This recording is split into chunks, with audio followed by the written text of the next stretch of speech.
Test, test. Good morning, everybody, and welcome to Loton Park for the last round of the British Hillclimb Championship, the Midland Hillclimb Championship, the British Hillclimb Cup, and the Loton Park Championship. We've got a busy day. We are starting with the first timed runs. David Garnett opening up the track for us this morning in his A1 class road going Clio. So we'll have about 4 or 5 cars. We'll have about 4 or 5 cars that are double driven heading up the hill first. And then they will come back down and we'll swap over to our second batch, and the other drivers will get into the double driven cars. So give you an idea of the practice times yesterday. Now let's go.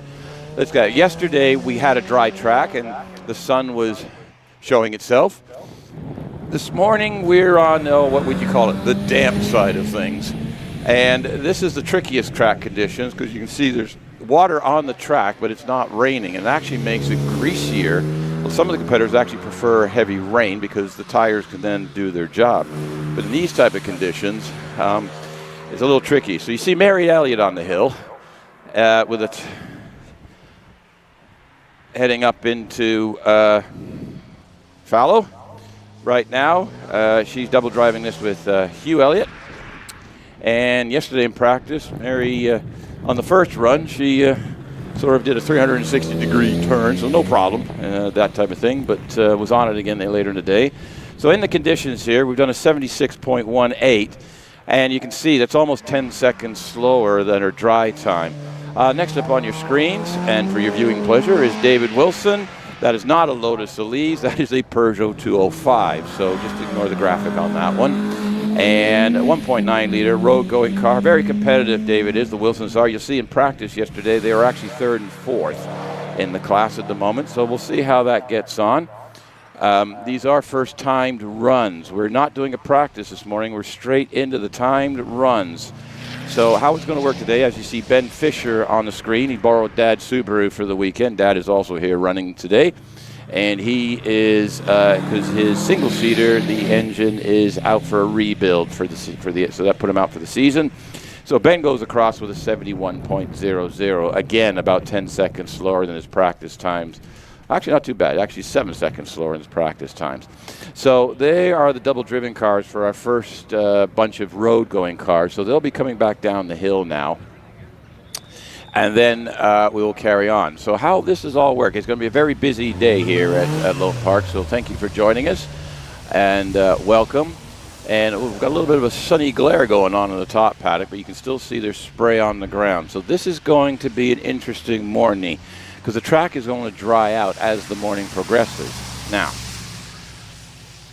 what happens here, so everyone is going to do their first timed run this morning. The top 12 British Championship registered runners, so the top 12 fastest, no matter what class they're in, will qualify for the runoff, the first runoff, which will take place following the first timed runs. But we also have rounds 5 and 6 of the Tin Top challenge that's run over 3 hills, 6 events, so 2 events per hill. So we have that finale here today as well, and we'll have the first of 2 runoffs for them as well before lunch. And again, that will be the top 12 qualifiers in, saloon car, if you will, tin top, something with a roof on it. And Stephen Darley in the Subaru Legacy is currently leading that championship, followed closely by Damien Bradley, and we have Simon Bainbridge, who is tackling the hills for the first time, or been at Loton Park for the first time in his Cronus because of the Tin Top Challenge. So he is here, normally does British Sprints, so we welcome here this weekend. And then hopefully we'll get to about a lunchtime, and then after lunch we'll have second timed runs, and then from the second timed runs we'll have our qualifiers for the second British runoff, the second Tin Top runoff, and we will have our qualifiers for the Loton Park Championship, the Titan X runoff, which is the Loton Park Championship, at which we have a lot of competitors. This is their local home track, and they've been running that championship all year. So a lot going on. We will try to keep you up to date with the points and everything, because there is a few permutations to be looked at here today, and we'll work our way. I'll work our way down. Now, I've got Ben with me in the box this morning. Ben, morning. Good morning, Owen. Welcome to Loton Park, and welcome to the last round of the British Hillclimb Championship, like you've mentioned, Owen. We've got Joy Hall on the track running at the moment. This is first competitive run for all our competitors today, and Joy Hall is sharing this car with Ray. They've been friends for a very long time, and this is one of the Caterham 7 Super Sprints, and they've been running this car for a few years now. And yes, all of our drivers today will be probably exercising caution on their first run because the track is a little bit damp. We've got a little bit of sunshine coming into the track, which will probably help drying, but this might play a role into the times that we'll get to see in the runoff, like you've mentioned. Yeah, this is Joy. This is Class B road-going production car. On your screens right now, you actually see their practice times from yesterday. So you can see Joy, first one in the class this morning, so she's all purple with a 7090, where yesterday it was sort of like a 58. So it's still quite greasy, but a lot of the run, they may use this run as a banker run. Get in a safe timed run. So they've registered a timed run. Do the best they can, but the tricky conditions, because we don't know what we're going to get back earlier, so or later, sorry. So yeah, Joy's gone across the line, and then we're back into A1, which is road going up to 2 liter, and you see Jamie Chalmers in the Mazda MX-5 with a 73.64 heading across the line now. I'll get you the update shortly. So I've just got, you can see the practice times on the screen from yesterday, and we'll get that sorted for you. And then coming into view now, in front of us in triangle is car 17 of Ian Richards in the Renault RS Clio 182. Ben, what's that car? They've been very competitive. Ian had a bit of an oops yesterday, but he's don't seem to be any problems with the car after that. Yeah, Ian making his way through the Cedar Straight, coming into the entry of Fallow with this Clio RS 182. This is the Mark II 2-litre 4-cylinder engine, variable valve timing, and then this car is a shared car with another driver will be David Garnett. Those two having a friendly battle every single weekend they go out. We've got Elliott sharing with Mary, so you're not dreaming. This is the second time you're seeing this car with a different driver in it. This is the beauty of hill climbs. You can share cars, shares the cost of running the car, and you can have a friendly competition between the two drivers. So this will be the first time run for those people. Elliott will be coming to our view into the entry of Fallow. Today we have a man camera, so we'll get great views from the different cars going into museum. You can see this is an entry of museum. This is a blind entry going straight into right under 90-degree right, and can catch a few people. Yeah, so Hugh's done a 70.43. And I'll have to get you we'll brief you. We'll try to do overviews. When we do batch changes, we'll try to give you a rundown of where we are in the classes right now. Now, John Langmead in the Lotus Elise 135R he was second quickest in practice yesterday, and he's done a 67.25, so you can see that he's in about 8 seconds slower than yesterday's time. And Peter Siddle, who actually in practice, we believe, broke the class record unofficially because it was in practice. So I don't know that this morning. So he'd be looking to improve on John Langmead's time, and we'll see where he goes. Now, John, obviously, the Lotus Elise is rear-wheel drive, rear engine, whereas Peter's front-wheel drive and the engine in the front. So he's got more traction over the front wheels. And he's going to go through. He's looking for a sub 70 here, I think. Oh, a 68.34. That's the quickest I've seen in the class so far. And then we've got Robert Wilson and that little Peugeot coming up Cedar Straight as we speak, coming into view now. Yeah, we're about roughly 10 seconds slower than the the previous run.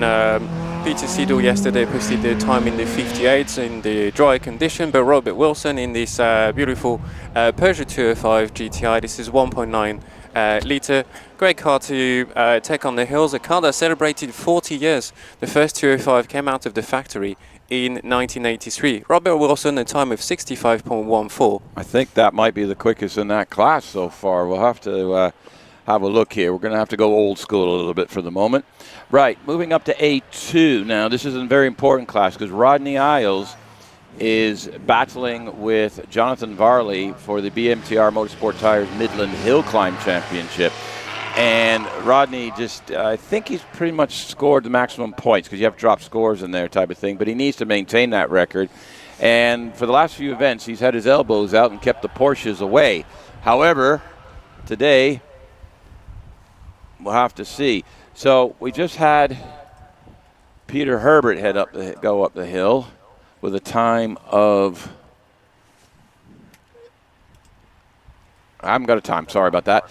We got Barry Holt in the BMW Z4M Coupe, which is a bit of an unusual car you see on the hill.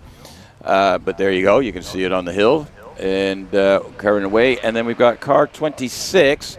That's Richard York, who's left the line in the Porsche 718 GT4 Club Sport.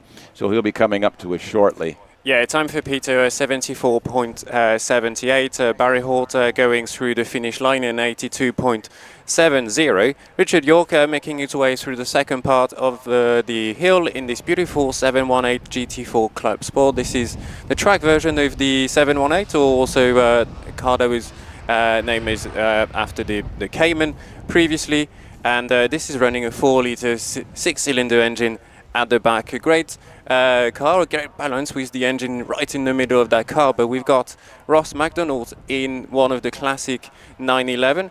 Richard York 72.40. Ross making his way through the second part of the hill in his Caro 2.7 RS replica with the ductile at the back. This is 3.3 litre at the back, and this is probably one of the more classic shape of the 911. This is how the first 911 came out back around 60 years ago now.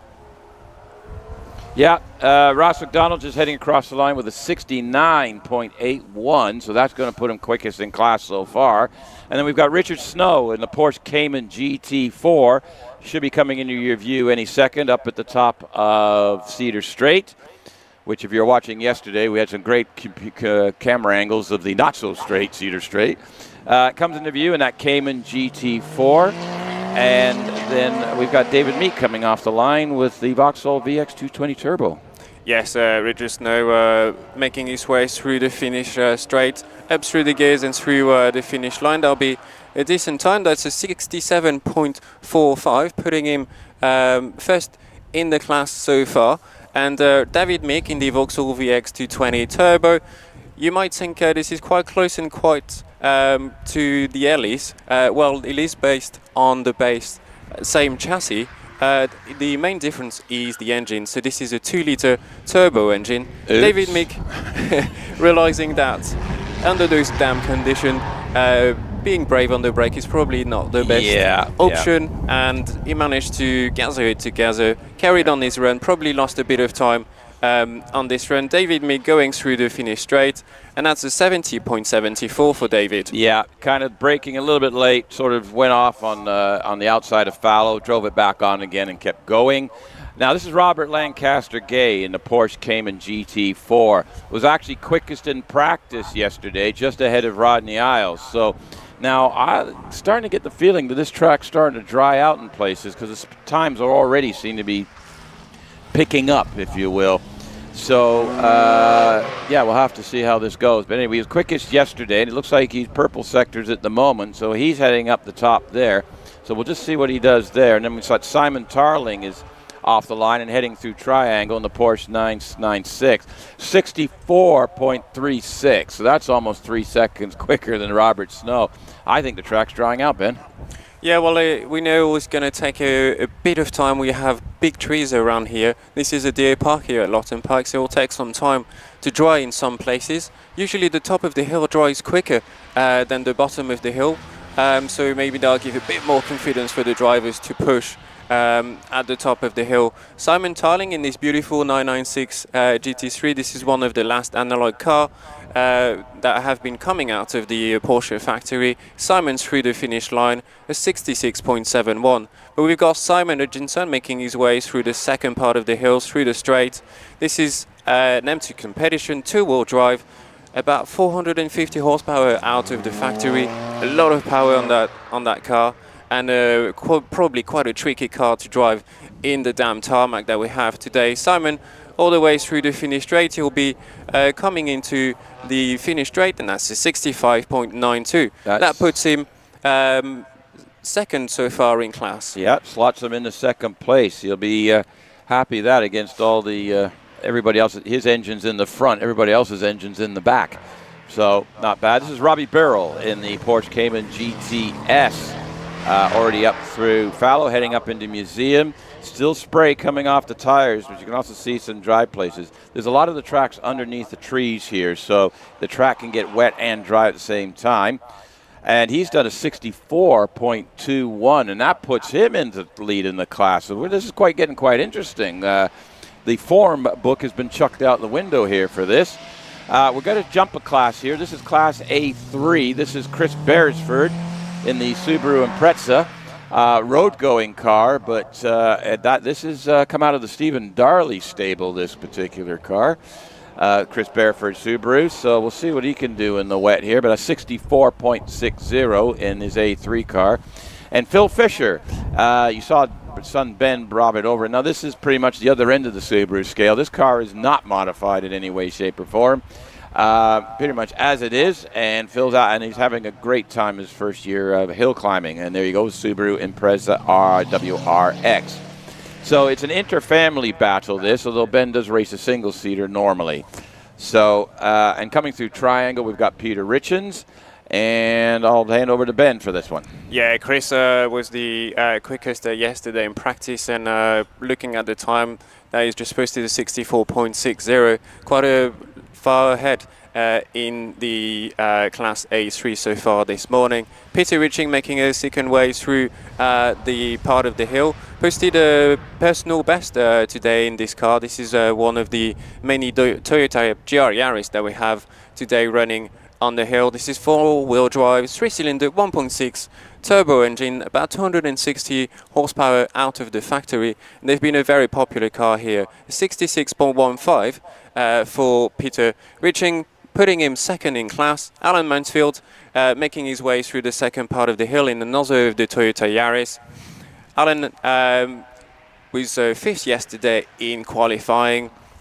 He'll be in practice, and he'll be going through the second part of the hills through Museum. This is a great car, quite different to your standard Toyota Yaris from the factory. Quite a lot of work. They're all made in Japan, and this is a 69.40 for Alan Mansfield. Yeah, so Peter tells me there will be another Yaris coming out next year, so there's going to be four of the nuisances running around, but very competitive little car, as you can tell by the times. If you're watching on screen, those are yesterday's practice times.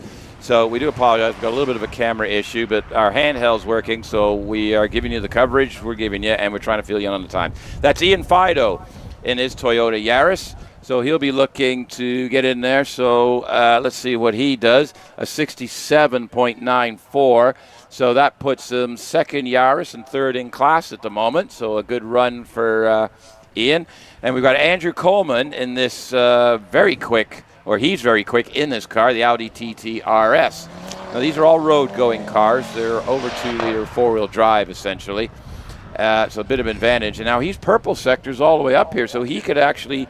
He could knock Chris Beresford off the top of the pile here, which would be interesting. We didn't expect that. Yeah, and with he does. 61.54. A 61.14, putting him first in class, about 3 seconds quicker than Chris Beresford, who was first yesterday. So a little bit of the shake of the order. Andrew was second yesterday in practice, so he was brave this morning on this first competitive run that we have been.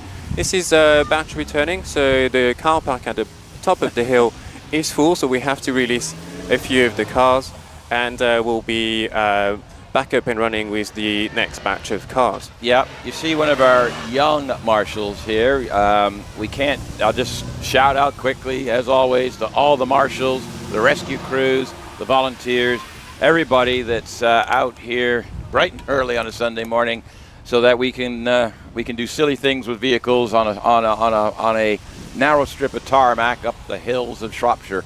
So, but welcome to you all. We're having a little bit of technical problem with the cameras, but we've got our handheld going, so this is the footage you're seeing. So you see, but that's one of our young marshals.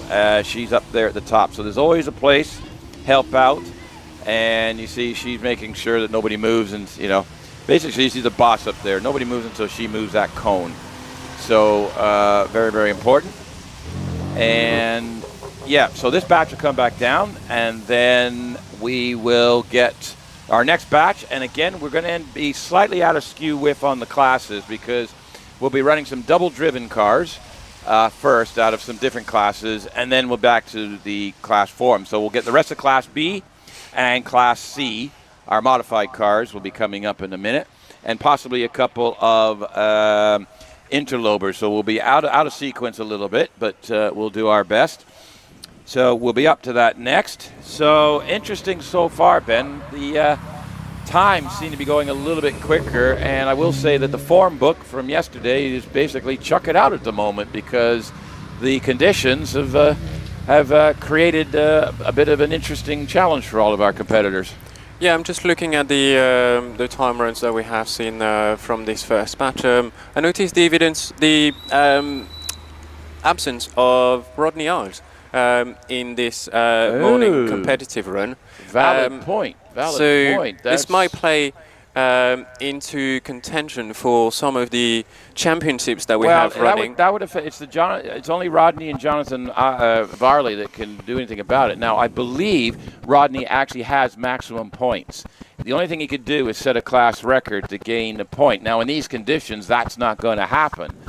But he's already scored maximum points because of the drop scores. So Jonathan Varley need to gain 3 points somehow, and I believe it was a class record. He needs to win the class and possibly there, because he doesn't have the same drop scores. So we're going to have to keep an eye on this, and the calculator is probably going to melt before the end of the day trying to work out all of this. Some of our other interesting to watch this morning is the battle for the top 10 number. Now, the top 10 finishers in the British Championship all get the permanent number for next year, saying where they finished. 1, 2, 3, 4, 5, 6, 7, 8, 9, 10. So Wallace will be number 1 next year. We believe Scott is locked up number 2. Matt Ryder is locked up number 3 for next year. When we've got, when I can read Ben's writing, I'll be all right. That'll be Alex. Oh, that's Alex. Alex, because of the problem with the firestorm, has dropped to 4th, but nobody can catch him or anything. Will Hall 5th. Now, there is a battle for 6 and 7. That's Sean Gould and Trevor Willis, so that can go either way today. So one of them could end up with 6, one of them will end up with 7, just which way. But the more interesting battle is the number 10 position. David Warburton is holding that position by 1 point. Richard Spedding is currently in 11th, behind David by 1 point. It's a straight-up battle. Whether they get into the top 10 runoff or not, but it's a class battle. But yeah, in the top 10 runoffs, whoever beats the other one essentially will get that coveted last number for next year. So anyway, Stephen Darley yesterday was basically set a new PB, which is technically a new class record, but it was in practice, so it doesn't count. Don't think that's going to happen on this run.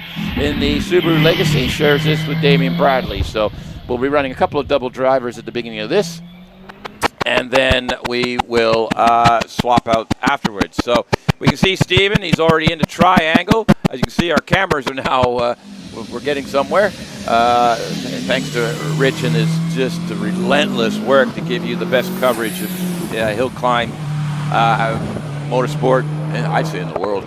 I'm going for it. I'm going to say this is the best coverage in the world. I think we're not far off, but yeah, Stephen Darley in this beautiful Subaru Legacy, and the car was just squirming coming out of triangle, and so much power in this four-wheel drive Subaru Legacy that they've been building for a few years.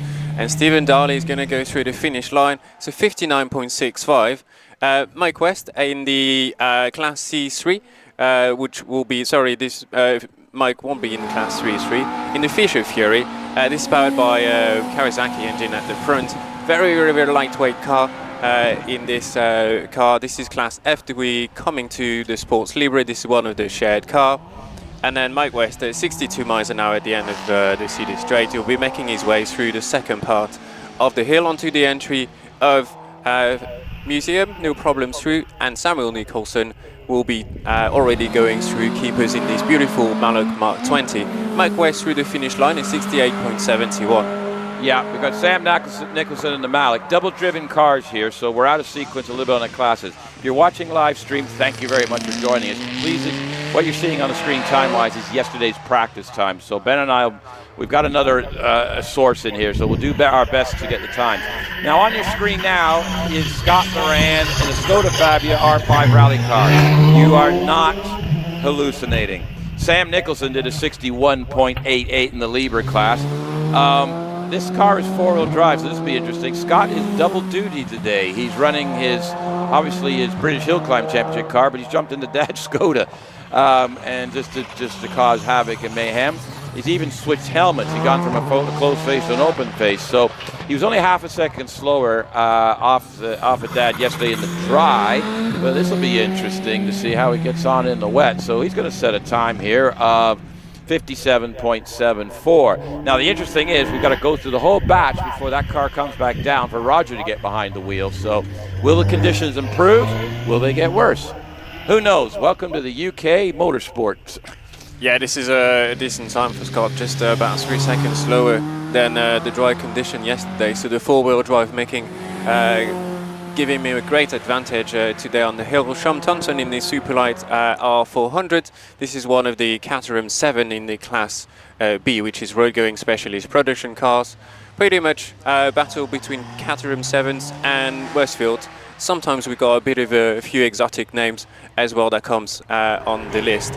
And Sean going through the finish straight, and it will be a time of just 71.67. Yeah, so this is Class B cars now, so we're straight up into Class B. We've got the double driver cars out of the way, so here we go. So Joy Hoyle is leading this class. This is first time runs, so thank you for joining us. She's on a 7090. Sean Thomas just did a 7167. Malcolm Hickey in the Caterham 7 is up top of Cedar Straight, already coming around the top. And we've got Tony Adams in the Lotus Siege. There's a lot of horsepower in the back of this thing for these conditions, so he'll be a bit dangerous. He'll be careful with it because he's got all that grip in the rear. But you see, he's actually purple sectors up already. Malcolm Hickey has done the 7255. Yeah, Tony Adam in this beautiful Lotus 6G. Great sounding car with the V6 at the back. This is 3.5 litre capacity with a supercharger strap on it. About 350 horsepower in this car. So this car has traction control, but I bet it's a bit of a handful in those damp conditions. And yeah, Tony Adams going through the finish straight. We'll give you a time in a few seconds. Richard Price in this beautiful Caterham 7. Richard Price always pushing his car to the limit, probably down a few horsepower compared to the rest of the car. I must correct myself from yesterday. This is running a Rover K series engine, the 1.6 litre, about 190 horsepower. Yeah, so Richard, very quick, him and Steve Gardner were leading the class yesterday, but we've got a bit of the thingy. The track's drying out. Now, I will say that all these cars you're seeing from the beginning are all actually on road-going type tires. Some of they're slightly performance-oriented, but they are road tires. So they run on these tires no matter what the conditions are.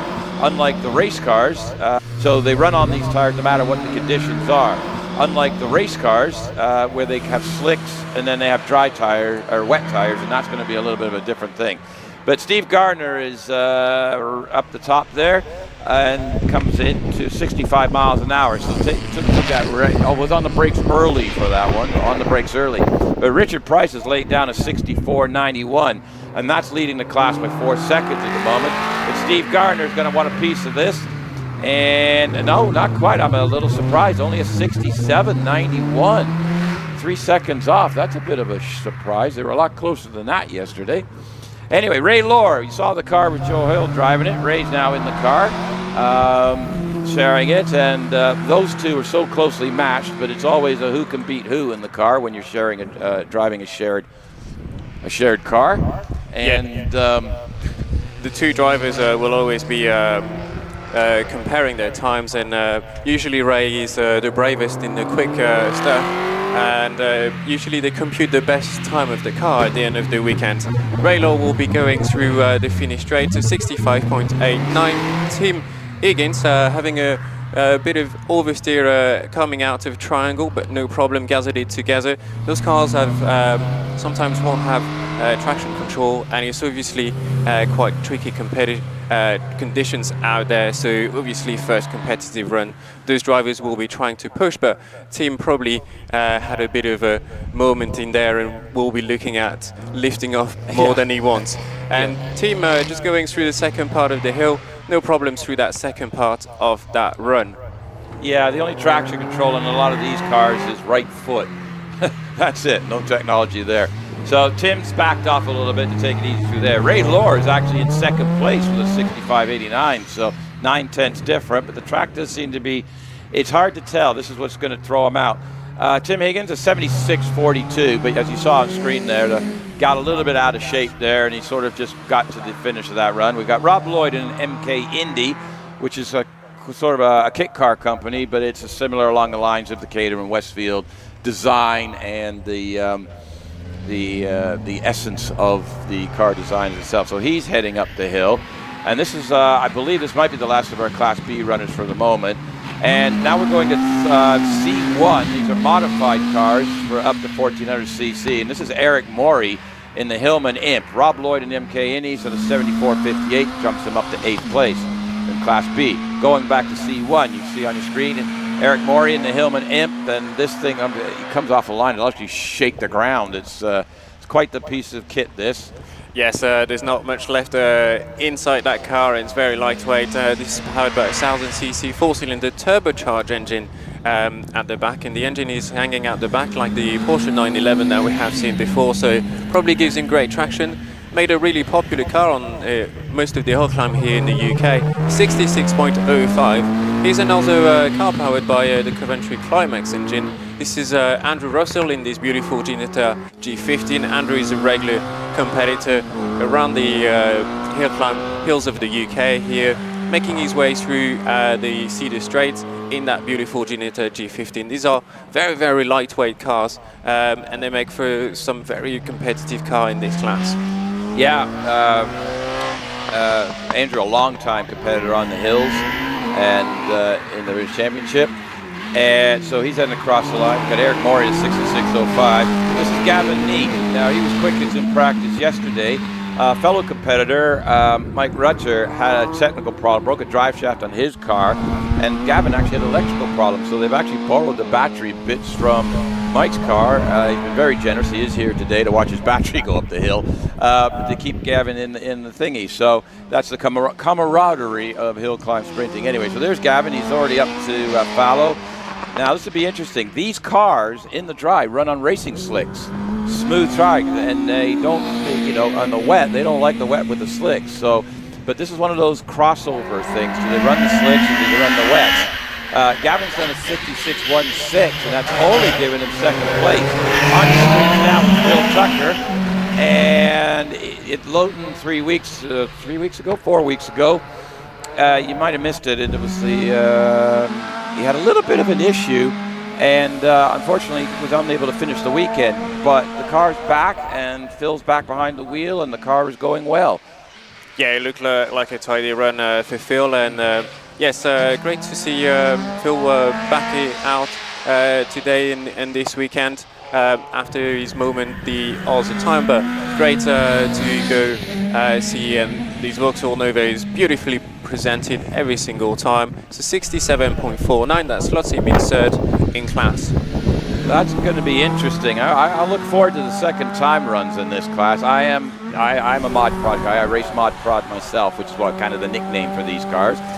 We're moving up to the 2-liter modified series production cars. This is Roy Holder one of the committee members here at Hagley and District Kart Club, and he's always running around doing stuff, and he's one of the volunteers that helps put these events on. But he also races, so he's up the top of the hill, heading that way. And on your screens now, that's in triangles, Mike Harriman, Renault Clio Mark 1. He was in the 58 seconds yesterday in practice.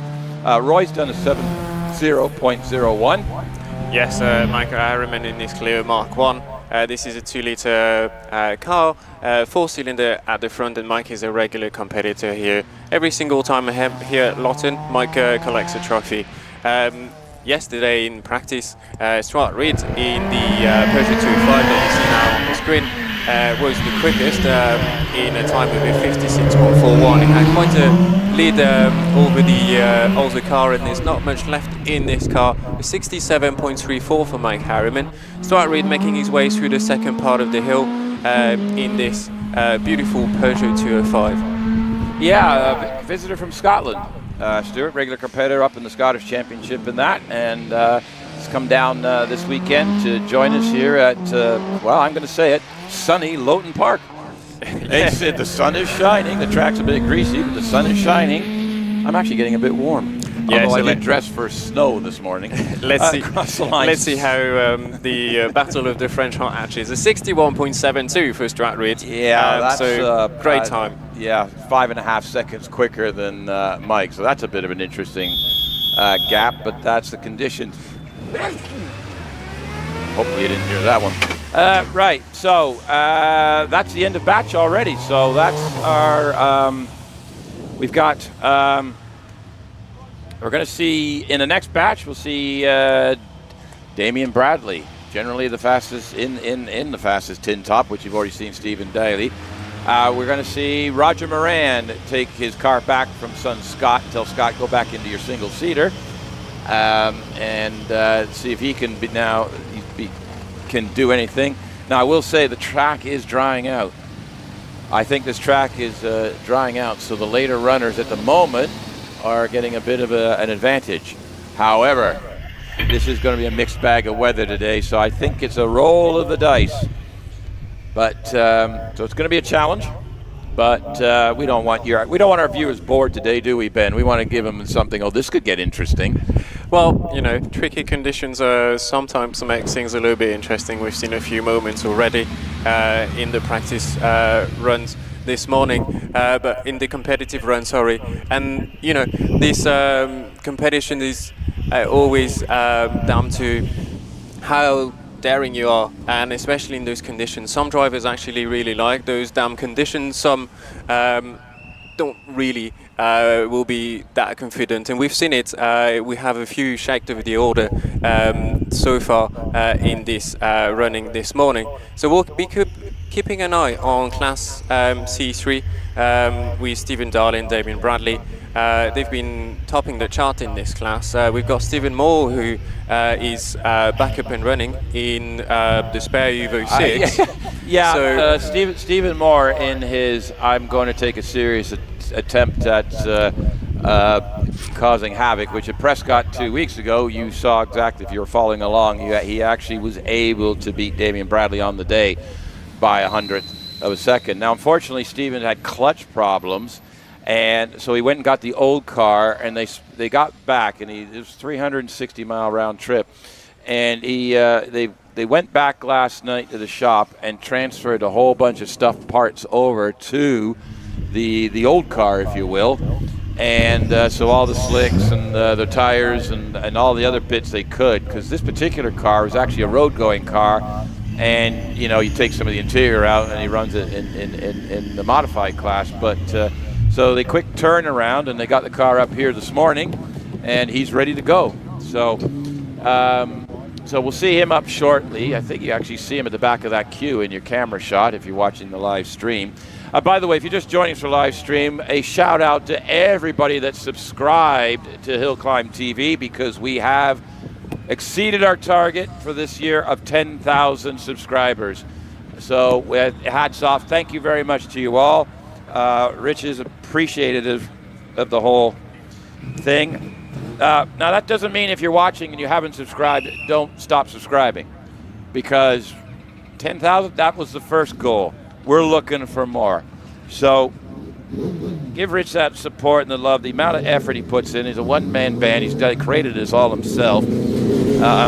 He's got a few helpers running around behind the scenes, but he's done this, and it's a credit to his efforts. So thank you very much. So yes, if you haven't subscribed, what's your problem? It doesn't cost you anything. Tick that box, push that button, ring the bell. I don't know what that means. I watch so much YouTube. It's like, what do they just say? Share, like, subscribe, follow. I mean, how many things can you do?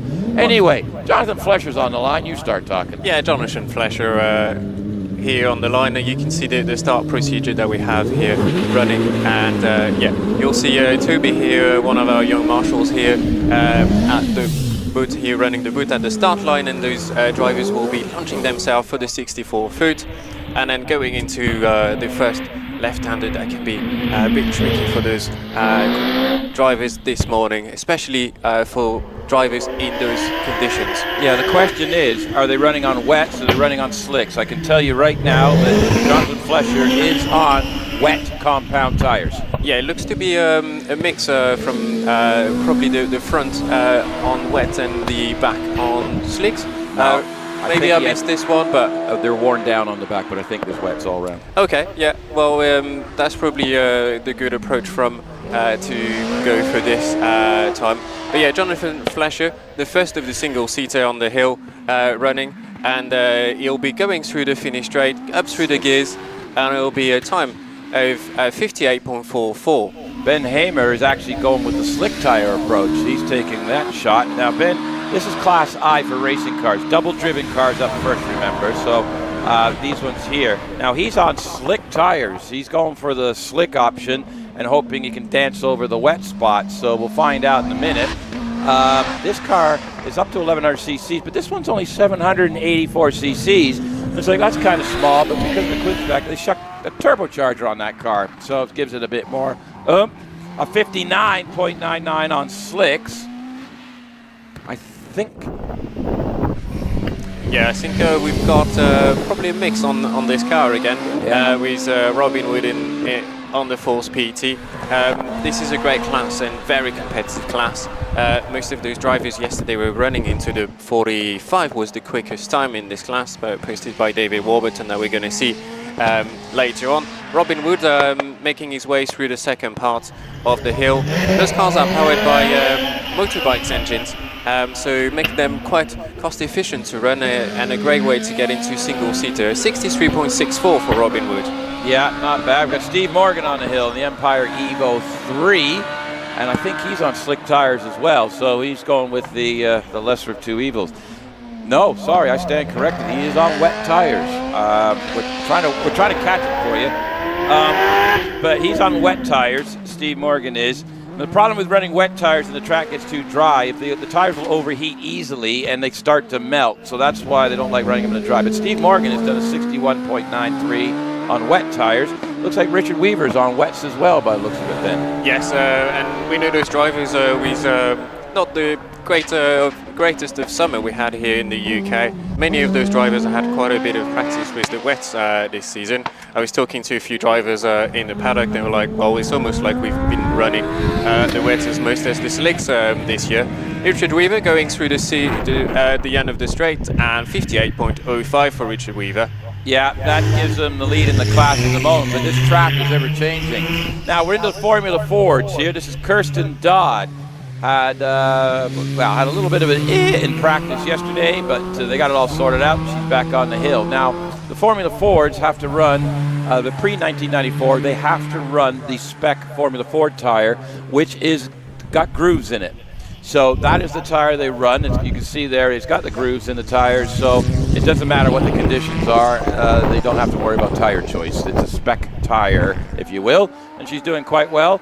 And then we have Clive Austin jumping back into the Class I with the DJ Firehawk. Yeah, Kirsten going through the finish line is 69.58, so the first time in the Formula Ford. Posted today, cars out shared, and we've got Clive Austin today sharing this car. This is the DJ Firehawk, this is the Summers cars that will be running with Richard Summer. And those two having a bit of a battle, a friendly battle between the two.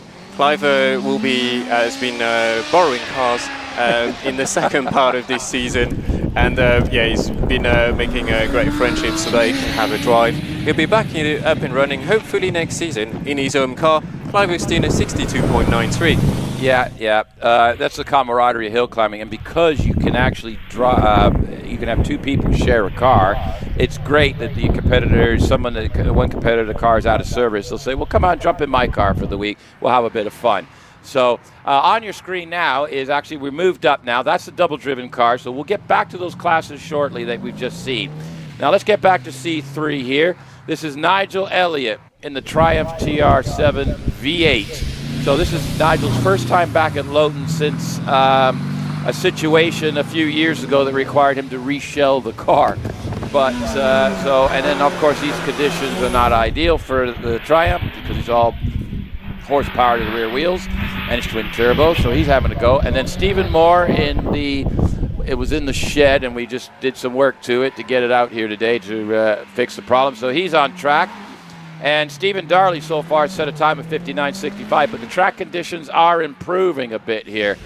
Nigel still hasn't got to the end of that. He'd get there, 75.27 for the Triumph TR7. Nice steady run for Nigel. But Stephen was purple sectors, and now he's back green sectors, so this ought to be interesting. Yeah, Stephen looked really good on the first part of his run in this four-wheel drive Mitsubishi Evo 6. Great way to get a lot of power through the ground. You can see the flames at the back of the exhaust going into the museum. But Damien Bradley, one of the top contender in this class with the Subaru legacy, looks to be pushing quite hard in this first part. Probably going to be judging the conditions, but yeah, it seems to be going well so far in that first part. Let's see what time he can do. There's a friendly competition with Stephen Darley between the two, and usually they come very close to one another at the end of the day. I'm not sure it's going to be friendly today because Damien wants the Tin Top Championship and Stephen's currently leading it, and they're in the same car. So Stephen Moore did a 60.42. Now that car hasn't got the horsepower of the other car. He's a bit down and hasn't got some of the other stuff that they're developing to work on it, but he still set a reasonable time in the tricky conditions. So Damien's going to go through with a 60.37. Now remember, these times are going towards their qualifying for the top, the runoff, the Tin Top Runoff. Oh, I'm going to get all alphabetically screwed up today, aren't I? This is Phil Goff. He's in a Caterham, but he's in Class D for modified cars because this thing has actually got a Hayabusa motorcycle engine in it. Very quick little car, but again, it comes with a 6-speed sequential gearbox, so why not? Yeah, Phil Goff in a class of its own in this Caterham Hayabusa. Great engine that has made its way through those Caterhams, but also the single-seater. 63.70 for Phil Goff. Alan McDonald in the Force SR4. One of the top runners in Class F. We're moving to sports libre cars and sports racing car up to 2 litre. And Alan McDonald making his way through the not-so-seater straight. You can see on the angle of that camera, it's not so straight. There's a bit of an S in the middle, and Alan in this beautiful Force making his way through the top and to the entry of the museum, and no problem for him. Yeah, big field of in the sports libre class. Now in the Midland Championship, Alan's actually quite the way up there. So we'll keep an eye on for all the scores this afternoon. So Alan's done a 64.27, only second quickest, and a couple of seconds off Sam Nicholson in the Malik. That surprised me a little bit. But let's see what John McQuillan done. Mike West has already been up the hill in the Fisher Fury. You saw that earlier. So now we've got John McQuillan in the car. So Mike did a 68.71, but I think the track's improved a little bit, although it's improved in places. The drivers can't tell which places it's improved in, so it's a little luck of the draw there. So we'll see what John's going. And this is Ray Boole in his little Z-Cars Mini Type R. It's got a Honda Civic Type R engine in the back. You can see the top of the radiator in the back window there. This car, John McQuillan did a 69.16, so not as quick. This is the first time. This car's been completely rebuilt in the last couple of years, taking time out, and it's its first weekend back testing. Yeah, this looks like a Mini on steroids, Owen. Big wide arches on this car, and Ray Boole, obviously giving a bit of a shakedown for this first weekend back in this car, and he'll be looking to push for the second part of that hill in these great Z cars. We got Stephen King in one of the Radical that we have today. This is one of the Pro Sports running a 1300cc motorbike engine at the back. And those cars have made their way through circuit racing, but they make for a great competitive car as well on the hill climbs here of the UK. 68 miles an hour for Stephen King at the end of the straight here on the second part of the hill. Yeah, definitely some early braking going on at the top of the hill just to make sure. It is a blind corner. If you're not here, if you're watching on live stream, they get to the top of the Cedar Straight and you actually can't see the corner until you're right on top of it. So if you wait and brake until you see the corner, it's too late. So and of course it's damp and tricky thing. So it's a sort of a balancing act, but it's a great challenge. David Bickley in the Radical SR1. Again, we're still in Class F, Sports Libre cars up to 2 liter. And he's heading up into the museum now. And we've got Robin Nicholson, same car. This car is leading the class right now, but that was Sam. This is Robin in the car now. And he's going to be hunting down his partner in crime with this car, see if he can do anything with it. And David Bickley, a 66.87, so puts him into third. Yes, Robin Nicholson in the Mallock Mark 20. Many of the drivers I've spoken to that drives those Mallocks say they are great handling car and very balanced, so that probably helps in those conditions to get a good run under those damp conditions. Martin Watson, one of the Silver Riot. This is powered by a bike engine, so you can hear the sound of that high revving motorbike engine at the back. It's actually a Yamaha R1. Yeah, it's the R1, right? Thank you, Owen, for the lecture here. Sorry about that. In the Silver Rat, Martin Watts making his way through the second part. Great car and a great handling car. Simon Bainbridge in this, what would be a lookalike of an Audi R8, and there's not much of an Audi R8 in it, other than the door handles and the engine at the back. This is powered by a V8 4.2 Audi engine at the back, quite a lot of power, about 600 horsepower and 950 kilo. A lot of aero in this car, as you can see from that front shot. Yeah, Simon, who normally competes in the British Sprint Championship, which is sort of on the flat, a lot of racetracks and sprint courses, so there's no hill involved. So this is his first time here with this car. It's a big car for this little hill, but he is chasing that tin top runoff situation, so he decided to enter that championship. And he set a 60.94. Scott Moran still holding the lead in this class, but we have Dad Roger in the same car. And Roger finished 10th in the Three Shires rally last weekend, so he's match fit, if you will, in the rally car side of things. On your screen is Mark Luck in the Zolf GT. Yes, this is one of 12 cars that have been produced by the Zolf company, and this is one of 2 in the left-hand drive, guys. So this was a car that was looking to rival some of the Ginittas, for example, and that's a 68.27 for Mike. Graham Locke in this beautiful Lola T492. This is powered by a 6-cylinder air-cooled engine, Porsche engine, 3.2 litre at the back. And Graham is a great competitor who a regular sight on the hill today. And Graham making his way through the second part of the hill, probably used to those conditions, long-standing competitor here on the hill. Yeah, here's Roger Moran in his rally car. Son Scott's already gone up the hill in it, and it's like, you know, conditions are a little bit better. So theoretically, on paper, Roger should sit down as quickest time. He was quickest in his class yesterday. Graham Lokes did a 63.53. Yeah, Roger's up all over the place on the times here. He's purple sector everywhere. He's getting greedy first thing in the morning. 49. He's up to a 49.08 at museum already. This gonna be close. 57.37. Yeah, 4/10 quicker than Scott. So not a lot in it, but takes the class lead. Jumping up to the next class, Chris Howard Harris in his OMS Hornet. This thing's only got 599 cc's in the back of it, but he's the only one in the class today. Nobody else number 1 to play. So he was running some really quick times yesterday in practice. So a little bit damp there, but this thing screams like crazy in his little OMS Hornet. Yeah, Chris yesterday was got the car into the 55 seconds for this little motorbike-powered car, and let's see what he can do. Obviously, damp conditions, we're not going to repeat the same times, but Chris going through the finish straight to 63.57. Yeah, not bad and I think he was on slick tires as well, so he had to dance over those wet patches. Right. Looks like our cameraman has spotted an end of batch here. So now what you see here, if you're watching on the screen, yes, it wave to the camera. There's a close-up.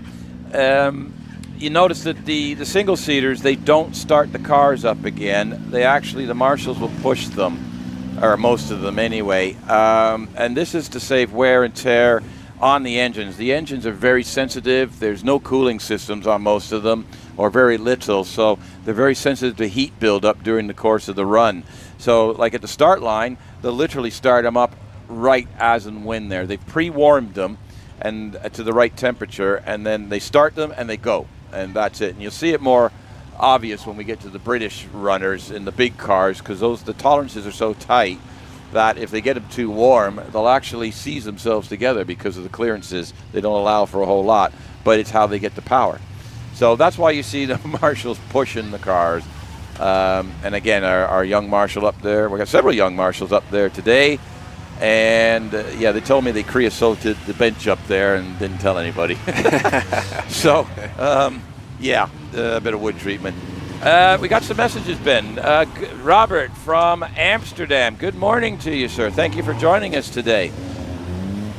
Always good to see there's somebody other than us. Brisbane, Australia is on the hard. He's Mark Robinson. I think he's a repeat offender in the viewing department. Our Mark is. But morning from semi-sunny Shropshire. Hello from Loton Park, Firefly 2822. Okay, so I'm guessing they're actually here watching on their phone. Yeah. Which you can do that. You could do that. Yeah, you can live stream us. We do have competitors in the paddock that'll actually put the live stream on so they can see what's going on while they're actually it's prepping the car. Morning from Guernsey. Steve Forrest, morning to you, sir. Thank you for watching. And we're just getting Rogers going, and the little OMS Hornet, he's just going to drive his way back down by the looks of it. So thanks for watching, Steve. Some good stuff in Jersey happens. They've got a great little motorsport adventure. Armin Westenhofer from Remscheid in Germany. I thought I'd save you the pain on that one. Yeah, you did well Thank on, you. On this one. Good morning. Thank you for joining us. Glad to see we've got our international audience going, and you've got international commentators. So we will fix that in a bit. We've got two more commentators with the day. Chris and Soph will be with us this morning for a bit, so they're going to give us a bit of we're going to be rotating today. It is going to be a bit of a long one, we think, with all the runoffs and everything else. So yeah, if you step away and you come back and you hear a different accent, that's not we changed channels on you. We are swapping around commentating over the course of the day. I'm just going to check and see if they're about. So, Ben, we're finishing end of batch. What do we got up next? Well, we'll be coming to the second part of the Class I, so we'll get into the single seaters. As you can see, the cars are getting ready in the paddock, and they will be going through. And it looks like many of the drivers have been looking to edge their bets on the tyre choices. Some have been daring. Usually the wets work well when there's actually standing water. Some drivers actually do prefer to run the slicks. We haven't got a lot of standing water today on the track, and those very soft compounds will usually work quite well through those conditions as well. So a good way to go through. Hello from morning from Norway, from Jade. Hello. I think Geodur. Morning from Norway. Thank you for joining us.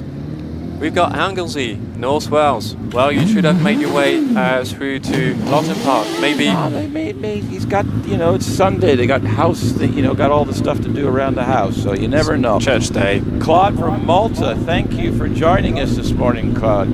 Hopefully you're enjoying the coverage. It's going to get interesting. So keep an eye on all those times and all the changes that's going on. We got Liam Cooper on the line in the Force TA, so we're double-driven cars again. So now we're going to have some out-of-order class double-driven cars at the beginning of this batch, and then they will fit into the next batch. So we will try to keep up with the times for you once we get going. So we've got 4 double-driven cars in this here, I believe. So this is Liam, shares the car with Olivia. And at the moment, Liam's stuck in doing the dishes because Olivia's been quicker. Yes, a great competition between the two. And Liam in the Force TA, this is Class J2, so we've moved up a class. This is racing car over 1100cc up to 1600cc. And Liam going through the second part of the hill and going through this. So it will be the first runner, so that's what we've got, purple sector in this class. We'll see what time and reference time he can get from here. 65 miles an hour, cautious on the approach of Fallow. We've got the sun shining at the top of the hill, so that's probably going to help drive conditions. And we've got Andy Grinnan follows him running on slicks in this car. This is one of the Empire Evo 3 that we're going to see running today. Yeah, the Green very quick in this class. Liam Cooper has done a 64.99 to open up the account for this class. Very competitive class this is. Actually, all the single-seater classes today are crazy competitive, so we're talking hundreds of seconds difference. So Andy Greenan has done hasn't finished yet, I'll get there. Heads across the line with a 54.70, so that seriously has put, it was 10 seconds quicker than Liam, so he's taking the class lead at the moment. Alan Warburton, father of David Warburton, who we'll get back to in a bit with his attempt to get that number 10 spot in the British Championship. But this is Dad Alan in the Family Gould GR59, car 709. And this car Alan was about 5th or 6th yesterday in practice, wasn't he?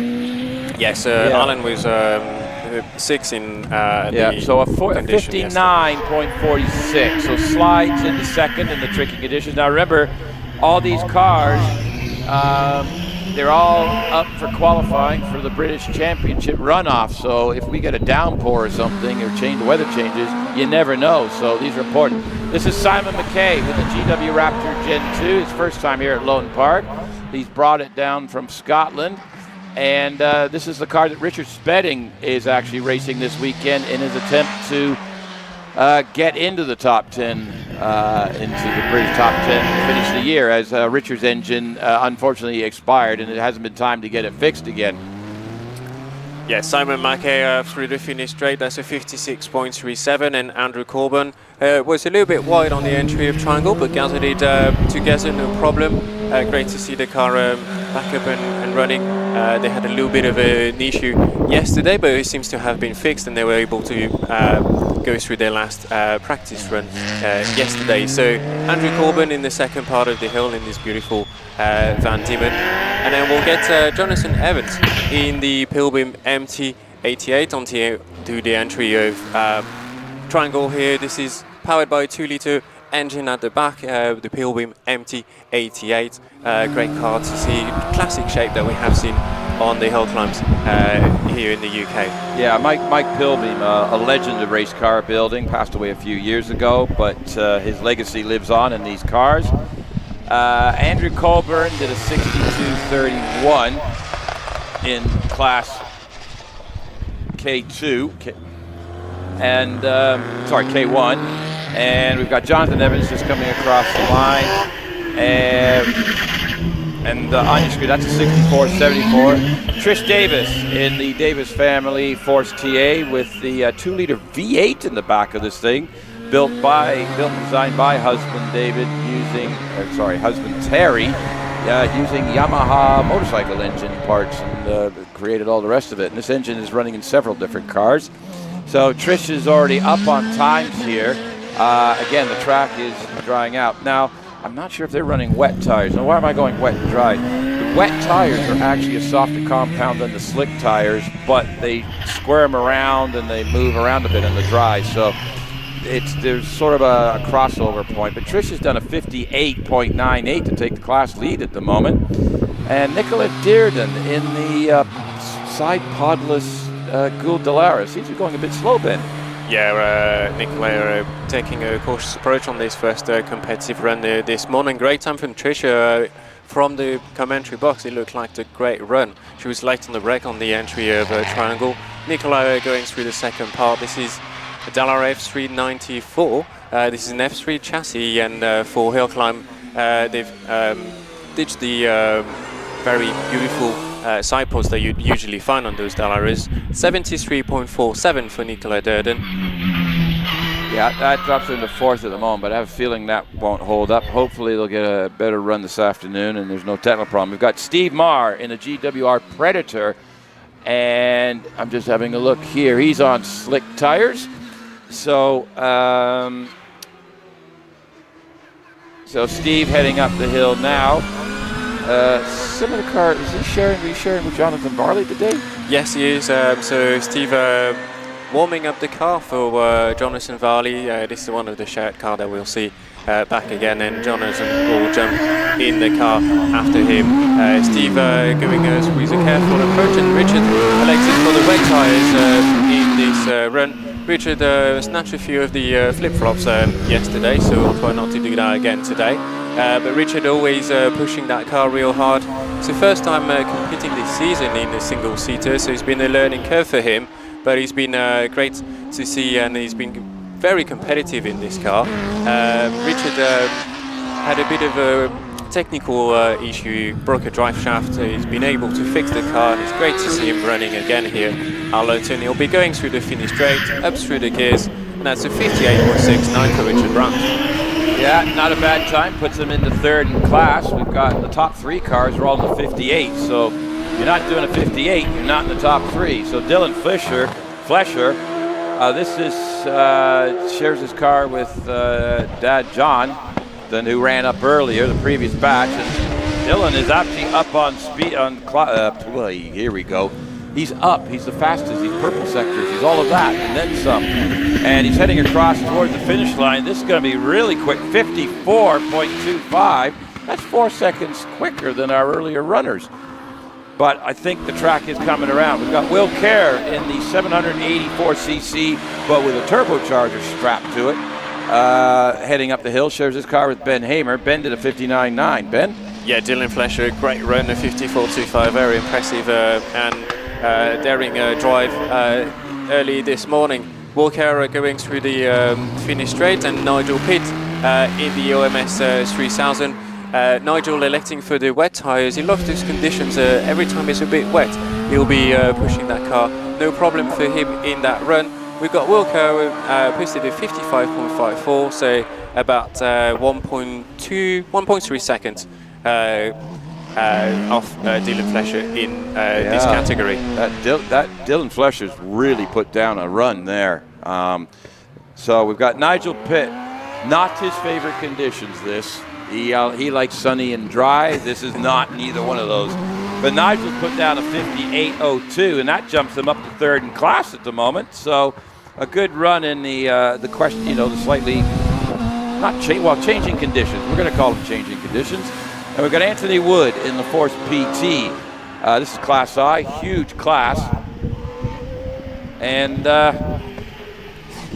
so he's coming along here. So, Ben, you want to take it through? Yes, Anthony Wood, second part of the hill in this Force PT. And we'll be pushing through the finish straight up through the gears, using all the rev on that motorbike engine through the finish line. A 62.59 for Anthony Wood. That puts him 9 in class so far. Gavin McLaren in the OMS 2000, going through the first part of the track, and it will be up through the cedar straight, up through the gears in this beautiful OMS 2000. Going through, it's hard to tell at the minute whether the slicks or the wets are quicker than those. Which tyres is quicker, and it looks like maybe the slicks still have a little bit of an advantage in this part. But Mark Shanker is one of the runners here that will be pushing this little Force HC, going through the second part. He's elected for wet on this first competitive run, probably looking for as much grip as possible from those tyres. Let's see what he can do. Mark, always a great driver, always pushing that car to the limit, and I'm sure he will be daring on the brake. 88 miles an hour at the end of the straight, no problem for that. And a great run for Max Shankler so far. So we'll be pleased with that run. Tom Morgan coming into our view and into Triangle. He'll be pushing this Empire Evo as well. Tom will be looking, Mark Shankler 57.93. That slots him third in class. Great time for him, and he's this little force. The Empire Evo from Tom Morgan will be going through, and he'll be pushing that car 89 miles an hour. I think that's the quickest so far that we have seen this morning from the single-seaters. And Tom will be pushing. Richard Summers sharing his high boosting. We've seen this car going through already. Richard electing for the wet tyres in the DJ Fire Hope. A time for Tom Morgan, 56.86, slotted in third. And Richard Summer will be going through the second part of the run as well. Those two are having a great battle with Clive, and they're such entertaining characters here in the paddock, so it's great to have them here. Richard making his way through the second part, up through the finish straight at 56.78. Scott Bickley realising that the conditions are a bit damp, bit of a wiggle in the car. You can't miss this car, it's a bright yellow. Stuart Bickley in the fourth TA, a little bit of oversteer, the car moving around. He'll be pushing that car. Stuart Bickley, I think, was among the quickest drivers. I think he was second in class yesterday with his 47.50, and he'll be looking to push that car. Great speed. Stuart always late on the brake, 98 miles an hour at the end of the straight, and he'll be pushing through Museum, taking a bit of the inside on that corner, and pushing through the finish line, 53.65. That slots him in first condition, but let's see what Tom Weaver can do. This is one of our young guns in this category, and he'll be looking to get into the top spots here, as he has always been. And Tom always was in the top 5 in this class, in this beautiful Empire Evo. The engine popping and banging as he goes up and down the gears through. And you can see he's elected, I think, for slick tyres on this run, so comfortable to run the slicks. Oh no, actually, sorry, I stand corrected, that's the wets. 98 miles an hour, great run so far for Tom. Will be probably slotting, looking at the split times, somewhere into the third or fourth in class. Let's see what he can do. A 53.57, that's the top spot for him. Great running. Dave Tatum in the other DJ Firehawk. This is one of the second that we have running this morning in this the DJ. Great chassis, always a very competitive car. Dave was actually the fastest yesterday in this car, in this class, so let's see what he can do.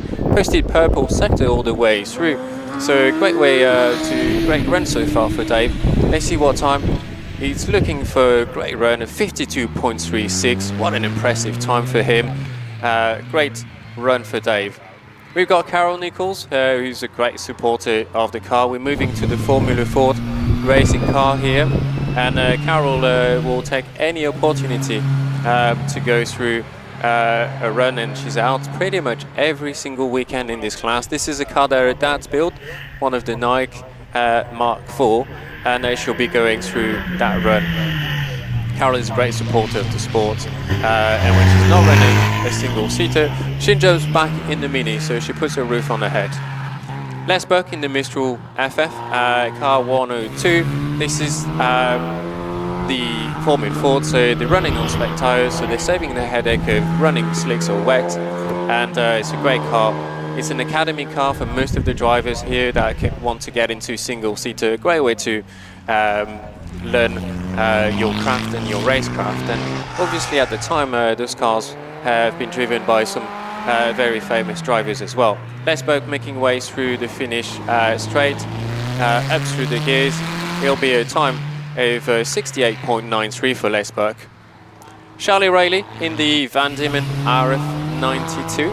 The name stands for the year of the car, so this was car was released in '92, and this is one of the beautiful chassis. And if you're here in the paddock, come and have a look at those cars.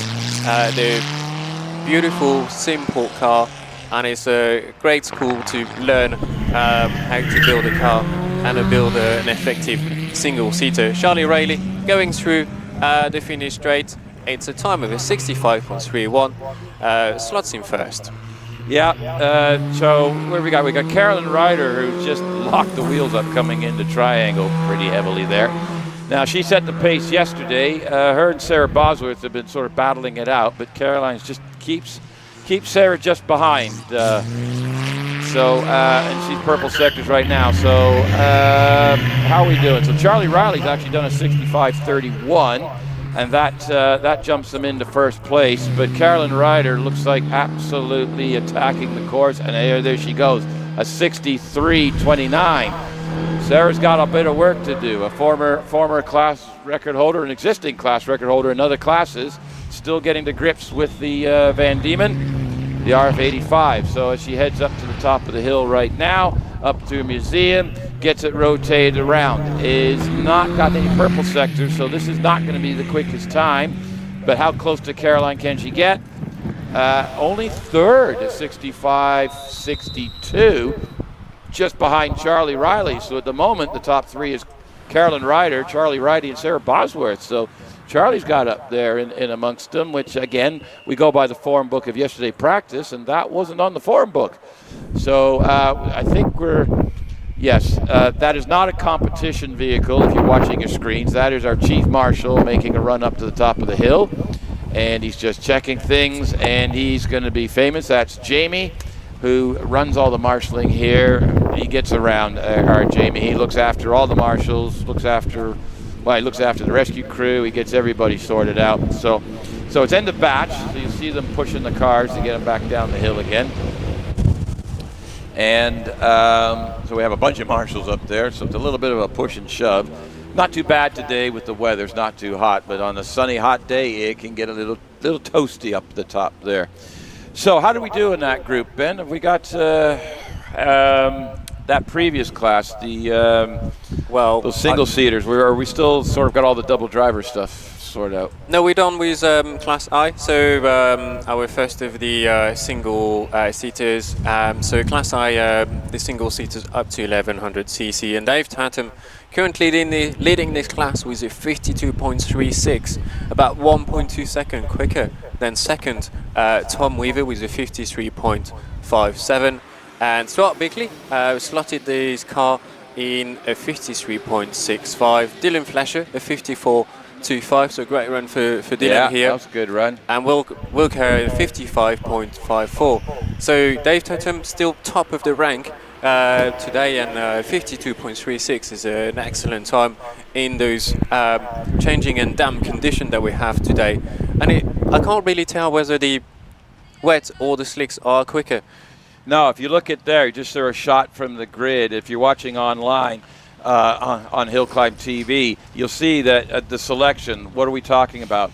Well, you'll see some of the cars have, you can see like tread blocks cut into the tires, like a normal, road type tire, although they are designed for motorsport to clear the water quickly.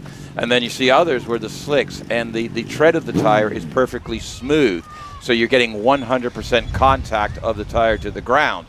Now the problem with those in wet is the fact is if hit any seriously damp spot, the water will actually go between the tire and the road, literally lifting the tire off of the ground. So you see there, and yes, you were right. I got it wrong. Dylan Fletcher had wets on the front and slicks on the back. I missed that. Ben picked it up, and I stood my case. So there you go in this example on camera. You can see the grooves in there, and then that car's slicks. That car is, I think, out of wets, and you can see grooves on that one as well, wet. So a few of them played around with the tire choices here, and that's a tricky condition. I think Stuart Bickley actually ran wets on the front and slicks on the back. But so there was a couple of these, a combination of things. The wets give them a little better grip on the turn in, so any wet patches, but the slicks, they still get the power down if it's got a dry thing. So so it's an interesting combination of options on that particular run. Yeah, you're right. Some drivers have been just edging their bets, picking up wet and slicks. So yeah, I think some drivers have just looked at, and I look at the time, and I think Dave Tatum was running full slicks, and we got Charles Bickley who hedged his bet and slotted the car into third. So very much how daring you want to be in those cars is what has been the key to the first run this morning. We'll be moving up to the next batch of cars, which will complete the running for the next class, which will be Class J2 racing cars up to 1600 cc. So we had 4 shared cars that have already gone up the hill today. We're going to see those next of the running as well going through. So right, let's keep going in this class. All of those drivers will be keeping a close eye at a few of those drivers that we have. Well, Olivia Cooper is one I'm going to be looking at because she's been excellent drivers, and Richard Spedding is the one that we need to keep an eye on, as well as David Werberton, who's pushing for the first number that you want.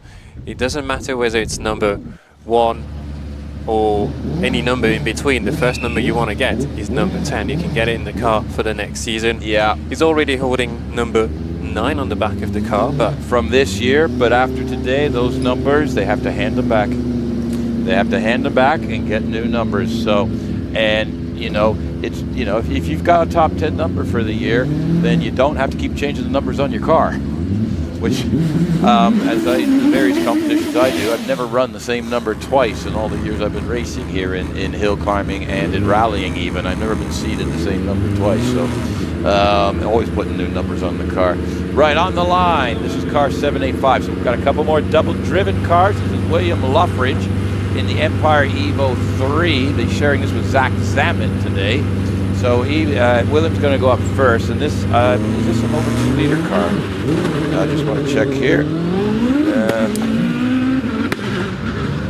But he's off the line with a 64-foot, only 2.5 seconds, so it's a bit slow. So still a bit damp in places here. And he's coming through down into loggerheads. That's actually sort of a left or right, and then a sun there. You see the car twisted on there. He is actually on wet tires. They've gone with the groove tires for this run. And you can hear he's actually wheel spinning the car. He's putting his foot down. There's so much torque in this thing, it's actually breaking the wheels loose on the run. So that's not good. We'll keep that balance going up the hill. Up the top there, let's see what kind of speed. 92 miles an hour. So this is a J2. So this is up to a 1600 cc car. And yeah, I believe William is running in the class K2. Actually, we had a change of class for William. Oh, right, that's what's this throwing is me a off 1300 turbocharged engine. Yeah. K2 will be one of the class that we have. So Tina Hawks as well is one of the car that we have here running in class K2 as well. Still here on this was we seem to have an interruption with a red flag, but we've got Tina Hawks just running through. Like she has been red flag. So, and there's a good example. If you're watching the screen, if you're looking at the screen there, you'll see you could clearly see the directional rain tires on there. So they're treaded tires, and the tread was pointing sort of there. So it's allows the water sort of direct the water away from the car and over the top there. So we've just got to stoppage for a minute for.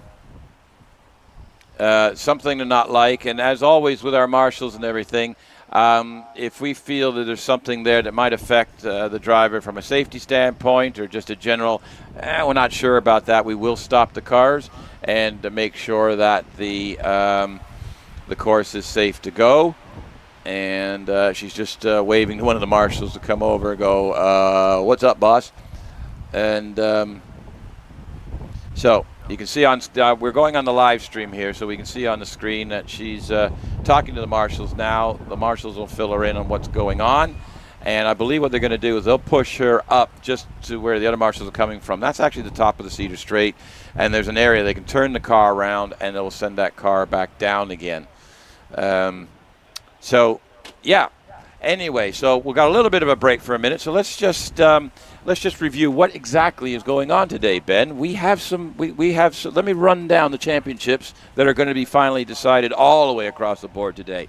We have the last round, or last 2 rounds, of the British Hillclimb Championship presented by Avon Tires. And we thank all our sponsors of everything. You'll see also on the live stream that you'll see different sponsors' names underneath the scoring things. And we thank all of those sponsors for supporting HillClimb.TV. But we have the British Hillclimb Championship presented by Avon Tires. We have the British Hillclimb Cup Championship presented by Footman James, the insurance company. I was speaking to him the other week about a multi-car policy for my race car, my classic car, and my road car. No, I'm not that greedy. It just took a whole lot. I didn't say they were in good shape. I just said I have them. But now the Hillclimb Cup, that is for all the events on the mainland only. So it's sort of the British Championship, but without traveling overseas for any of the overseas events. And then we have the BMTR Motorsport Tires Midland Hillclimb Championship, and that championship is based on the 3 hills, Chelsea, Walsh, Prescott, and Loton Park here. You have 3 rounds of each, and they add them all up, and what you end up with is 2 people tied together, and they're trying to break the tie, where there's some drop scores involved and things like that. So, and also not forgetting the Loton Park Members Championship. Their last round here is today as well, so we have a lot of runners from that championship, and there is the Titan X Top 10 runoff for non-single seat cars, and that has been going on all year, and we thank Titan for sponsoring that championship on behalf of Loton Park and the Hagley and District Car Club that operate things. Yeah, it's been a great initiative to get the spotlight on the tin top cars here through the hills that we have here in the Midlands. So great way to push the cars, and actually attracted quite a few drivers that may have been competing in Time Attack series or the Sprint series to come and join HillClimb as well. So Simon Bainbridge is a great example of that. He was like, you know what, there's a runoff and a top 10, I can actually get into that, so I'm going to try my hardest here. We've got cars on the start line, and now you can see the start procedure right on the screen here. Yeah, this is Calvin Broad. Now, if you notice, there's 2 completely different numbers on this car. And I'm just trying to get confirmation, but I think Alex Cole's car, Neil and Alex Cole's car, actually had a technical problem last night. Yeah. So, I believe Alex will be driving this car later. But anyway, here we go. This is Calvin Broad on the hill in a car 126, off the line with a class 2.22.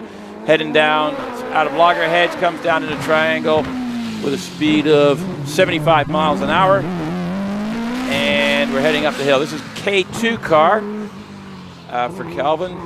And this William Luffridge is actually in this class, but we've just got it a little bit, we've got to move things around a bit.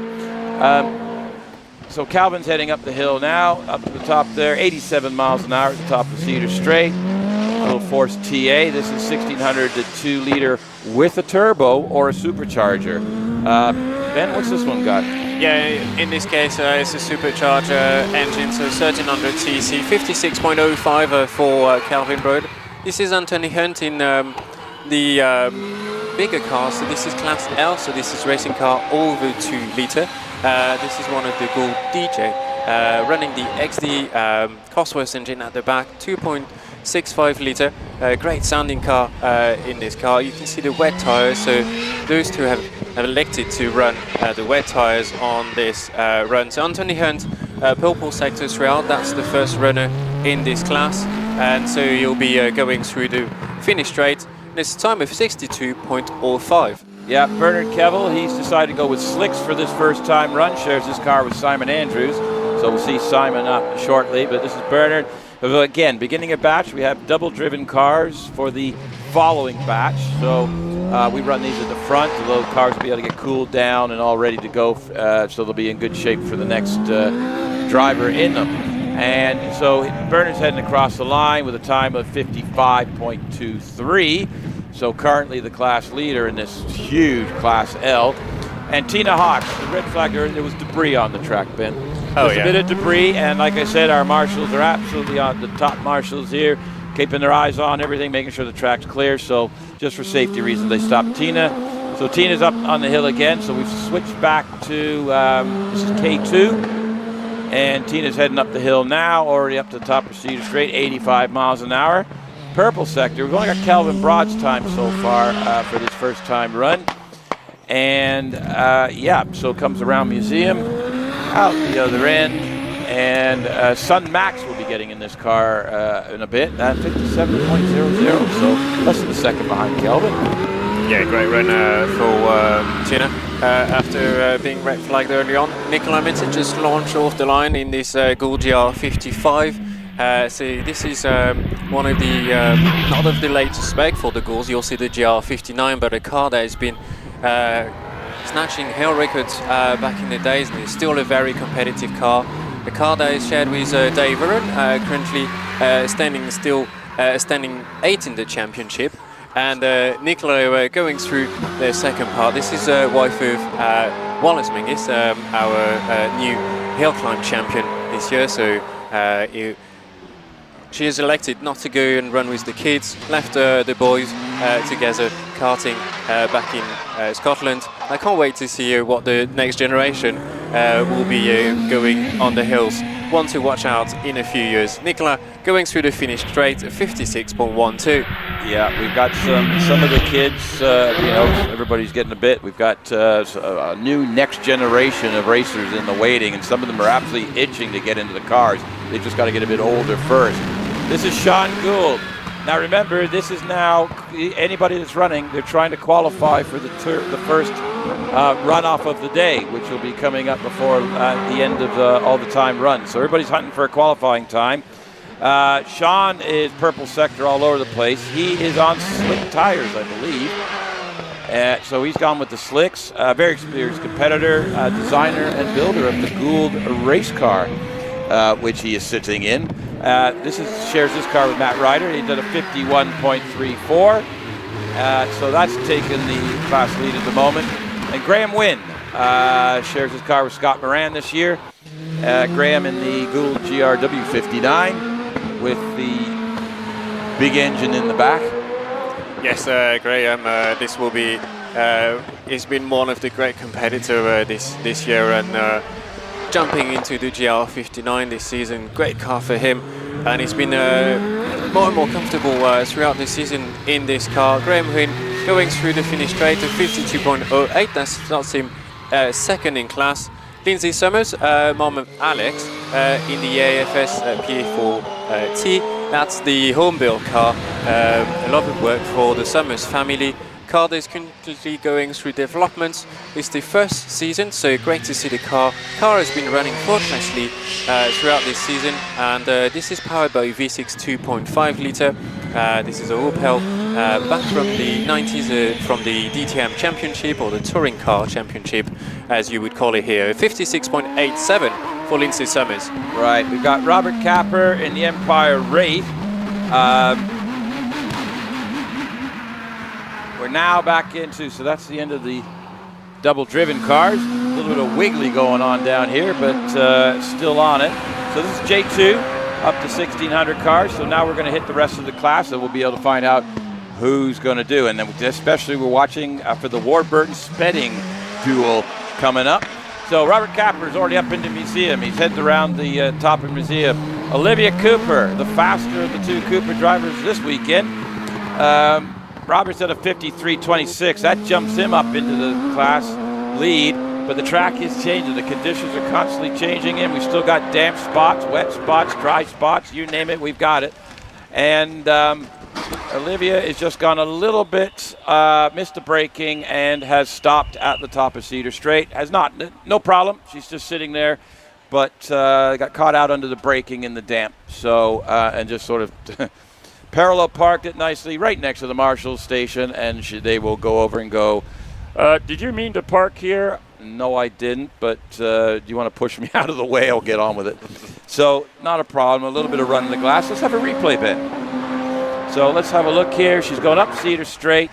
And just on driver's left, just clipped the grass on driver's left on that last little left kink, under braking, locked the wheels up, and off she went sliding down the straight. But no problem, got it stopped before the anything there, and she's still sitting in the car. The car's on 4 wheels, no problem.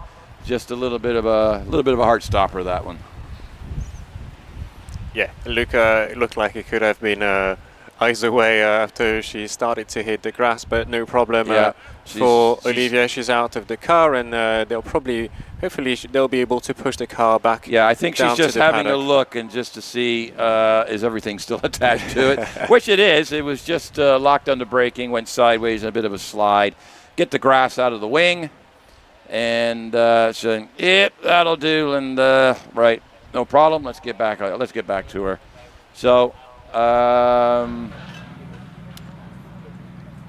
think they're just going to roll that out of the way, I believe. But we'll still wait and see here. So we've got a second there. So, yep, there we go. We've got, see, in Canada, we have a rally in November, and it's sort of a winter rally, but we call it, because the roads are all icy and snowy, it's winter roads, but the ditches haven't filled up with snow yet. So you've got winter roads, summer ditches. But what we have here is dry track and wet grass. So the grass, where some of the competitors usually touch the grass either side, I think they may want to second think that today and see how we are doing here. And we are just having a look at the quickest top 10s, the Tin Top 10 Challenge. This is the six event, 3 venue little championship, and Ben's just pulled up the numbers on the screen here, and it looks like so we've got this is sorry, I was actually reading it and forgot to tell you guys what was going on. Unofficially, of course, at the moment, but this is what it looks like. Yeah, we've got the 2 Morons in this Skoda. Fabio, we actually had the quickest qualifying times for these Tin Top Challenges, followed by the Legacy that will be shared by Stephen Darley and Damien Bradley. So we had some great competition, and it looks like Skoda under those conditions have been able to be running. Just going to double check those times to make sure that these all are actual times that we have seen this morning. 59.65 from Stephen Darley, Damien Bradley 60.37. So yeah, it all looks like these are qualifying times. We've got Stephen Moore, who managed to get 5th in this T-top runner. We'll see if he can get, he's really close to Damien Bradley, so there's going to be some good competition between the two. Yeah, I think the conditions played in a little bit on that, but yeah, this is going to be interesting. We'll have to see how that plays out. What's interesting, I'm just looking at it, we've got Simon Bainbridge in 6th, Robbie Barrell in the Porsche in 7th, Chris Beresford in his road-going Subaru 8th, Robert Wilson in the road-going Peugeot 205 is actually qualified 9th, and Eric Morley in his 1400 Hillmanip is actually qualified 10th. So I'm looking forward to this. This is going to be interesting. So we'll see how that goes out. And so what's happening with Olivia's car? They're actually going to lift it up on the recovery truck and bring it back. It's just I think there's some question there. So she's gotten out, and it's like let's put it on the truck if we can and take it back down. We are not here to cause any more damage to competitors' cars. So we've got a brilliant recovery crew and everything, and they look after it. And if you're watching live stream, you see Jamie, our chief marshal, he gets everywhere. He's up there overseeing the recovery of that. So they'll just scoop that up. The single-seater cars are a little easier to scoop up and put on the back of the truck than the saloon cars. Yeah, I don't think that recovery truck will be stretched to leave that car. It's probably about 400 kilos. With all the liquids in it, so it's just very, very lightweight. But recovery crew here as well, always making a stellar job of this recovery, and they'll get us back and running in no time. Hopefully no technical issues on Olivia's car. It looks like the not sure if the car is maybe stuck in a gear or something like this. They have been pushing the car, so I don't believe that's the case. But hopefully they'll be back up and running. Quite frustrating for the Coopers. Hopefully no problem. We're just lifting the car and we're just going to get it back to the paddock in no time. They'll have a close look at it to make sure it's all up and running, and hopefully it all looks good. Can't see too much damage to the floor on this shot, but obviously it's quite hard to tell from the camera that we have, although we've got a great view here of the action here. Yeah. And they'll be lifting the car and making sure that we've got back up and running in no time. Yeah, quite an interesting tin top runoff coming up. This will be just straight after this last batch of cars, Owen. I'm actually not sure. Have we got confirmation when it's run? Yeah, I believe we'll be running tin top first, top and then we'll be doing the single seaters just before lunch. Okay, so Olivia's come back down the hill without her car, so that'll tell you what's going on there. But all okay. Walk back to the paddock. As you can see, she's all right, and they'll just get that car strapped down and they'll get it out of the way, and we'll be back on the fence today. And I'm just watching one of our marshals doing something weird with signs, and I'm not quite sure what yet. But Olivia may have clipped one of the braking markers.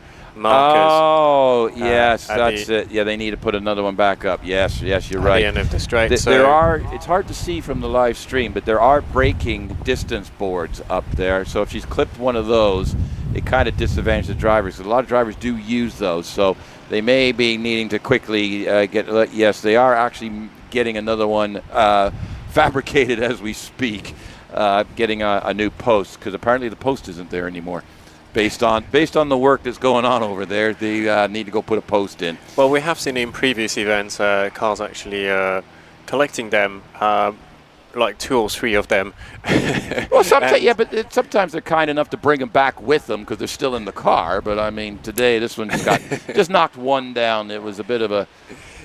It probably disappeared. Yeah. But yeah, a great job. And if you're standing here as a spectator and you want to get involved with the action, I can't stress enough the job that the marshal will do here at this venue and across all the venues in the UK, but also around the world. So if you have marshals also watching online, big thank you for all the efforts and all your time that you put through to make sure that we can run those events safely. And if you want to get involved here at Loton Park, you can join us here. You can come and find anyone that you'll see that looks a little bit more official than anyone.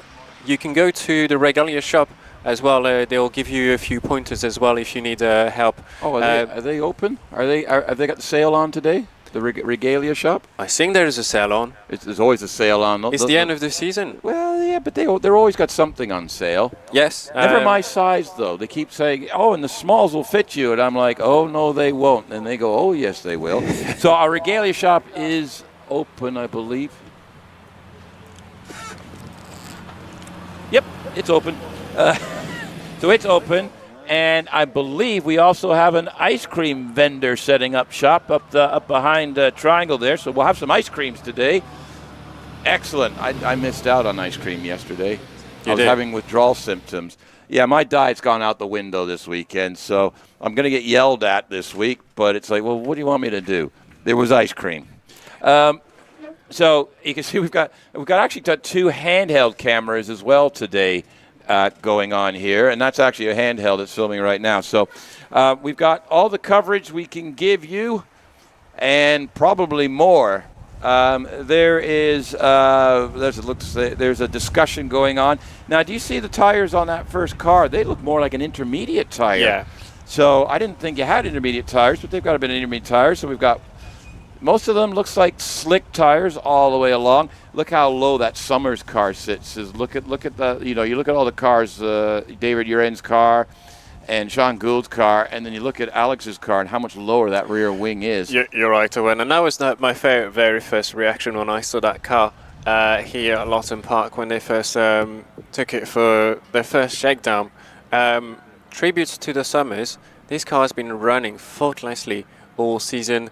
They haven't had any issues. They've been running with no problem, and it's been a great car. And I can't wait for the developments that Alex will be putting through on this car.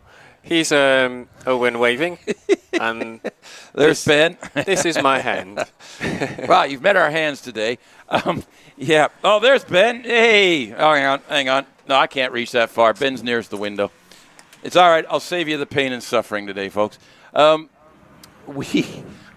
was I going with it? Oh, yeah, Alex Summers. I was talking to Alex at Prescott because he's driven the car last 2 rounds. The Firestorm, it developed a problem, and it was going to be an engine out and that type of thing. So it was kind of like the end of the season for that. But so he's been using this to develop a car. Now, he built this car actually for his wife and his mum. It's slightly different design in the cockpit to accommodate those 2 ladies. It was actually built for the ladies. Alex has shoehorned himself back in the car again to do some development work. But he was telling me that when he's behind the wheel at Prescott, he was this was the first time he drove it at Prescott along with Mum Lindsay. And he was sitting there, and I said, "Oh, can you do this?" And he did get into the top 12 runoff, but didn't score any points. But it was like the whole time he's going up the hill, he wasn't looking at the hill doing the corners and everything. He was data analyzing the car, like, oh, it's doing this here and it's doing that there. So he was literally going, oh, I could change this on the car. So he's re-engineering the car while he was going up the hill. And that's the engineer side of him. When I was talking to him yesterday morning, he has made some adjustments to the car, and I think it's actually picked up a bit. I haven't talked to him. I'll catch up with him later. But his target this weekend, he wants a point. Simple thing. He wants a point. He wants to end the season with his own designed and built car getting a point in the British Hillclimb Championship. 1 point would be fine. So that's his target, and that's his goal. And, we'll be having the first runoff this morning, so we've got to see if they qualify. These mixed conditions are really scratching people's heads now, because the longer we go, at the moment, it's the track drying out. But we have no sun at the moment, so the track isn't actually drying anymore. We're still damp. We haven't got a lot of breeze down here. At the top, I think we've got a bit more breeze looking at the straightaway, Ben. Yeah, it looks a bit drier up top than it does down bottom. Yeah, let's see what Alex can do. Yesterday, he got the car into the 45 seconds, and I think if the condition dries out, he'll be hoping to get into the 44s. It seems to be what he needs to get into the runoff. But actually, I was just looking at the time, and he has a great chance to get in there, because he wasn't far off the pace of some of the more powerful car. It probably gives a little bit of power being a V6 engine compared to the bigger V8 engine cars. But this is the challenge that Alex is setting himself. It's like, I have a smaller engine, I have to make the handling and the area of that car work. Yeah, he's literally got to get it to go through the corners quicker to make up for the straight line speed. So that's going to be a sore neck job, isn't it? You get the G-forces going there, and it'll be like, ooh. But no, so every time you see him driving up a hill, he's actually downloading. He's thinking about what can I do to improve it. But hats off to him. So let's keep our fingers crossed and hope he pulls it off and scores that point. If you're watching YouTube and you've clicked onto it the first time and you haven't already, please like, share, subscribe, and follow. It doesn't cost anything to subscribe. We hit 10,000 subscribers yesterday. We thank everybody that supported HillClimb.TV this year, and hopefully you'll continue to, because we'll be back. As far as I can tell, Rich is not going anywhere. Here we go, Stephen Potter in the Empire Evo. Now I've got to get back to which class we're in now, because we're sort of out of sorts here. But this is class... Yeah, back into class J2, Owen racing cars up to 1600. And Stephen Potter campaigning this Empire Evo. This is a 1600 cc car powered by a bike engine. And 79 miles an hour at the end of the straight, so yeah, no problem for him in this run. Looks to be running on slicks as the condition dries, so we'll probably going to be the tyre of choice running into the lunch here Stephen Potter, 56.86 for him. Puts them up to 5th place in class at the moment. This is Class J2. But remember, folks, we've got David Warburton and Richard Spedding coming up. That's the battle of the day in the British Championship. One of those guys is leaving here with the number 10 for next year. The other one, nout. Right, Gary Hill, OMS 2000M, heading all the way up to the museum. He's heading out the back door. 52.95 takes the class lead by 0.3 of a second. We've got John Stockley in the 4th PC, heading up through keepers, up the hill, or up the Cedar Straight, but as you can tell by these amazing camera views we've got today, that is about as straight as a corkscrew. Up the top, 82 miles an hour. Yeah, John pushing, having a decent run on this first competitive run this morning, no problem for him in this beautiful 4th PC. You can see the open bodywork at the back, and John going through the finish straight to 54.83. Adam Grimmon will be looking to push this car. Already a purple sector through the first part of the run, so looking good for him. He looks to be pushing, looking into our views at Triangle, he was pushing quite hard. Adam Grimmon, one of the quickest, that looked very quick through the straight here. 96 miles an hour, under braking, no problem for him. Gathered it together and then we'll rotate the car at the top of the museum and up through the gears. That looks like a great run for Adam Grimmon. Let's see what time he can do. Probably a time of 49.94, so the first under 50-second run this morning. Yeah, that's a time that's 3 seconds quicker than our second place car at the moment. Darren Gumley had a clutch problem, didn't even get going in the last round here. Yesterday he checked it out as a lawnmower, didn't like it, didn't work well as a lawnmower, so today he's using it as a race car. And in the 4th TA, heading up museum already, coming around. Darren, this should be a fairly quick time. I'm looking for. And then we've got David Warburton. Keep an eye on this. Him and Richard Spedding. They're hunting for number 10 this year. Darren Gumley's got a 52.08. Jumps him up into 2nd place. But what can David Warburton do? He's purple sector so far. Yeah, looked like he was running a bit of traction controller coming out of Triangle, but great run so far. Purple sector all the way through, so that's going to be a great run. Let's see if he can get into the early 49. It looks to be capable of that, and it's a 48.64. Great run for David. It takes a class lead. Now, question 1 is it enough to get into the top 12 runoff? And question 2, can Richard Spedding go quicker or slower? Richard Spedding is dangling with this. He was up at Loggerheads, he's down at Triangle, he's up at Keepers, he's down at Cedar on the split times to David Warburton. Heading up into museum now, I think this is going to be, he's down just a hair on David there. This is a straight up battle, winner takes all, across the line of 49.61. He's a second slower than David, but that's only his 3rd run in the car at Loton Park this weekend, and he's only run it at Dune previously. Right, we're switching cars. We've got Anime Furnace. Sorry, we've got Einan Price. Yeah, Einan Price in the second part of the run. Great, he's pushing all the way through in the first part and looks to be doing that in the second part of the hill. No problem through museum. This is a tricky corner for all of our drivers. All the way through the finish straight, 50.78 slots him first in this class. Yeah, it takes a huge lead, but the track is drying out a bit. Anime Furnace was talking to her this morning. Her target yesterday was a new PB. She wanted a 56, ended up doing a 54. She didn't care what happens the rest of the weekend. She's absolutely having the time of her life. In a little Swallow, came up, she's raced a Radical previously. She's in this little Swallow race car. Yesterday she did spin it once to the top, but she didn't care. She set a new PB in the 54s. Not going to get that this morning, but she's just out having fun today. She's absolutely over the moon what she achieved yesterday. 59.05 still puts her in 3rd place in class. And we've got Aaron Colburn. Now Aaron Colburn and Alex Coles, or is it Tom Weaver? I got to get that.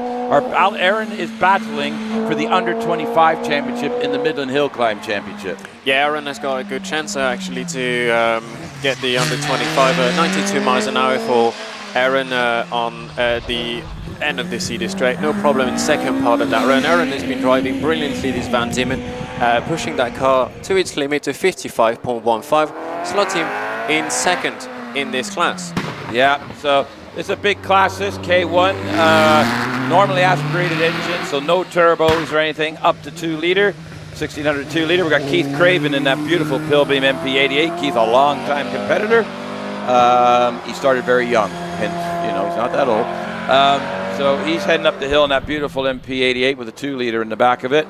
And we've got Ian Tucker in the OMS 28 on your screens now, heading through Triangle and up the way. And I'm just seeing what Keith Craven's done here. He's going to be 61.19, jumps him up into 5th place.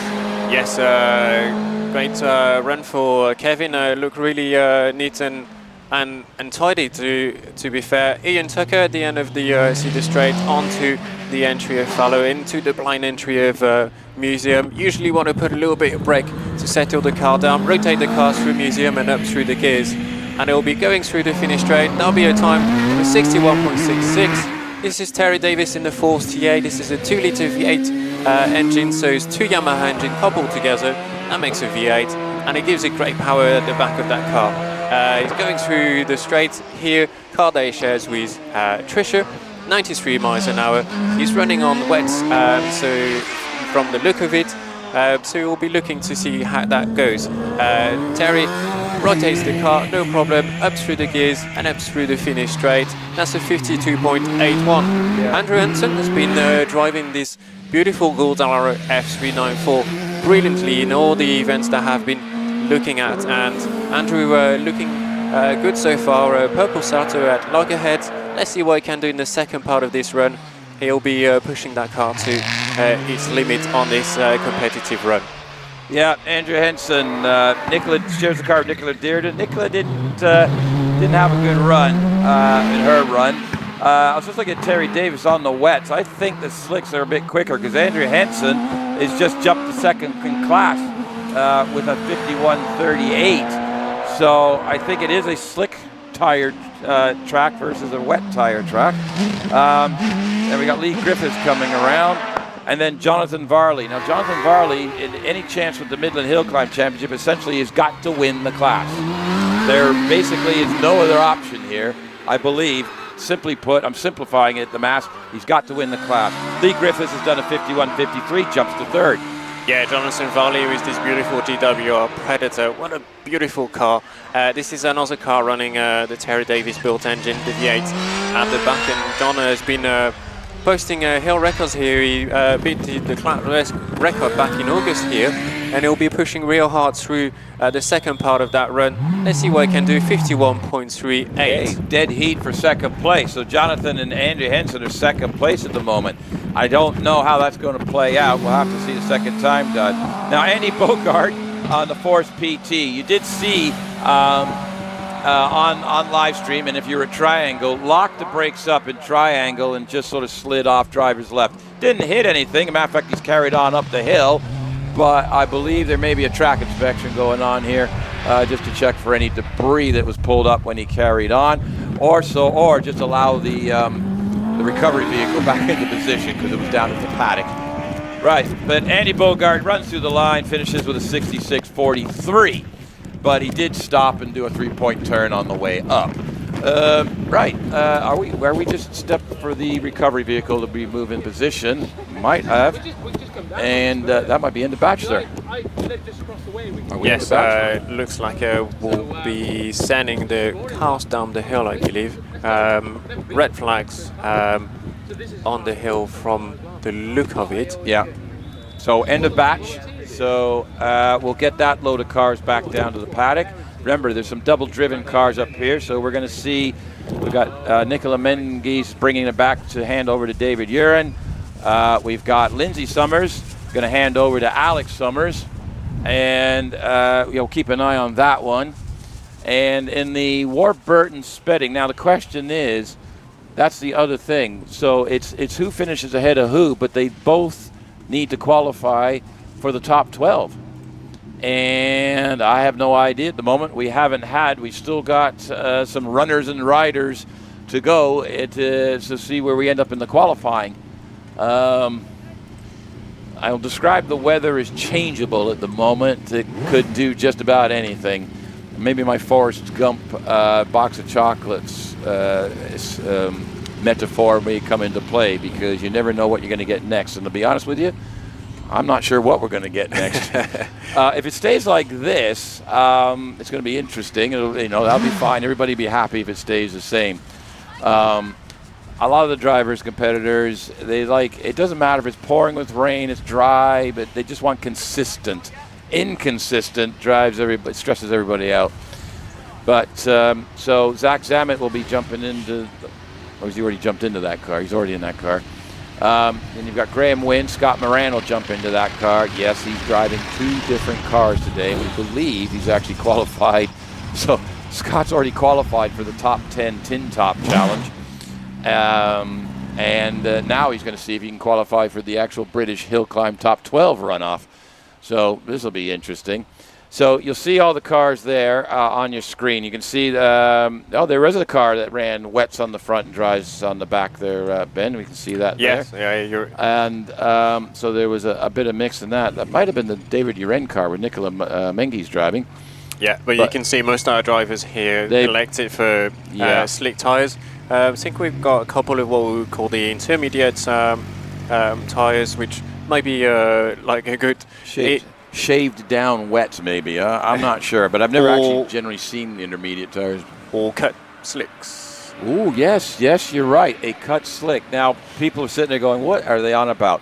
What you can do, and I forgot all about this, so thank you, Ben, I'll bring this up. So our little tech tip for our break here is, the slick tires, even though they're smooth across, they still had tread depth. Like any normal tire, you have tire wear.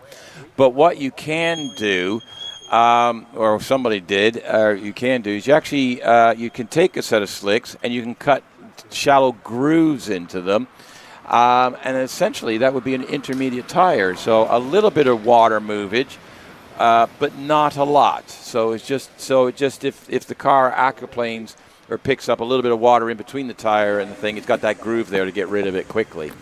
So it's a slick with a couple of grooves cut into it, but you don't see it that often. I know some competitors will take older tires. We had a question yesterday about how long the tires last, and the top competitors will probably buy a new set each year, but they'll still have the old set from last year, and sometimes they'll actually cut the grooves in last year's set just to have as an intermediate tire. Not a lot of people do it, but we have seen a couple of cars here this morning with that option. If you compete long enough with the same setup and everything like that, you kind of end up with extra tires.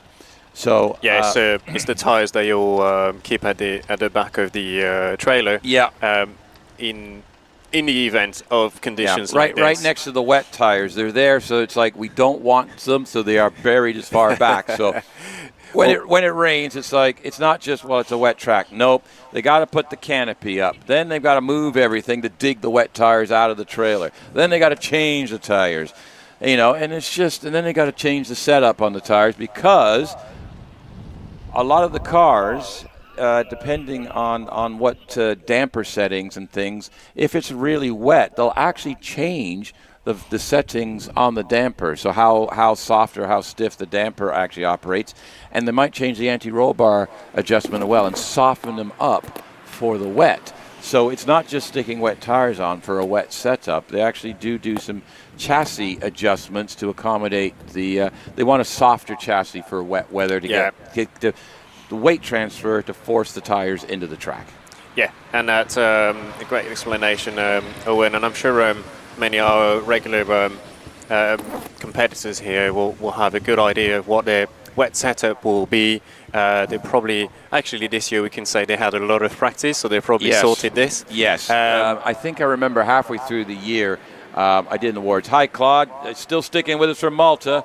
I'm guessing you've got a little bit better weather than we do today, but heck, stick with us for the racing. It's going to be good.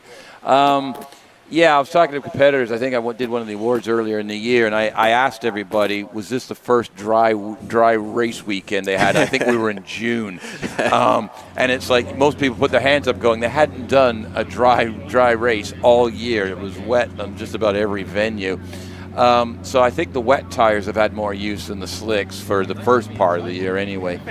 Right, so, yes. So, chassis changes, suspension, that type of thing. But if they've been racing long enough, they've sort of got a logbook they keep a logbook of all the different setups and changes and make notes and everything. So they may not have data acquisition on the car, all that fancy computer stuff, but seat of the pants data acquisition is still one of the most valuable things in the world. Even the Formula One guys will come in and, you know, they do the debrief and they explain to the engineer, well, it felt like this and it felt like that. And then the engineer says, well, it didn't because you did this, but it felt like, you know. Well, the driver trying to convince the engineer's wrong. But anyway, there.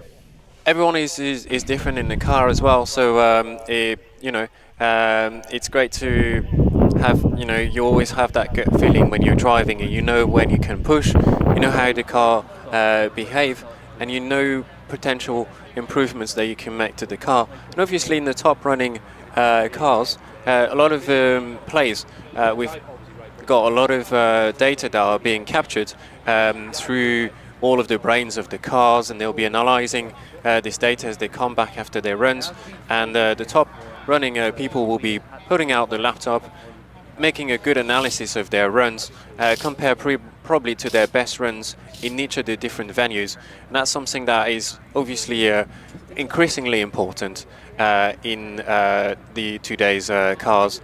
And the development of those cars that we have seen in the past 10 to 15 years with the electronics, launch control, traction control has been helping those cars. But some of our drivers may have those possibilities. The brain of the car may be able to run launch control or traction control, but sometimes they just want to get the purest feeling of the car, and they'll be turning this off because they think it gets in the way. Yeah, there's nothing. I'm a driver myself, and yeah, technology is great, but I still like my right foot. I spent a lot of years developing my right foot, and therefore my right foot I still rely on more than anything else. Okay, so we've got the batch, right. We've got, are we heading for the over 2 litre cars now?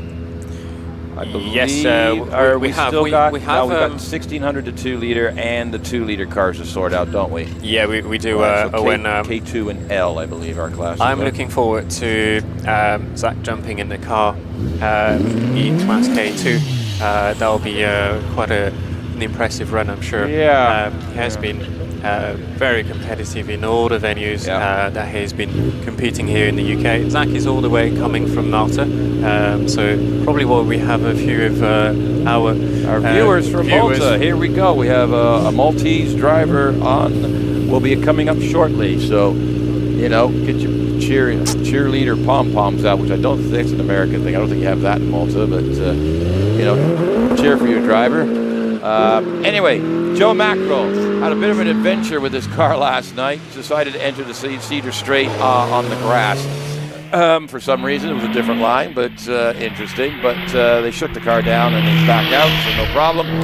So in the Tiga SF83, it was actually made in '83. This car was originally raced as a Formula Ford 2000 car in the '80s by Chris Nadell, who was Tiff Nadell's brother.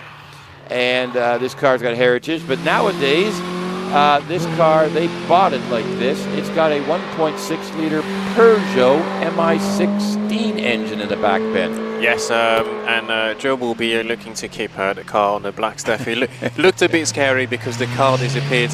If you are looking on the live stream, the car disappeared from a view in our cameras, but the car was fine and the driver was fine, so that was a relief yesterday. Joe Mackerel going through the straight purple sector all the way, but he's the first runner in this class, 62.33. Alex Kohler just launched off the line in the Force TA. This is supercharged. Looks like he was a little bit wider, hitting a little bit of the grass on the outside on that car, but he'll be running in this class, and let's see what he can do. He looks to be running and has edged his bed with wet at the front and slicks at the back from the look of it. And Alex having a great drive in this car. He'll be pushing through on the Cedar Straight here. Great run so far. It looks quite quick through the camera. 105 miles an hour. Quickest so far, I think, on the speed trap today. Alex Kohler, great runner in this class. Yeah, Alex, if you follow, obviously, the hill climb scene, normally he's in the red car with Dad. This is actually Kelvin Broad's car. I think they had a technical problem. I haven't got to the bottom of it yet. I haven't been able to catch him. But Kelvin's kind enough to let Alex drive it, although he may change his mind because Alex just did a 51.27, took the class lead. And now we've got young Max Hawks shares this car with Mum. Mum's sitting at third at the moment with a 57 flat. Max, up-and-coming photographer as well, does some really nice photographer work, M. Hawks Photography. And he's already up in the museum in the family Force PC. Yeah, looks like he's pushing this car real hard on this first competitive run this morning. That's a 53.89, slots him second in this class, but great run for Alex, about 2 seconds quicker. But Pete Tutton in the OMS 28 looks to be slowing down and heading back to the paddock. He's been having fuel pressure issues with this car. And he was going great guns. You know, Pete was going to be, he's won this class a couple times, and he was the one to sort of beat type thing, but had some problems last weekend on an outing with a fuel pump. And yesterday the car died, and it was a fuel pressure issue again. And it hasn't sounded right and everything, so I hope he gets it sorted out for second time run. So at least he can register time and still got a chance. This is only first time runs. If you're just joining us, we are into time runs. We're about 2/3 across the, we just saw a brief picture of an intermediate tire there, just flashed on the screen there for a second. Yes, you're joining us halfway through the time runs, and we're getting into the qualifiers for the top 12 British is what we're hunting for. We have mixed conditions. The track is damp in places, but the weather is holding dry at the moment. Yeah, John opted for a full slick, and this is one of the turbocharger car that we have today on the hill. And John will be pushing quite hard.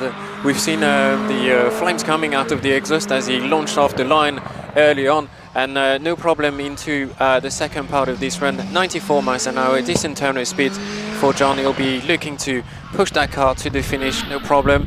Inside line into a museum, let's see what he can do. But let's take a look at Zach Zamit, posting already purple sectors all the way through, and he'll be pushing, and this is one of the quickest. He'll probably be leading that class today. Let's see what he can do. He'll be pushing that car. He was quickest, I think, through the speed trap at the end yesterday. 54.36 for John Chalmers was the time. Zach Zamin going through the second part of the hill, still purple sector, no problem for him. He's be pushing this car to the limit, and then all the way through, up through the gears, through the finish straight. 48.11. Well, yeah, 3 seconds quicker than Alex Cole, so might just have the class late, but we still got Paul Hames. Don't count out Paul Hames. He has a number 8 in his car, and there's a reason he has a number 8 in his car, because he was 8th in the British Championship last year. Regularly gets into the runoffs with a little, is it supercharged 1300 in this car? Turbocharged, I believe. Turbocharged, Yeah. sorry, yeah. So, and Paul, yeah, great. You can hear the engine popping and banging and the anti-lag running on this car. A car they've developed since the last season, looks to be planted in this beautiful GR59 chassis. And Paul going through the finish straight. Let's see what time. 58.86, so about 7/10 slower than Zach Zamit, but a great turn of speed for Paul. Harry Pick going through the second part of his run, already through the Cedar Straight. Let's see what we can do. We're now moving up to Class L, so this is the bigger engine capacity cars. yeah, racing cars over 2 liter. So basically we've got about 4 liters and change in here. Got Harry Pick in the OMS 28 CD. Our earlier runners, the track wasn't as good as this. It's better, not perfect, but it's better. So our early runners, the double drivers, may lose out on this. And Sean Gould being one of them. There's a battle for, Sean's in a battle for the number situation here. And he, you know, we'll have to wait and see what happens. But Will Hall setting purple sectors. Harry Pick is 50.27, so he's taking the class lead at the moment. Will Hall is purple sectoring it all the way. This is going to be absolute 47.50. We could have some interesting runoff qualifying here. Paul Crute in his V6 Jaguar-powered OMS 28 is on the hill. And since it's Jaguar-powered, he put the old Jaguar Formula One scheme on it. And just heading to the top of the hill. Yeah, great livery on Paul's car. Always immaculately presented, this car, and this is the V6 3-litre from Jaguar, an engine that was shared as well with Ford. Paul going through the finish straight. It's a time for him of 58.88. Good run for him, slots him 8 in this class, but we've got still a few cars to go. Terry Grave is one of our competitors here in the Gorgie Jet, running the XD Indy car, already through the second part of the hill and through the finish straight. 52.66 for Terry Graves. Yeah, good run for Terry, up to 5th in class right now. We've got Simon Andrews, shares the car with Bernard Kevill. Bernard actually set a 55.2 earlier when he ran up the hill, but I think Simon's got a little bit better the conditions at the moment here, so he's heading up the hill right now. And yep, comes around Museum now at the other side, heads across the line. We've got young Jack Cottrell in the Dallara Cosworth. It's sort of a mix-mash car, this one. It's got DJ in the back and Dallara in the front. And Simon Andrews goes 5th with a 52.62. So, yeah, he's about 3 seconds quicker than Bernard in the same car. They're normally within tenths of each other, so that shows the difference in track conditions. So Jack's already up to Museum, and we've got David Urin is already purple sectored up on Will Hall at the moment, heading into Triangle. We'll get Jack across the finish line with a 49.81. That jumps him into second. Will Hall's done a 47.50 in first, but David Urin, he might get him.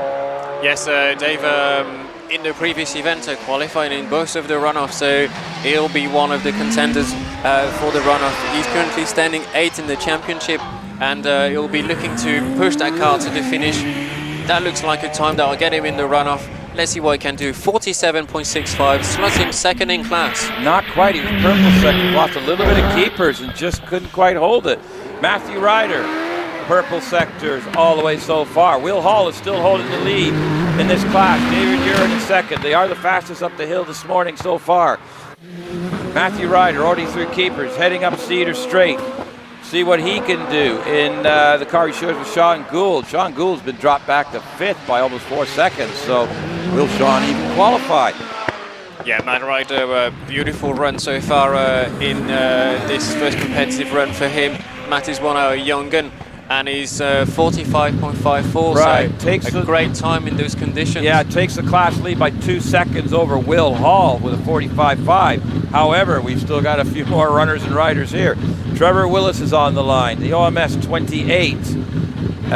Let's see what he can do. What was he like in practice yesterday?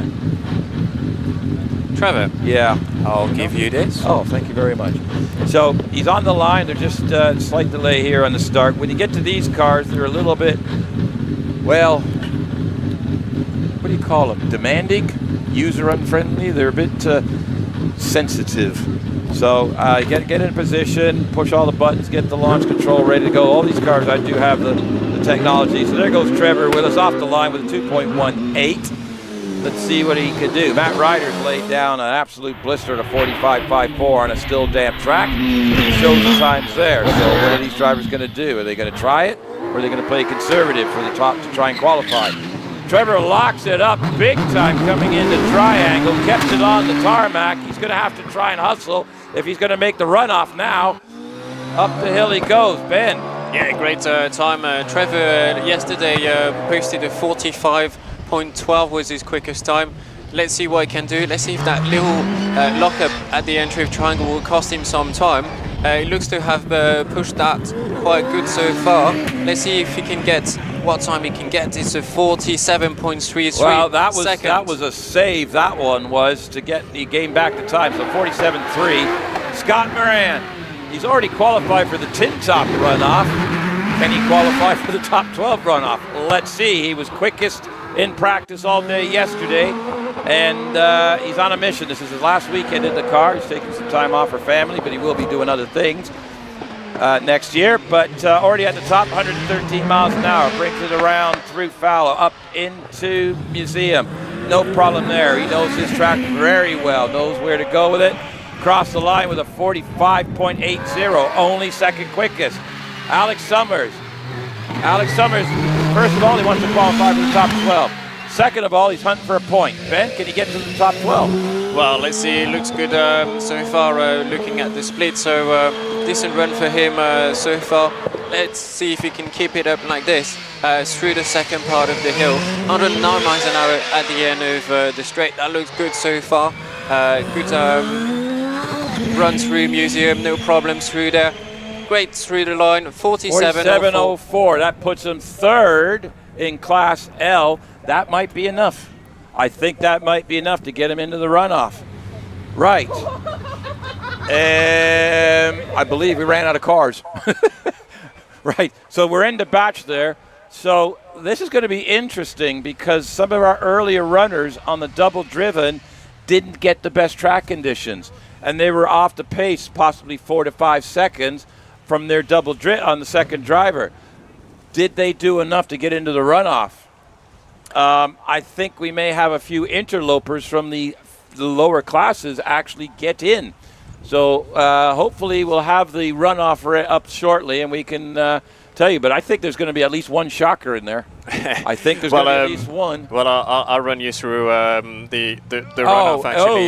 Hang on, Captain's. Oh, yeah, there is a shocker. Yeah, Captain Data's done it. Captain Data is on it. I have Data Man in here today. He's already on it. So let me give you the run of qualifying order.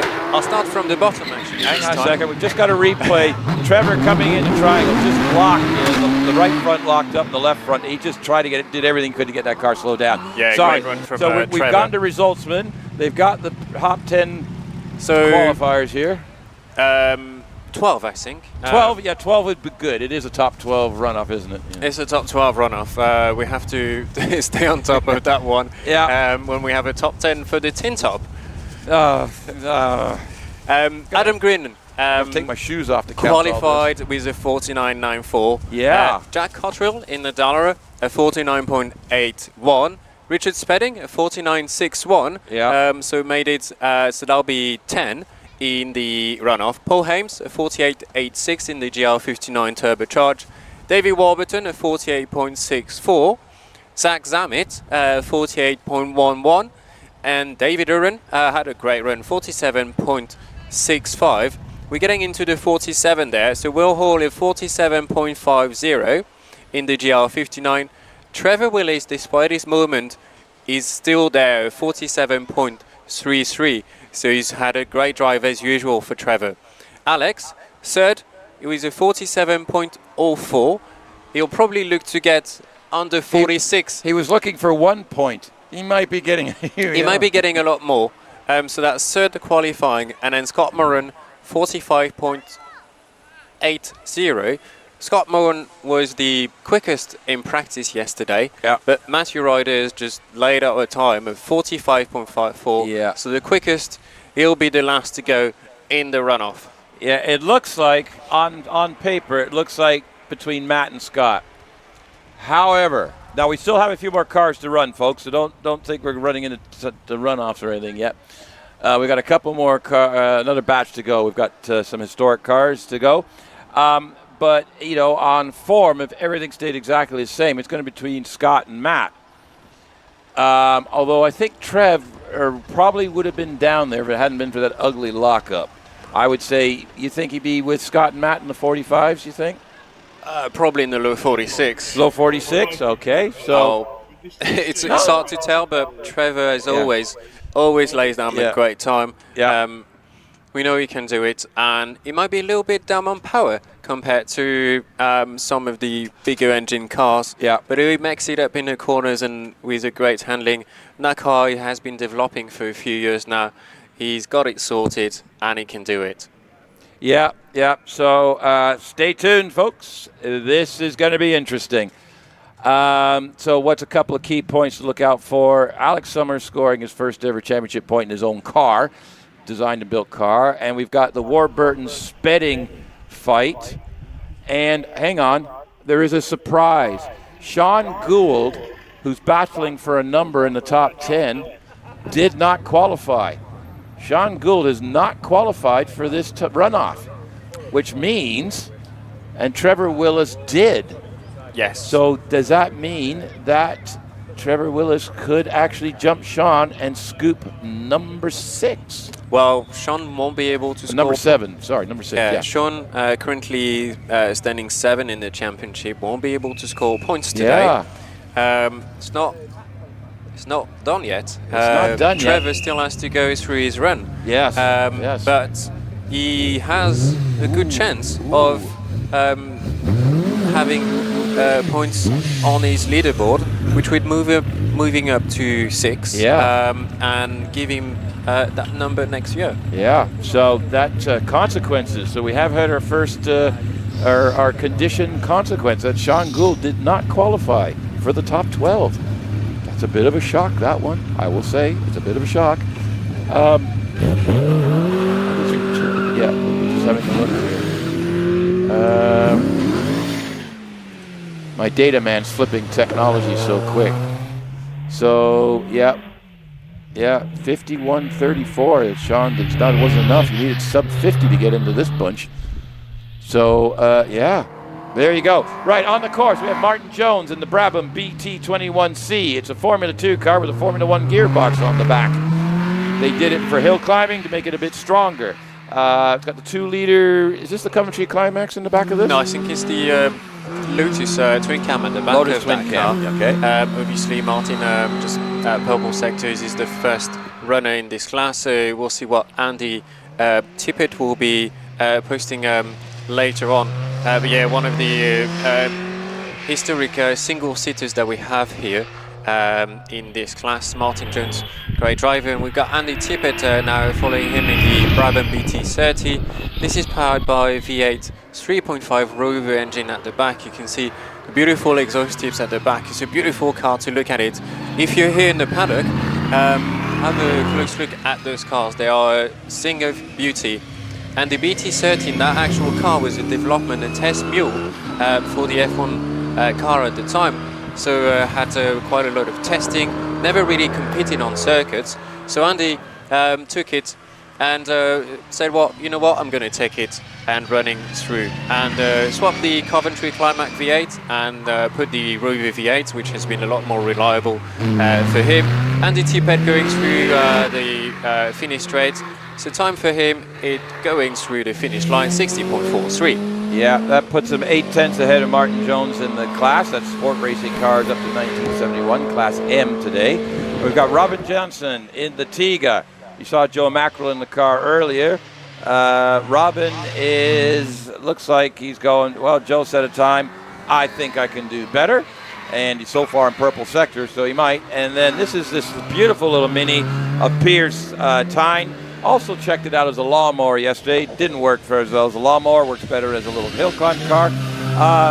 Works at McLaren, a bit of an engineer at McLaren, so he's applied his detailedness, if you will, to this car, and it's unbelievable, the detail on this. But Piers is not afraid to use it. So up the hill we go, and let's see what he can do. He's in the class of 1, but you've got to have a mini. This is a UK motorsport event. We've got a modified mini, and we've got the traditional Austin Cooper S Mark 1 mini. Beautiful car, absolutely in period. And across the line, he goes with a 69.28, and that's pretty quick for a mini up this hill. Right, now, I'm hoping someone will guide us on this next little bit, because I believe we should have a tin top Runoff. Right, we're just having a look there. There's the mini. Now, what you're looking at, that is our runoff road. So that's after the finish line. The cars actually come down to the countryside, and the deer like to hang out up here. We are in a deer park. So this is a deer park all year round, including today. But today we're sort of annoying them or running up their driveway. So that's Piers coming back into the top paddock and heading literally straight down the hill again. So the British Tin Top Runoff is coming up soon. And I'm really interested to see this, because I hate to say it, there's a rally car at the front of it. There's a rally car in second. There is a Heritage rally car Heritage in third. There's a Heritage rally car in fourth. And there is a homologated rally car special in fifth. Yes. Let's hear it for the rally cars. I'm going to annoy everybody else now, because I've got rally cars today, or the modern modification of what was originally a rally car. Well, we'll be keeping an eye on the family competition of the Morans. Yep. Let's see if actually Scott can win this tin top runoff, and potentially the single-seater. He has had a busy weekend. I'm sure he's going to try his hardest. But maybe they've made an agreement with his dad to say, you know what, I'm not going to push the car too much, because they've been 2 to 3 tenths close to one another. Roger, his dad, has been so far the quickest in this car. He's had probably a bit more practice. Scott has just jumped in the car this weekend. The position for the British Championship are settled now, so he hasn't got a lot of pressure on his shoulder on that side. He still wants to win. He is here to win. Let's not discount Scott on that. But yes, you're absolutely right. But Roger, Dad, has been about a half a second quicker in that car all weekend, annoyingly. But Scott's always driven it first. So I don't know. I don't see. I know Roger says, and don't forget, Roger is a former British champion as well. Roger is former British Hillclimb champion, and then Scott was, well, I can do that, and then did it 6 times because why not? Yeah. And he's been close a couple times. He's been number 2 a bunch of times, and so there you see in the paddock. And first up, we've got 2 double driven. So that's actually, you see the Skoda number 2 there. That's Roger Moran actually leaning in the door. Scott's in the car now, and I believe we're going to have, is that Stephen Darley going to run first? Now, Stephen. Yes, Stephen Darley. If my memory serves from Damien, sorry, Ben, if my memory serves from Damien, Stephen is ahead. He's leading this Tin Top Challenge at the moment.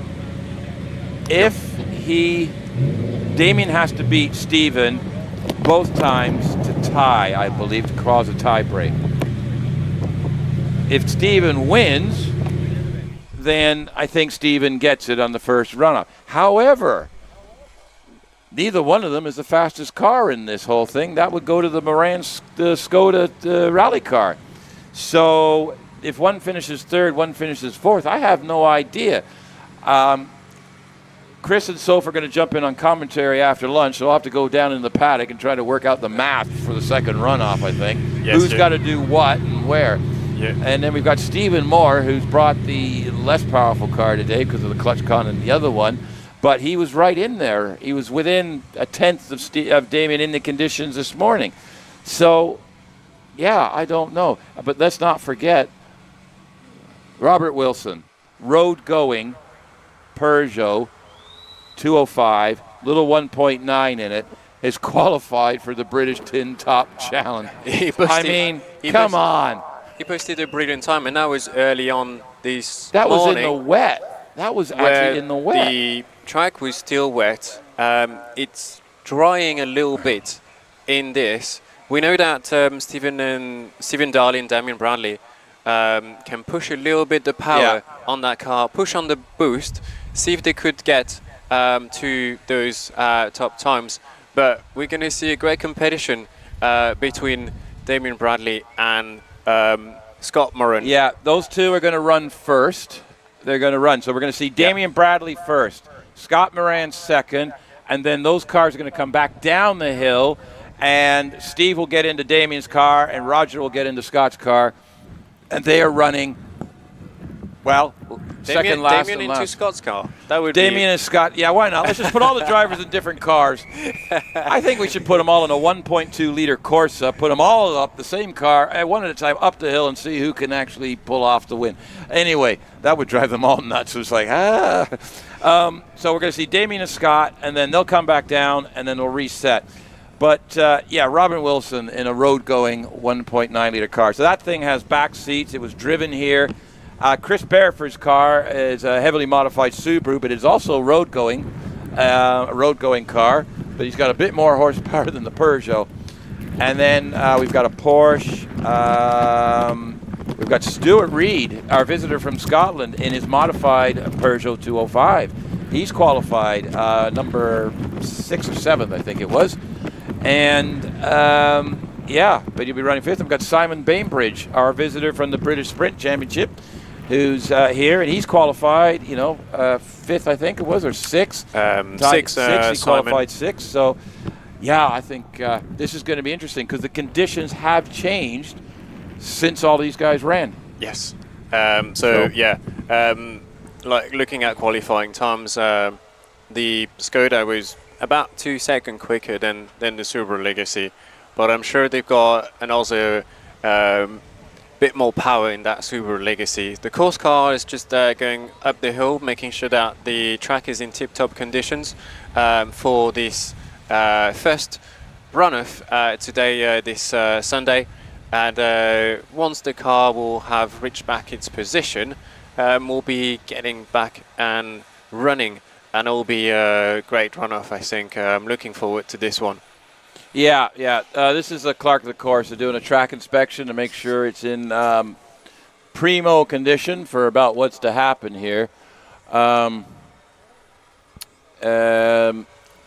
is he just going to sit there and watch? I don't think that's a safe place to watch from. No, given yeah, what we saw this morning, I think they're just having a quick chats. HillClimb Monsters. HillClimb Monsters. They've seen that. That's a brilliant YouTube channel and Facebook page. HillClimb Monsters. Thank you very much for the compliment. We do watch your videos and stuff on the old European, the big cars that run up there. So thank you for tuning in and watching us. We appreciate it.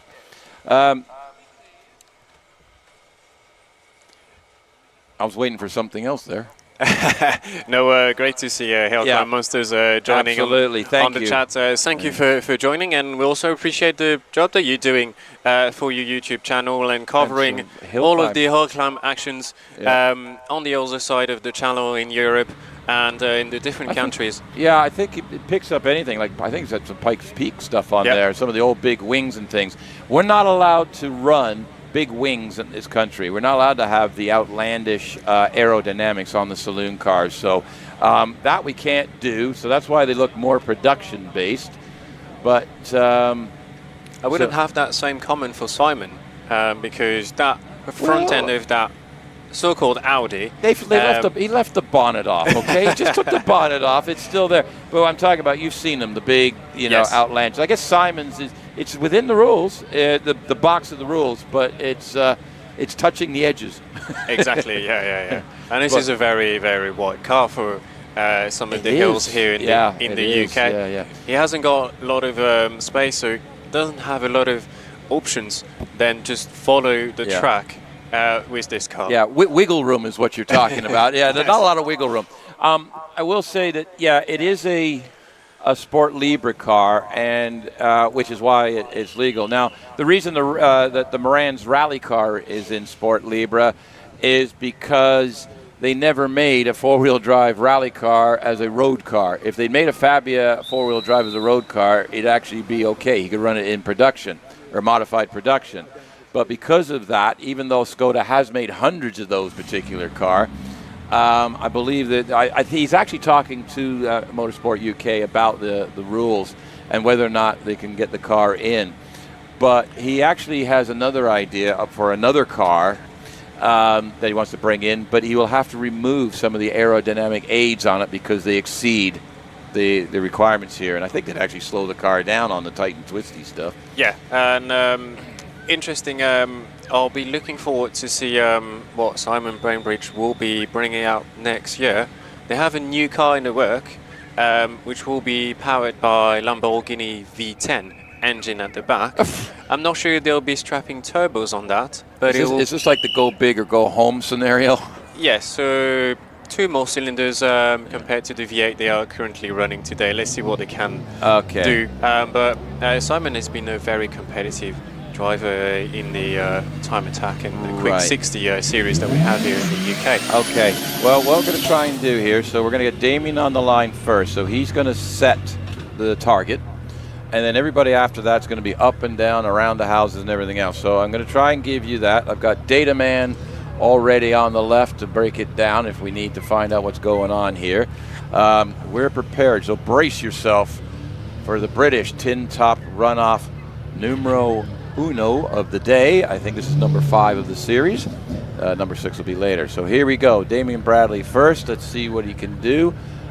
He qualified with a 6.037. Now this car does do, they were doing 52s in this car yesterday if my memory serves. I think he was there. So he's off the line, launches up into the first corner. It's actually almost a 90-degree left-hand corner there. gets it straightened up again. Now, he hasn't been on this track in about an hour and a half. The conditions have changed a little bit. He's first up. So does he attack it and hope it sticks? Does he play a safe run? What's he going to do here? So around triangle already. He's heading up the other side. Heads for keepers. A little bit of brakes just to settle the car coming into it. Flip-flop did a lateral wave, but they're still there. Hasn't touched him that. Oh, you can see that. Did you see that, Ben? He actually car was just the car actually jumped. Car was dancing, and we had the same camera shot yesterday, and he looks to be pushing on this run. Probably turn up the boost on this car. Let's see what he can do and set the reference time for this first runoff. Right, there we go. It's a 54.19 for Damien Bradley. Right, so 54.19 time. 54.19. So Scott's target is to go quicker than a 54.19. That's a 3-second ask on his qualifying time. Yes. And Scott just got out of his single-seater. He's got to get back in it again. And this thing seems stupidly slow to the single-seater. But can Scott do it? Let's watch and see. I'll try to give you the splits and see if he's up or down and see what he does. So he's qualified for the British tin top runoff. He's getting greedy. He's qualified for 2 runoffs.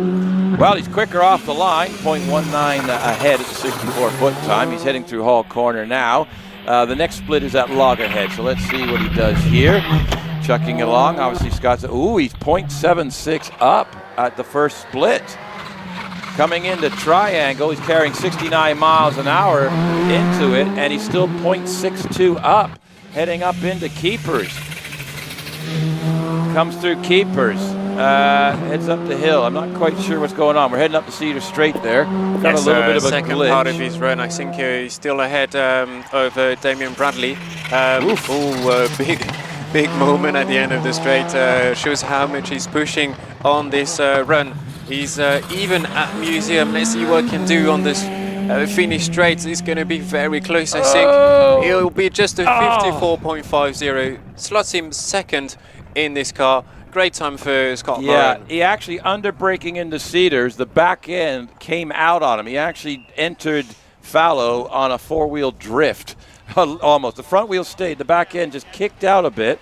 I don't know. We may have a replay of this in a second. The back end under braking just turned him a bit, and he had to correct. So whether or not that lost him, but it slots him into second place by 0.3 of a second.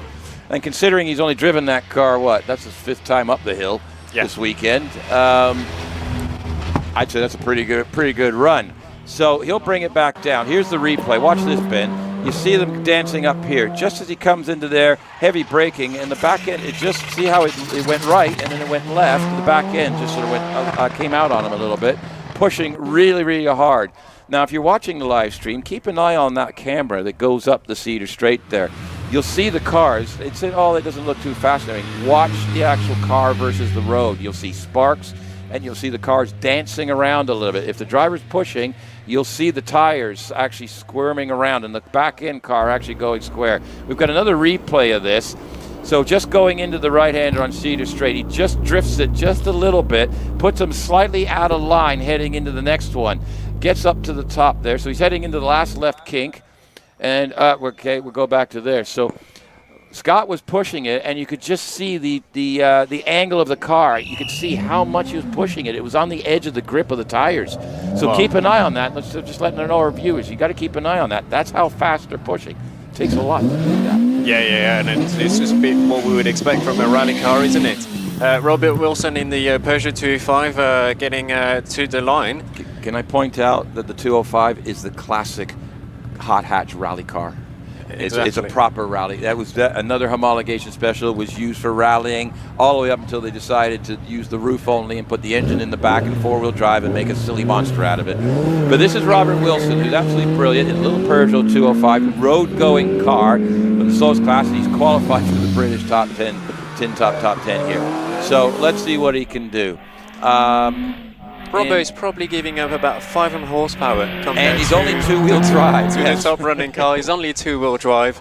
And Robbo will be pushing that car, no problem. He'll be going through onto the entry of Triangle here at the bottom of the hill, no problem. Realise that this car still has his back seats and the door cards inside. And he'll be going through that second part of the hill, no problem, into the straight.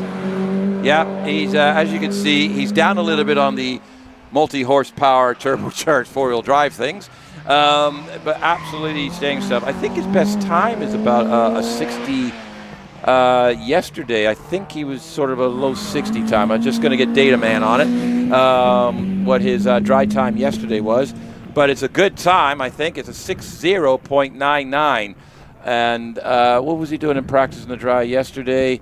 It's very close to the time he's been posting in the dry yesterday. He was doing 6 zeros yesterday, so that's almost a PB, a good time. So very consistent, Robert. Well done for qualifying. Next up, now this could be interesting. This is Chris Beresford. This is a four-wheel drive Subaru, but it's not stock. It's been prepared within the rules.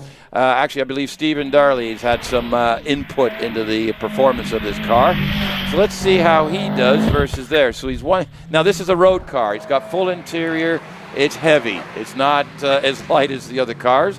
The other cars had nothing in it, so he's dragging around a few extra 100 kilos in this car. Also, he's a very tall man, our Chris. There, about 6 foot and change. But he's only a couple seconds down on the Legacy. But I believe he's up on the Peugeot. Yes, Chris obviously has a lot more horsepower in that Subaru Impreza. His best time yesterday in practice in the dry was a 57.25, so he'll be looking to get close to that time.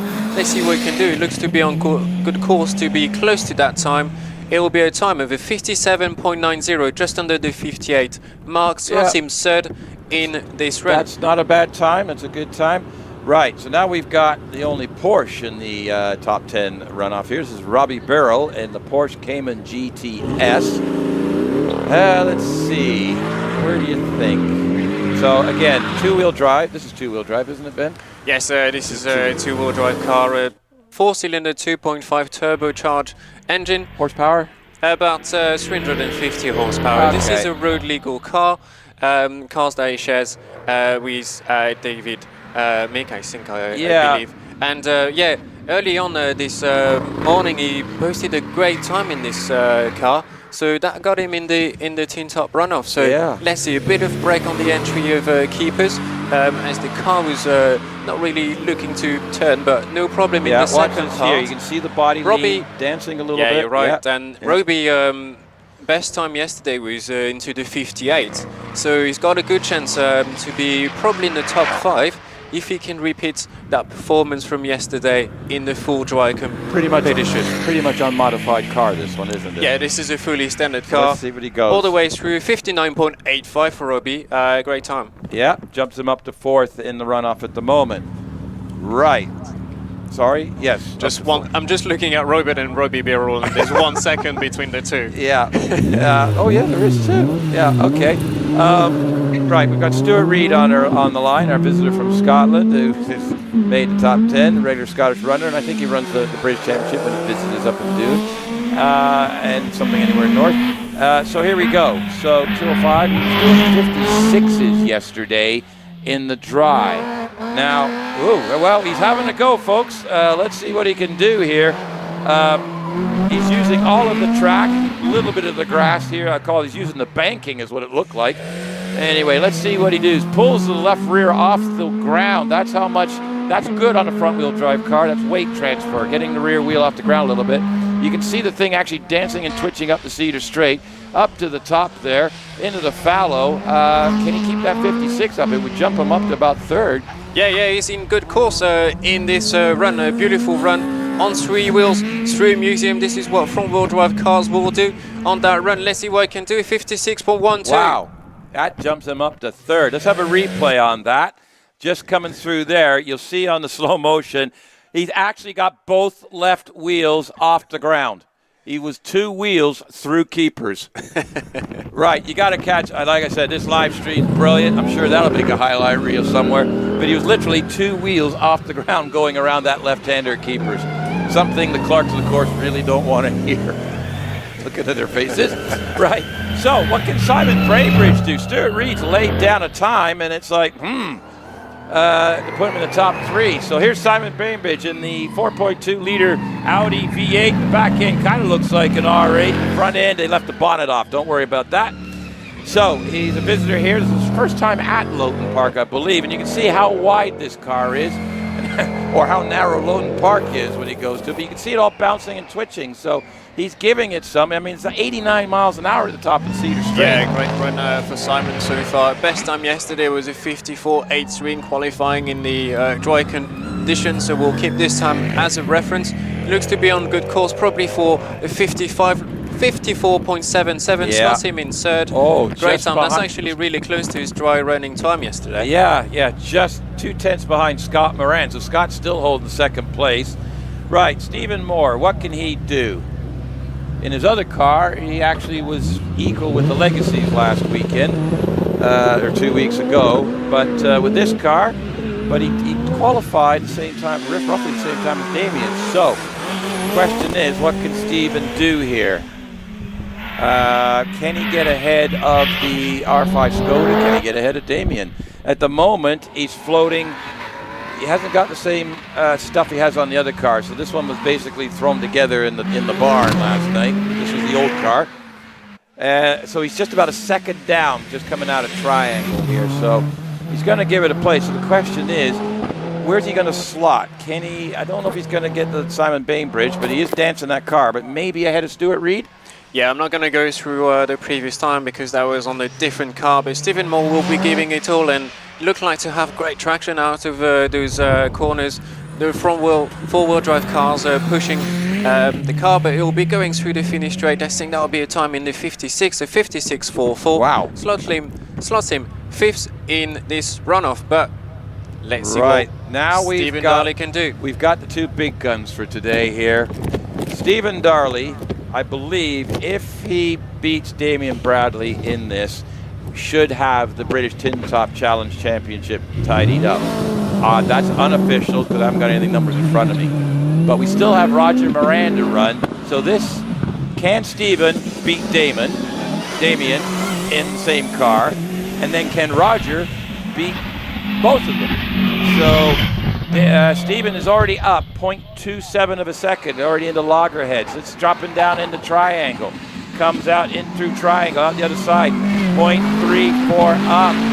He's advantages. He has advantage over Damien at the moment. Heads up through keepers. Doesn't hit any of the flip-flops. He's safe. Now half a second quicker. Heads up the hill. See that jump? It's almost like they jump a crest and then the car jumps a little bit there. That's kind of a cool shot. Run so far for Stephen. Okay. Ignore that split time at Cedar if you're watching on screen. It's not right. It's inaccurate, so ignore that red. At Museum, he's over 1 second quicker. Heads up across the line. He does a time of 52.82. I believe that might be enough for the Tin Top runoff. Well done. However, Roger Moran. Now, I think his quickest times are about a 50 yesterday. Yeah, 54 was only just a 54. Big ask for Roger. Big ask, but I don't know.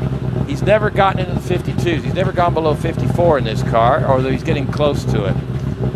But we have three competitors, second, third, and fourth, are all in the 54s. And I think that's his target. First of all, he's got to beat Scott. He's got to beat Scott because it's the father and son thing, and he can't let Scott beat him in his own car. That's just, that's nasty dishwashing territory there. But the question is, can he get Damien Bradley? I think he's going to, I'm going to do a prediction. I think he's going to get Scott, and he's going to be real close to Damien, but I don't know which side of close. Yes. I think this is going to be a run. So let's see what he does. He's off the line now. Well, he's already 10th down, but that's on Stephen Darley. The split times you're going to see are on Stephen Darley. What we're looking at, because he's never, looking at his practice times, what we're looking at is second, third, and fourth. That's what we're looking at. Drifted it heading into loggerheads there. So watch the back end on this car. Scott was drifting it a bit. Here comes Roger. He's come out through triangle already. As it goes up the straight, folks, watch the car dance around. It looks deceiving, but he is pushing this car for all it's worth, and he's only 0.4 down on Stephen Darley.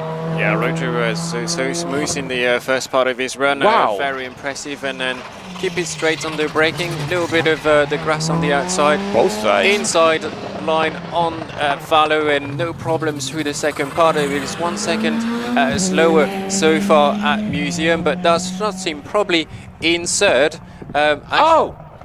Equal with Scott. He's tied Scott, 54.50. He lost a little bit. He was up on Damien. He was right in the 53 zone and lost a little bit at the end. But it's a dead heat on the family. Oh, you know they're going to have to settle that in the second runoff, don't you? 54.50, a tie for third. Skoda just apparently doesn't go quicker. Let's have a look here. Right side on the grass at top of Cedar. Left side pretty much through the grass at Fallow up the other side. Did he lose some? Did he gain some? I think he may have lost some. Yeah, I think he lost him. I think that grass cut almost lost him a little bit. But he threw him offline. When he hit the grass on the driver's right side, I think that threw him off. He couldn't turn when he wanted to. He had to turn a little bit later. A little bit, but yeah, we couldn't have made that story. No, it? no. There you go. So here you go, the legacy in the top 2 position of that first tin top runoff. It's in the rally battle. It's Skoda. It's Subaru, then Skoda, then Interloper with the Audi. Audi made a rally car. We could go with a rally car and an Audi. They never put a V8 in it. Then we've got Peugeot, and then we got Mitsubishi, followed by a Subaru, a Porsche, which they do rally, and a Peugeot, which they rally. So there was all rally cars in that for me. I love the Tin Top Challenge. Anyway, yes, we've got confirmation. Stephen Darley has won the British Hillclimb Championship Tin Top Challenge, and that's all there is to say on that. So give him a wave, congratulate him.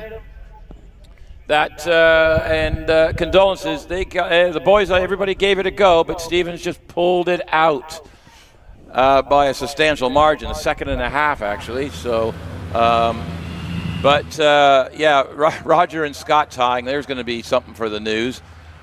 So does that mean now? Yeah. I don't know what that means now. Roger was ahead of Scott in the class, but they tied in the runoff. But I think that's the same time that Scott did in the class, in the qualifying. Well, I would argue if I would be Roger, he has been the quickest of the 2 so far in practice or competitive runs. So, yeah, a fantastic run for the Skoda. But well done to Stephen Darley for taking the Tin Top Challenge this season in this beautiful Subaru Legacy. They'll be back next season. Stephen has a Subaru Impreza in the run, which will be probably another contender for the runoff next season.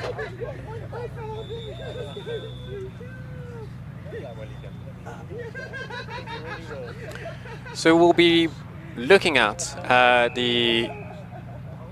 another with the championship runoff, and we're going to be looking at the British Hillclimb runoff. You've got here on the screen, we've got the different qualifiers that have made it to this first runoff for the British Championship. So if you're new to Hillclimb, this is where points are awarded for the championship. So this is where the money is. Those drivers will be looking to push their cars to the limit so that they can get. And we're going to keep a close eye at the competition between Trevor and Sean Gould. They are split by 1 point in the championship so far this season. So let's see what they can do. We've got Pierce. That's not Pearson. I don't think that's an Austin Cooper S. I have seen Austin Cooper with a wing, but I don't think we have a wing. This is number 114. So this will be Adam Greenan in the force, and he'll be looking to improve on his qualifying run. He was just under the 50-second mark. 59.94 was his qualifying time. The track has dried up throughout this morning. We haven't had the rain that we had early on in the early hours of the morning. Here, Adam Greenan launched off the line with a 64-foot time of 2.224. Adam will be pushing that car and looking to go through the second part. No problems through, and he'll be coming into our heads, into loggerheads, heavy braking into triangle. This is a tricky 90 right-hander, pushing that car, the car moving in that corner, no problems through keepers, don't hit the flip-flops on the inside. up through the gears, through the cedar straight, the car moving a bit, sparks coming out of the back, into the entry of Fallow, hard on the brake. This is 105 miles an hour at the end, and then looking through the second part, up through the gears, through the finish straight, and let's see what time. It's a 48.64, great improvement, 1.3 seconds quicker than his time qualifying run. So now we'll put him in a good position so far. I'm looking at the time in the qualifying runs, and this is probably a time where it probably would be 6 or 7 time, so good time for Adam. Yeah. But the track is improving, so all our drivers will be improving on their qualifying runs. Yeah, absolutely, absolutely. So Jack Cottrell, who I think was about 5th or 6th in the previous event, not qualified as well today, but he's made the top 12. But I think he could jump up a few places on this qualifying run. So here we go. So we're going to start playing the up and down thing. So if you're watching on screen, we'll try to go up and down. I've got Data Man next to me, so he's looking at all sorts of stuff going on. Oh, little guy just like watching the computer bank in here. So Jack Cottrell, the Lara Cosworth, he's already 0.8 up on Adam Greenan. These are 2 different class cars normally, but they both qualified for the runoff. So he's 1.18 up so far in the triangle. Heads up in the keepers, avoids the flip-flops, onto the cedar straight. Now watch the cedar straight, see how the car just bounces a little bit. It's almost like there's a little lip jump there. But up into Museum, and I think it's going to be at least 2 seconds quicker than Adam Green. And Adam put in a good time, but Jack's got the big engine in the back of this, so he's got a little more horsepower and the track dried out a little bit, but a 47.50. So only just over a second quicker than Adam Greenan in the end, so lost a little bit. Right, now, we've got Richard Spedding coming up. Yes, Richard Spedding qualified was a 49.61, so he was in 10th in that runoff. Let's see what he can do. Yeah, now this is going to be key, because this is the battle. Richard Spedding and David Warburton. The coveted number 10 is what's there. David has it by 1 point. Richard wants it back, hence the efforts he made to get here, because his own car is not functioning. Richard has to beat David, or David has to beat Richard. Essentially, whoever beats whoever, theoretically will get that coveted number 10 number. So this is going to be thrown at the scenery as quick as he can get this car up the hill. The GW Raptor. Well, he's 0.6 up. Then they've got to score points as well. He's got to score championship points. So he needs to be at least in the top 10 to get some points, and then further than that. But he's 1.28 up already, coming up into Cedar. And this is over Jack Cottrell. Absolutely flying, Richard is. Heads up to 1.4, 1.75 quicker entering Museum. Comes around to the finish line here. And 45.52, a 45.52. Yeah, that is quicker than our top qualifying time from that rider. So a great run from Richard Spedding. He gave it all, as you said, in this run, Owen. Yes. Paulheim's on the line now. Let's see what he can do in this turbocharger GR59. Yeah, very quick. Smallest engine capacity, but it's got a giant hairdryer / snail / turbo on the side of it, so I'm just covering all the bases today. And so let's see what he can do. He was number 8 last year, and he's actually sitting at number 9 this year, so he will still retain a number. He will be dropping to number 9 for next year's championship. By the looks of it, I don't think there's any movement we can do there. That's pretty much set. David Durand is now going to be number 8 next year. So this is for pride, and to get as many points as he can. You know, who knows? He could win the runoff. We don't know you just don't know anymore. So here we go. Paul's down a couple tenths off the 64-foot time. Launch control so tricky there, but let's see what he can do. It's still down 0.2, down into triangle. 92 miles an hour entering triangle. That's some heavy-duty speed / braking. Heads up in the keepers. Ignores the flip-flops completely. Starts dancing up the cedar. No way it's straight. Look at that speed going through those corners there, up into the top. Yeah, great run for Paul so far. Only 2 tenths. He's gaining some time. He's only 0.06 down. Runs through the second part of the hill. and it's a 45.69. Slots him in second, Paul Haim. So great effort that we can see from Richard Spedding. Right, now here's the most important run of the weekend as far as numbers are concerned. I'll have to check and see how this affects things. David Warburton's on the line. He's currently in 10th in the British Championship results. Richard Spedding's 11th by 1 point. David needs to beat Richard. Richard needs to beat David. The number 10 is on the line. One will have a top 10 number next year, one will not. David needs, his target is Richard Spedding. There is no other target, it's Richard Spedding. He has to beat Richard Spedding. If he doesn't, it's going to do my head in with the mass. He is up on Richard Spedding. He's up by 0.24 heading into keepers. He's heading through Cedar Straight. You see the car just dancing every which way. 120 miles an hour entering Cedar Straight. Heads up into Museum. Around Museum he goes. I'll go all the way around, sorry, in there and out the line. And we're going to go with 44.82. He has beaten Richard Spedding in the runoff. So that gives him 1 point more. They will both score points because we have 5 cars already running and they're ahead. Yeah, David definitely the quickest through keepers. I was watching from the commentary box. He didn't leave much room in those corners, and a great run. The first time under the 45-second mark for David Warburton. Impressive run for him. But let's see what Zach Zammit can do in this 1300 turbocharged car. Yeah, we've settled for the moment. The battle for number 10 is on the screen. We can't do anything about it. However, we still got a runoff to finish. David Warburton is actually leading the runoff overall at the moment, but we still have 7 people that just may want to take that away from. Zach Zammit is going to head off. I don't know. Let's see. We're looking at 44s, and I don't think anybody. That's pretty much where everybody was yesterday in the dry. So Zach's coming into view. He is 0.23 down, 0.4 down coming in the triangle. So Zach's losing a little bit to David Warburton. David Warburton just laid down a run of his life by the looks of it. Anyway, here comes Zach, 0.78 down, dances around that little kink there. Sparks coming off it as he comes up top Cedar Straight, 116 miles an hour. Yeah, it'll be interesting to see what the bigger engine car can do, but a great run for Zach.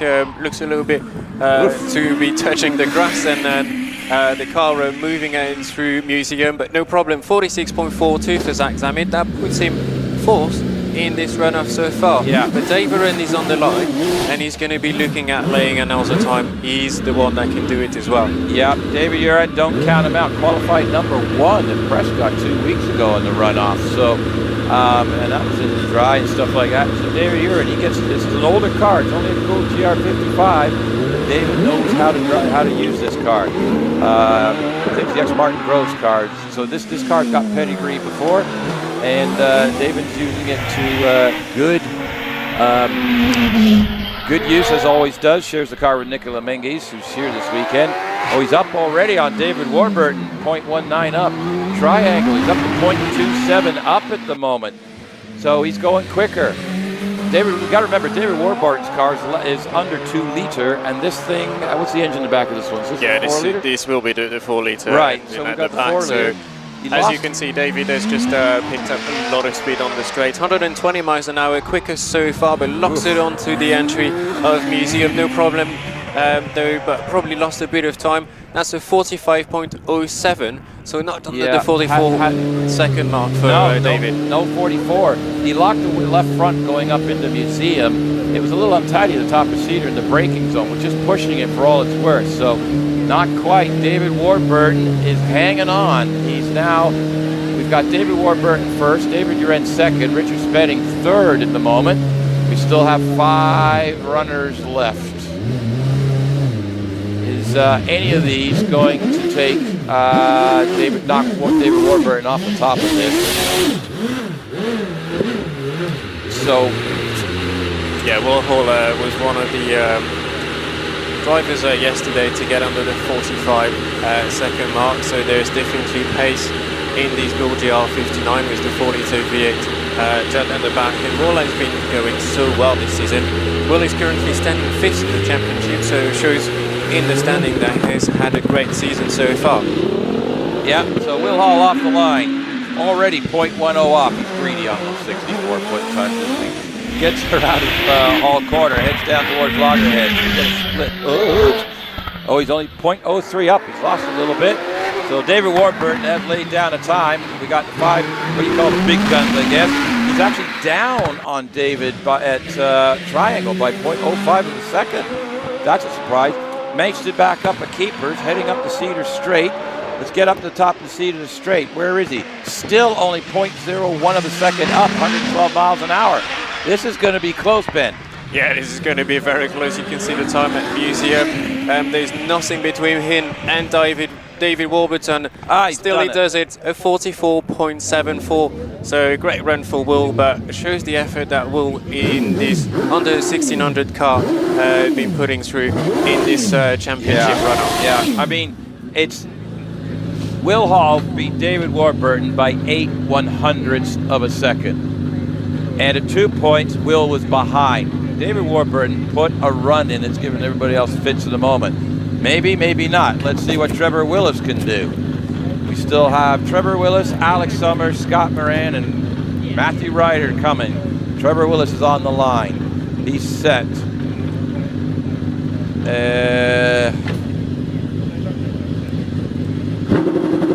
Here he goes, and off he goes. Launches off the line at 1.96. The quickest off the line is at 1.8, so launched that. I think it was Will Hall did that. So here comes Travis in the OMS. Oh, he's 0.1 up on Will Hall, coming down into Triangle. Hard on the brakes, 92 miles an hour into the corner. 0.12 of a second up, so nothing in it. You can get this, you can lose this. So right through Keepers he goes, on to the Cedar Straight. Sparks coming off the bottom, a little titanium going there. No problem, you see it flying up there. How fast is it going? 125 miles an hour. 0.36 up into the top of Cedar. Heads into the Museum, 0.75. Great run for Trevor so far, and 0.75 quicker so far than the rest. 43.95, the first driver under the 40-second mark. Great run for Trevor. That'll probably guarantee him number 6 next season. Oh, right, yes, because it was Trevor Willis and Sean Gould. It was undecided between numbers 6 and 7. Yes. Well, Trevor just laid down a time that could put him in the top 4, and Sean didn't qualify. So we're going to have to get. We're going to be very busy lunchtime trying to get the news. So Alex Summers, in his own design, family built, the AFS P4T is on the line. His goal is to score a British Championship point this weekend in his own car. He will not settle for anything less than a point. He's got a good chance at it here. What can he do? He qualified 3rd, so in the mixed conditions. So here he comes down now. He's let's say Triangle. He's only 0.14 down on Trevor Willis. Only 0.14 down on Trevor Willis. Heads up to Keepers. He's only 0.34 down on Trevor Willis. He could end up in the top 3 with this thing. He's still going. I don't want to jinx him. Up the top there. Only 0.4 of a second down. 120 miles an hour. Gets this thing turned around. He is absolutely going for this. He sees the opportunity. He is definitely going to score points in this car. Here he goes across the line with a 44.86. 4th in the runoff. Yeah, great time for Alex. He was looking for that 44-second time this weekend. Yesterday his best time was a 45, so we'll be pleased with this run. So far that puts him 4th in this championship runoff. Notice that David Warburton, David Warburton's run, you got to check it out. He's 4/100ths quicker than Alex Summers. Yeah. That was a run and a bit. I mean, we've got Trevor with a 43.95, and we've got 3 cars in the 44s. Scott Moran's on the line. He was in the 43s in practice yesterday, wasn't he? Yes, and he was the quickest. 43.85 was his best time yesterday. Scott Moran launched off the line into the left-hander. Sometimes catches drivers, but no problem for him in this. It'll be a great battle with Matthew, who qualified the quickest in this run. No problems through at the bottom of Triangle. Very smooth Scott when he runs every single time. He's actually quicker so far, and he'll be looking to use all the power of that V8 at the back to go through the Cedar Straight. Yeah, he's 9 quicker so far. Yeah, he's 0.19 heading into Museum. He's only 0.10 quicker He's going to have to work hard. Slid the car a little bit out of museum. He's coming across the line. 43.70. So that puts him in first. Question is, can Matthew Ryder qualify at number 1? Scott was ahead of him all day yesterday in practice. No pressure on the young lad. He got engaged last week, so hopefully that didn't make us mess up. So congratulations to the Ryder family on that upcoming adventure. But Matthew Ryder's on the line. He qualified with a 45.54. The conditions were damp. Sean Gould in his car didn't qualify. That's how tricky the conditions were earlier. So here we go. Can Scott Moran add another win to his tally, or can Matthew Ryder upset the form here? Very talented young lad. He has won already, Runoff. At Prescott, Scott and Matt actually tied. Matthew Ryder is 0.29 up already on Scott. 0.41 up on Triangle. Matthew is sending it big time. Heads into keepers. Is he going to be up some more? Yes, he is. He's 0.53 up going through keepers. Absolutely pedal to the metal. 0.66 through Cedar. Gets it rotated around Fallow. Heads up to the museum. Drifts it a bit. Slides it around. Still 0.61. He hung on to that. Across the line. I think he's going to do it. He has done it. 43.44. Matthew Ryder is your championship runoff winner. Number 1 for the day. Phew. A great run from Matthew. Good run. On this one. Very impressive time for all our top drivers here. Yeah, like the drive that David Warburton has done on this runoff is absolutely amazing. Fifth in the runoff. Richard Spedding in the end could only do 8th. That may, I got to check, but that may have given David number 10 for next year. We'll have to check at lunchtime and we'll get back to you update in that battle. We're pretty sure that Trevor Willis has secured the number 6 for next year. Sean Gould dropped to number 7. However, I'm not the mathematician, and we'll get around there. The people on the screen, you've got Trevor Hall on the right, and that's Scott Moran on the left, and they're about to knock Matt Ryder around on the head, going, well done, son. So the young lad up and coming. I think next year, Matthew Ryder is going to be one to watch for the championship next year. Yes, you can see all the drivers congratulating each other's, and Matthew, I think it's his first runoff, fourth runoff this season. So great drive from him again, and we'll get to see them again this afternoon. Yeah, so we get to do it all again this afternoon. Don't leave us just yet. Alex Summers, 6 in the runoff. Yes. Me and you are going to be busy. Alex Summers, 6 in the runoff. He qualified for both runoffs last time, no points. He told me yesterday morning, I want a point. He didn't care how many points he got. He got 1. Alex, hats off, mate. You got more than 1 point, sir. Well done. So now knowing Alex, he's going, oh, well, I got 6. I wonder if I get the top 5 this afternoon. He's going to be sitting there re-engineering the car to try and get number 6 this afternoon. Right. Well, what we're going to do here, we're going to break for lunch, but I do have an announcement to all the spectators and everything, and I'm just trying to find out when lunch resumes, because we lost a longtime friend to Loton Park in the Hagley District Car Club not so long ago. So there will be a minute silence before we start this afternoon. So online, folks, lunch will be in about 50 minutes. There will be some shenanigans going on in the meantime. But, yeah, so can I ask everybody in with earshot, and can you pass this information on to anybody in the paddock?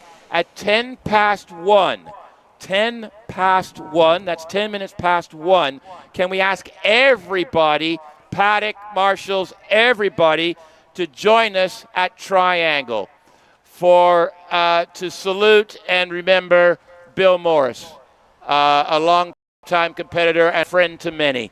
So at 10 past 1, can we ask everybody just to drop what you're doing and please come up and join us all in celebrating the life of Bill Morris.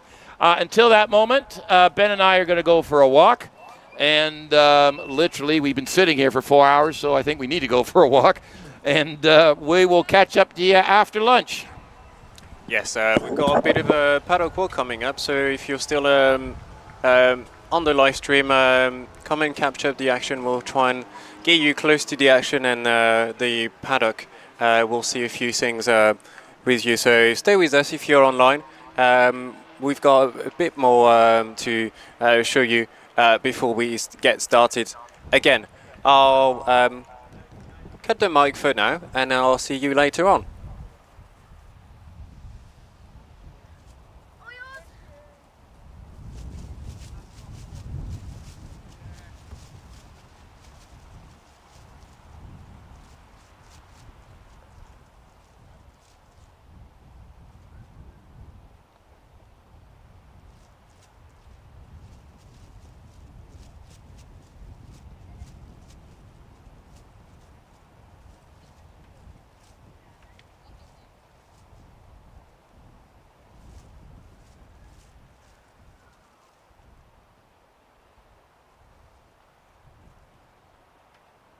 Well done, Alex. Good luck for next time.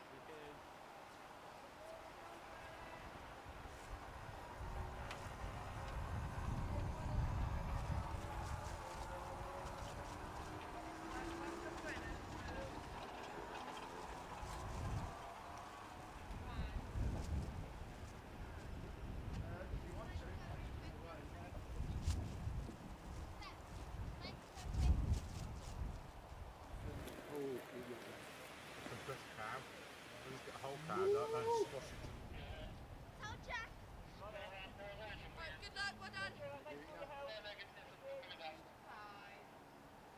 Top paddock to control, you're the last car coming down, you should see it on 5.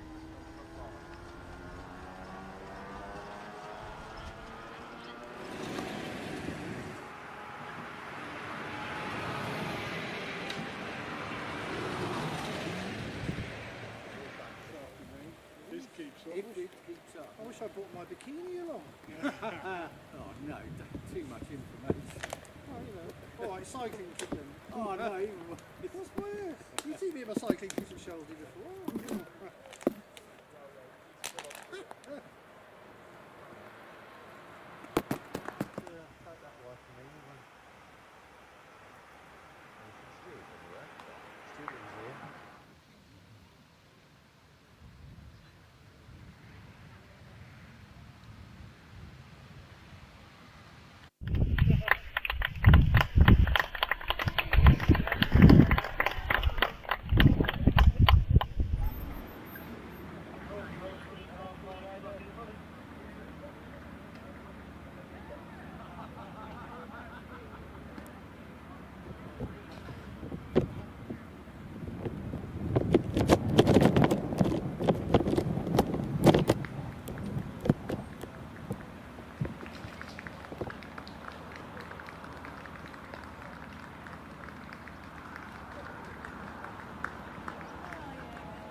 Crack on, old buddy. Come get it. Crack on.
dynos. Put down in paper.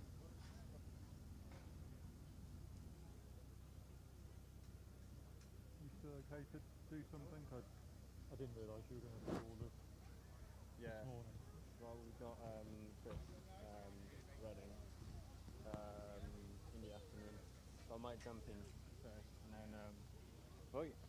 and then Fonzie him will go in for a start, and then me and Fonzie will finish up. I might have a late lunch. Chris afternoon. Yeah, my lunch is in the thing, so I'll have lunch. I'll have lunch in the swap out. Yeah. All good. Right. Cool. Where do you want to start? Anywhere I can start here and then walk in. I wouldn't mind doing a tire check, a proper one. Yeah, let's go down to the single features if we can. Well, do you want to take this and Yeah, let's go. Walk like this.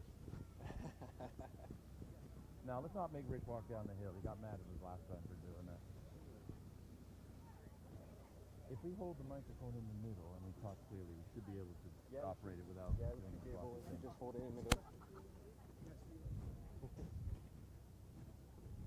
I'm getting road tires here, but find a race car, see if we can find one.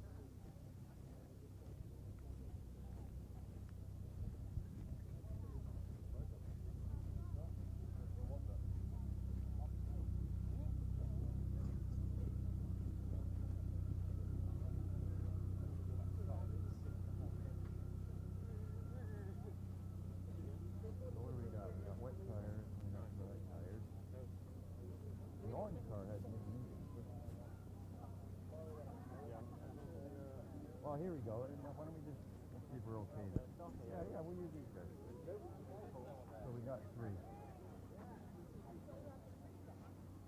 Are you okay if we want to do some filming? We're doing a little tire check thing on a different types of tires. We've had some comments, so we're going to actually have a chat. You mind if we use your cars? Okay.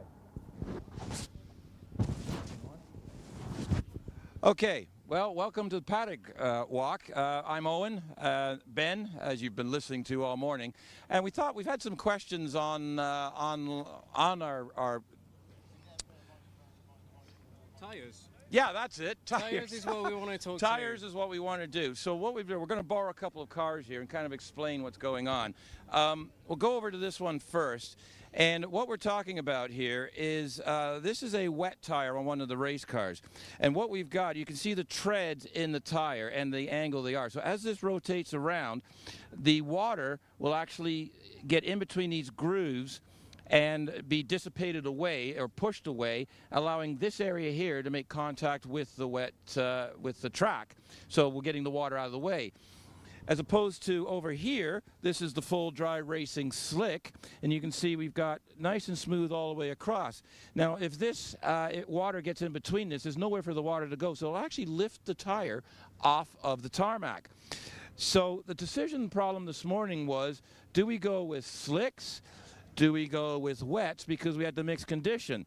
So this is Terry Graves' car, and you see here he actually ran wet tires. They are very soft compound. In the dry, they actually melt. They get that hot. If they get too hot, the heat buildup. So they went with all wets around for safety reasons. But if we look at Paul Krug's car here, the Jaguar car, you notice he ran slicks on the back, but he kept on the front. He kept rain tires. So what this did, it means the car would turn in, and if it was a bit wet or anything, he still had grip, front end grip, but he could determine from where the front tires were whether he'd have enough grip. He could put his foot down completely on the throttle or have to part throttle to overcome the wet surface. Now, if we go to Will Hall's car over here, now Will Hall, he went straight up. He's just done the runoff now, a really good run, and he went with complete slicks, both front and back. So the track, everybody's running dry track now. And you'll see in the tires, we also have dimples. That's actually the tread wear. So we do have rubber that's probably 5-6 mil thick, but they do wear down. Now, we did have a question from a viewer yesterday about tires and preparation, how long they last. Well, if you can see here in the just behind, you'll see there's a gentleman actually washing the tires. And they keep everything clean and tidy, want no debris. So this keeps the tires in pristine condition. What they'll also do sometimes, they'll actually scrape the garbage off of the tire. And what I mean by that is if you look at the tire that's just come back here, you'll see that there's a lot of pickup on the tire because it rolled back down the hill. And it's not smooth. There's a little sort of grainy and a little bit of rubber bits going on. So what we want to do, we don't want that because that can affect the grip of the tire. So we want that all clean and in pristine condition. So we actually get that off. There's several ways of doing it. Some will use a like a scrub brush. Some will actually use a heat gun and a scraper, depending on how much pickup there is. And then, like you see this gentleman here, he's literally washed the tires. So soap and water. And I do have windows and dishes that need to be done later, sir, if you could help out.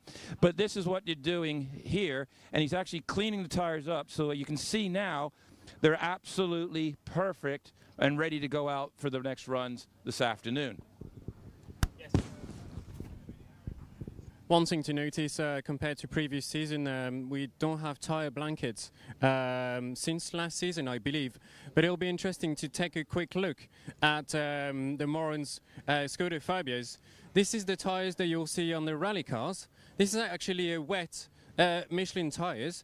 You can see they've been running this morning, and that allowed them to get into the Team Top Runoff this morning.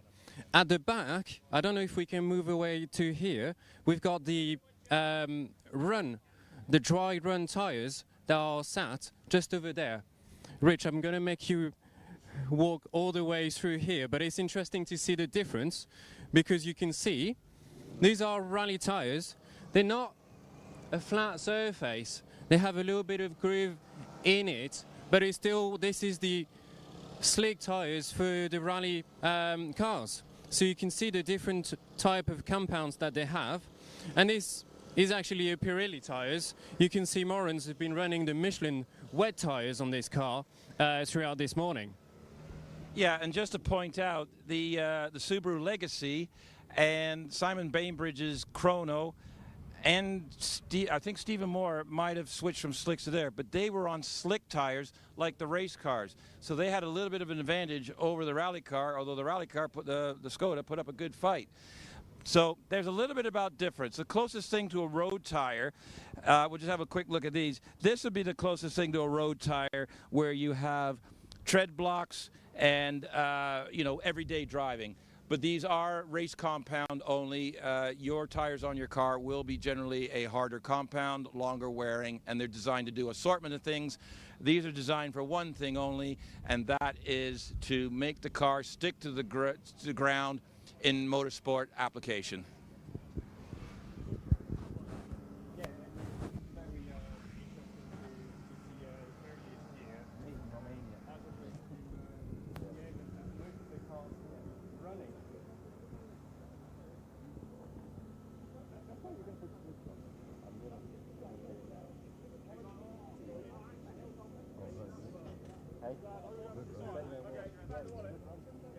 You were up in lunchtime.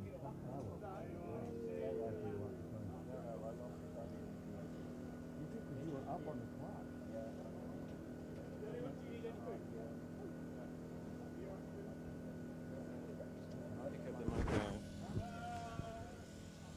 Richard, this is exactly what we need to go through. You can see it in the distance. The drivers here will be scraping the tires to get them back into the best conditions for the runs that they'll be doing this afternoon. So you can see he's using the heat gun here, and he'll be pushing all of the dirt of the tires away and make sure that he has a clean surface for his next run. So this is the regular exercise that all our drivers and crews will be doing and will be going through during their lunch breaks to get ready for the next runs.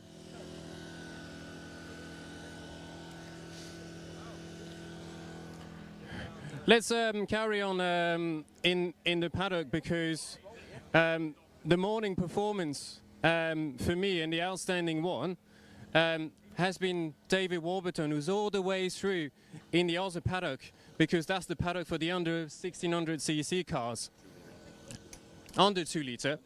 But yeah, a great run for David Warburton.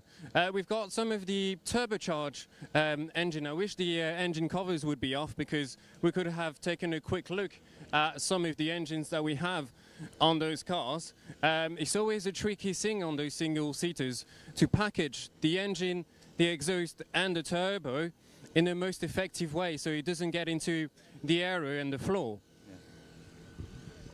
So there's lots of there, very small package, the motorcycle engine, very small and everything like that. Why don't we go see if we can find Dave Warburton? But I want to show on the way up that you can start hill climbing in a road car. And you can see on camera there just ahead, we'll head up a bit. On the right side, you'll see a Subaru and some Toyota Yaris's. And those cars are basically unmodified. And they are on a road tire. You are allowed a performance road tire, so they're still road legal and everything, but they're sort of a little more high performance. So essentially, no modifications needed. You can do modifications in this class. They are limited. But other than that, it's essentially a road car. So if you're looking for, you know, you want to get involved in hill climbing and sprinting, then you just need a road car.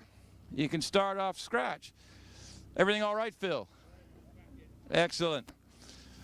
So as we move up here, the Toyota Yaris. Now I'm led to believe that there will be a fourth car next year joining these three. So I still don't know if it's Yaris's or Yarai. Nobody's actually told me yet. I'm looking at Pete over here. Toyotas. But if you see here, these are just road-going tires. You can buy these from any tire supplier, or you choose your brand. Michelin seems to be the choice on this particular car. And I think they came from the factory with Michelin tires. So, yes, you can start off with a completely standard car. And if you want to go with something sporty, we have our Caterhams. Westfields. This is Class B cars. And again, they are on a performance road tire. I think these are Avons. They're a little directional, so a little bit performance things. But yeah, the car's driven to the event. No trailer or anything. You jump, drive, bring your stuff along. And then, as you can see, you might see in the background, there's a whole load of tents going around. It looks like a miniature Glastonbury. We're going to call it Lotonberry. So they drive the event, they take everything out of the car, put in a little tent to protect things, and yeah, and just you see everybody sitting back and enjoying the atmosphere of the weekend. We have spectators walking around. You can walk around the paddock and talk to any of the competitors. If looking on the left side, we got Ben there. Looking on the left side here, or the camera over, you'll see the Peugeot of Gavin Neat. Now these are the modified production cars, so they still look like a road car, but they're allowed a lot more modifications. The basics of the car has to be there, but it can run on slick tires, which you can see on the ground here. Very smooth, slick tires. Gavin went on wet tires this morning, and he got the worst of the conditions because they went out early. So you can see there's no essentially a tin ear, so a very modified dashboard, but anything that's not needed is gone. So it still looks like a car on the outside, but inside you basically got a seat, a shifter, some pedals, and a steering wheel, and some electrics. So, and this is modified production class. If you're watching the British Championship or Midland, it's class C1 up to 1400 cc engines. And if you look just to your right, you'll see the Peugeot 205 and the Renault Clio, and they are up to 2 liter, so 1400 to 2 liter engine cars. And they're on slicks as well. And you see we got 2 types of Renault Clios and a Peugeot. French hot hatch, a very popular car on the hills, and lots of parts available for them.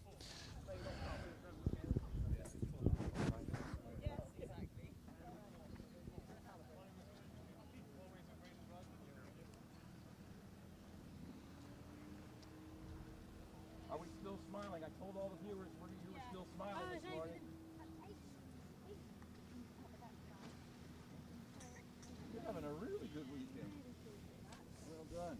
So, yeah, I'm not going to... Hey, you never know. You never know. Top 5. Go to top 5.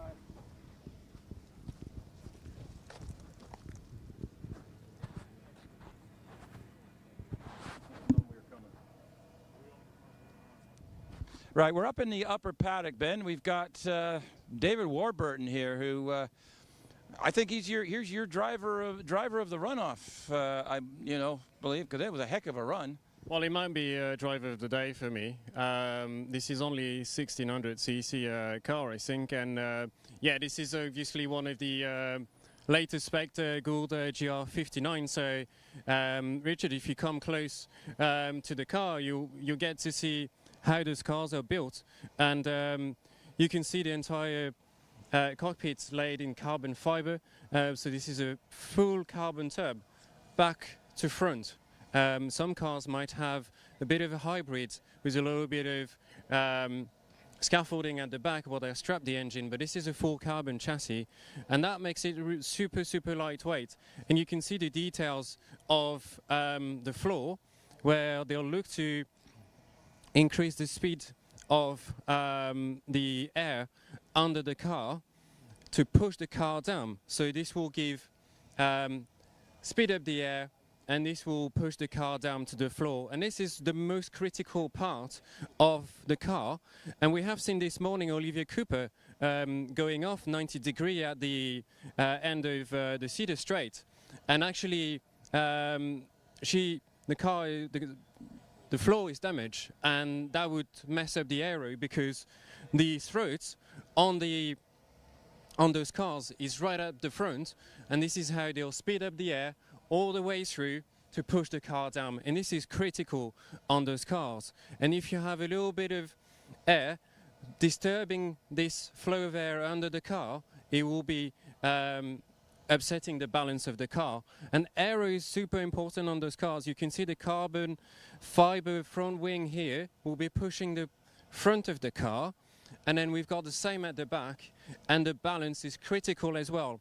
Downforce is important, but the balance is as critical, because if you don't do that, then it's going to be a very difficult car to drive.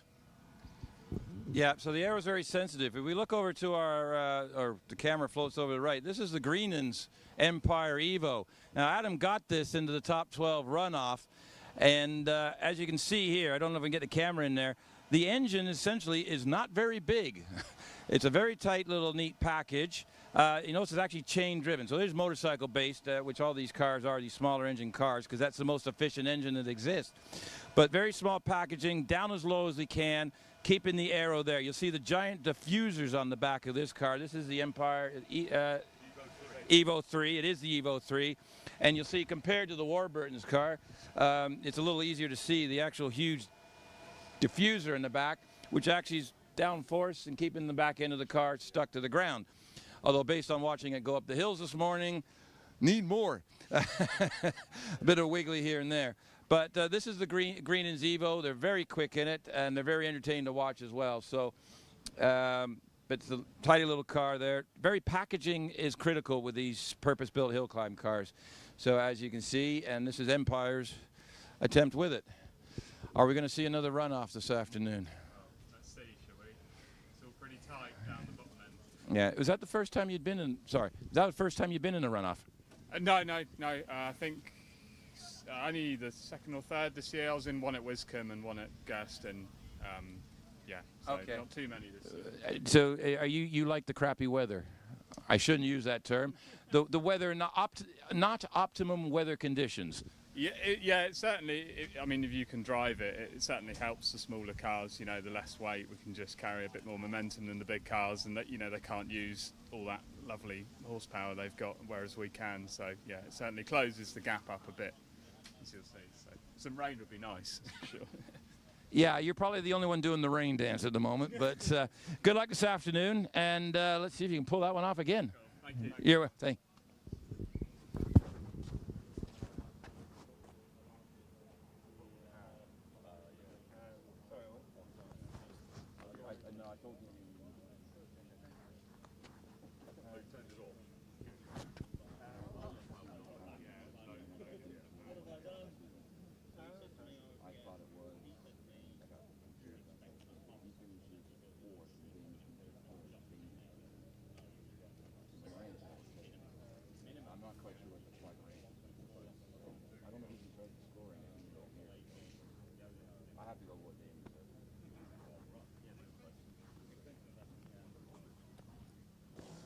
I mean,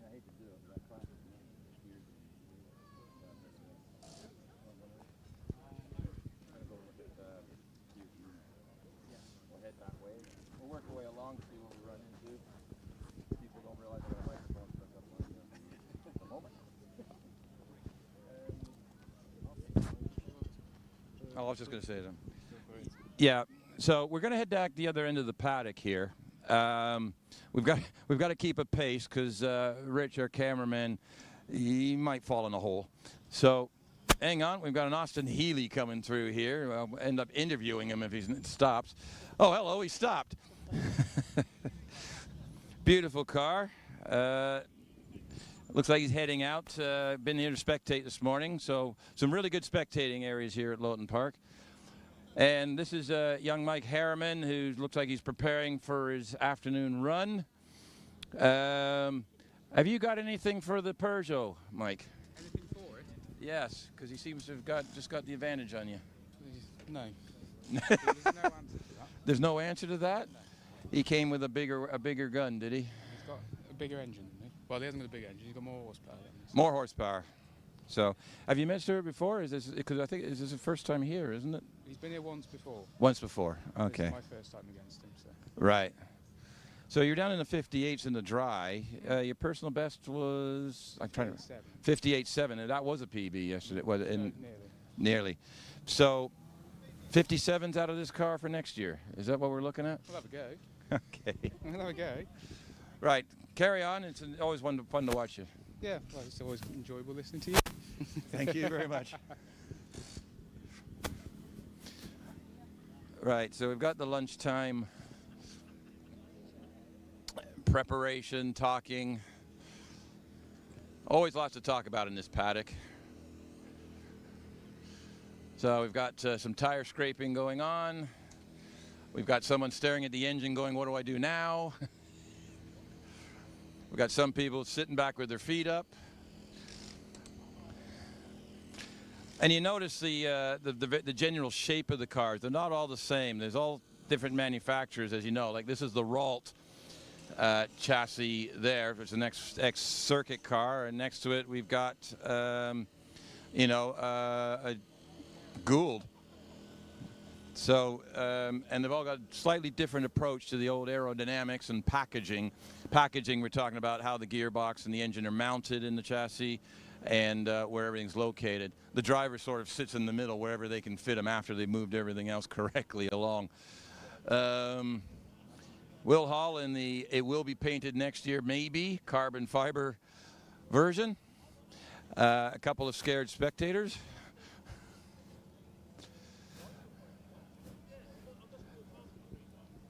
Might lean over here towards, I'm not even sure what, all right. So what you're seeing here, our marshals and our rescue teams are constantly doing training.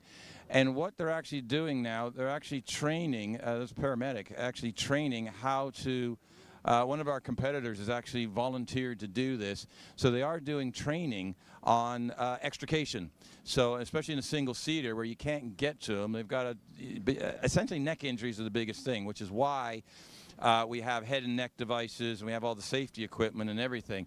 And you can see here, they're actually we're being taught or do a little bit of training on how to immobilize the neck. The neck is sort of the weakest link. It's kind of like you got all this weight on top of a stick. And so what they're doing is a little bit of training on how to remove the hands device and while keeping the driver's head absolutely solid, and then to make sure there's no movement in case of suspected injury. So it's all precautionary. The safety equipment nowadays works absolutely spot on, and I was talking to somebody that had an end-over-end roll of a car, had a huge wreck, and they did not have a sore neck because they had the hands device, the head and neck safety device. Now, if we just come over here, you'll see Alex Summers' car. This is the AFS P4T, and Alex achieved his goal already. He wanted to score 1 point. He scored more than that. So a 6th place in the first runoff. I'm not sure how many points that gives him, but it's the most points this car has ever won. He's got 5 points. He told me this yesterday morning he'd be happy with 1 point. I've got a feeling he's going to try this afternoon to go for more because that's what he's like. But absolute brilliant run. Those changes yesterday that seemed to make the car seems a little bit, little better. Yeah, absolutely. Yeah, well, we put the floor strakes on and we seem to have more consistent downforce at the back, which is good.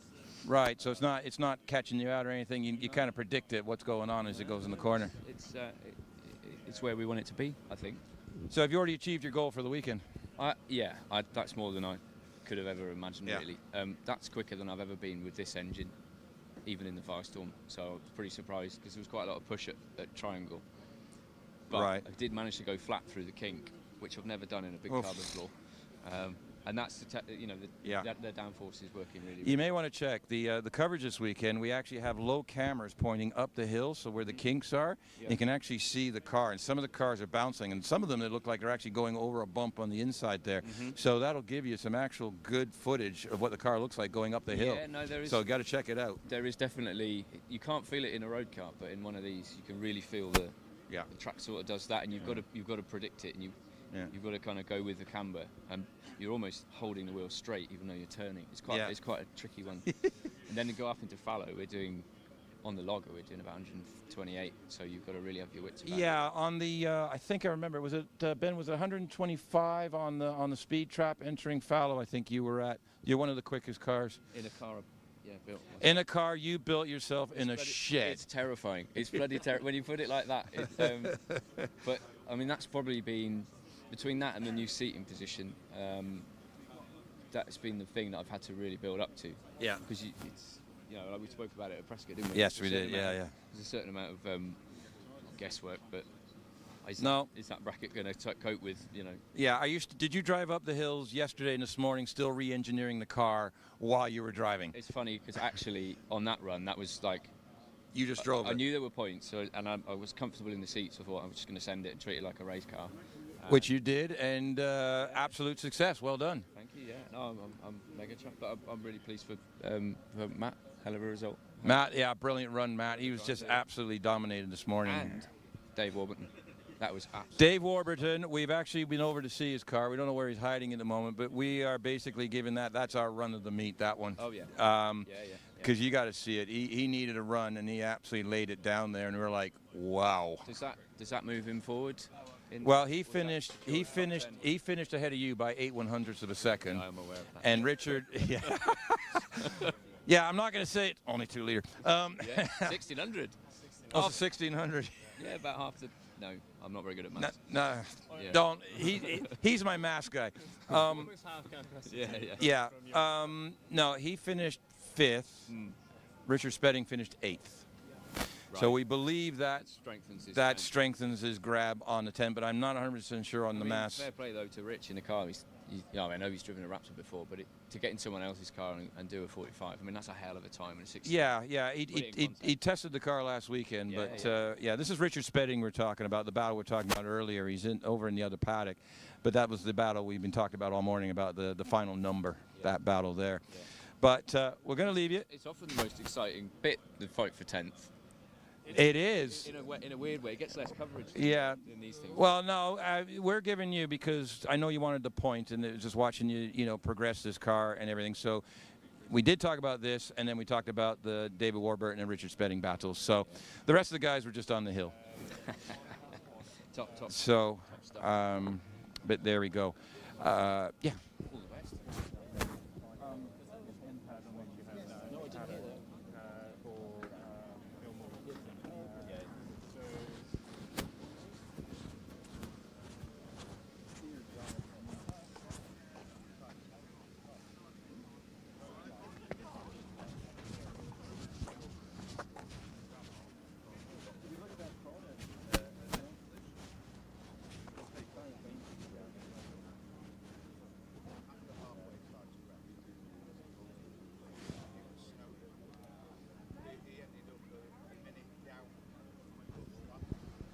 So what you're seeing in front of you, this is Matthew Ryder, the runoff winner.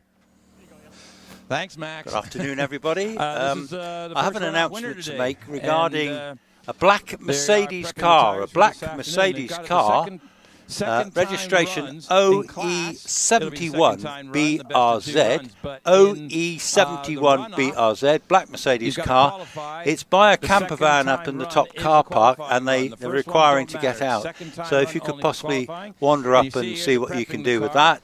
That'd be excellent. Thank you very much. That's black Mercedes OE71 BRZ by the camper van in the top car park.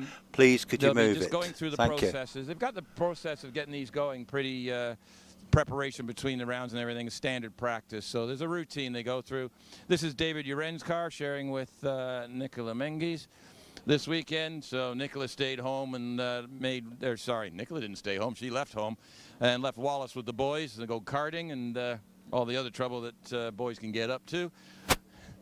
You see that crew is working real hard right now. And then there's this crew over here. I don't even know where to start with this.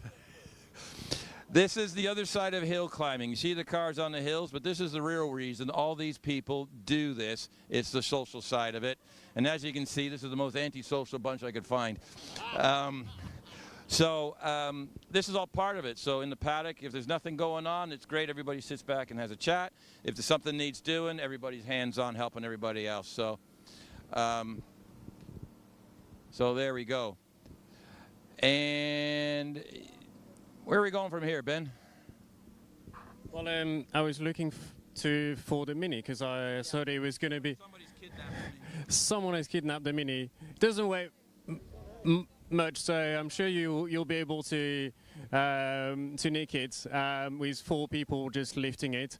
Here's a few of the beautiful historic single-seaters that we have this weekend. This is the BT30 with the Rover V8, and this is the BT21. Take a close look at the details on those cars. It's always very interesting to see. Double wishbone, obviously. Top wishbone here and bottom wishbone here at the bottom. That keeps the wheel as flat as possible to the ground to give you the best grip possible.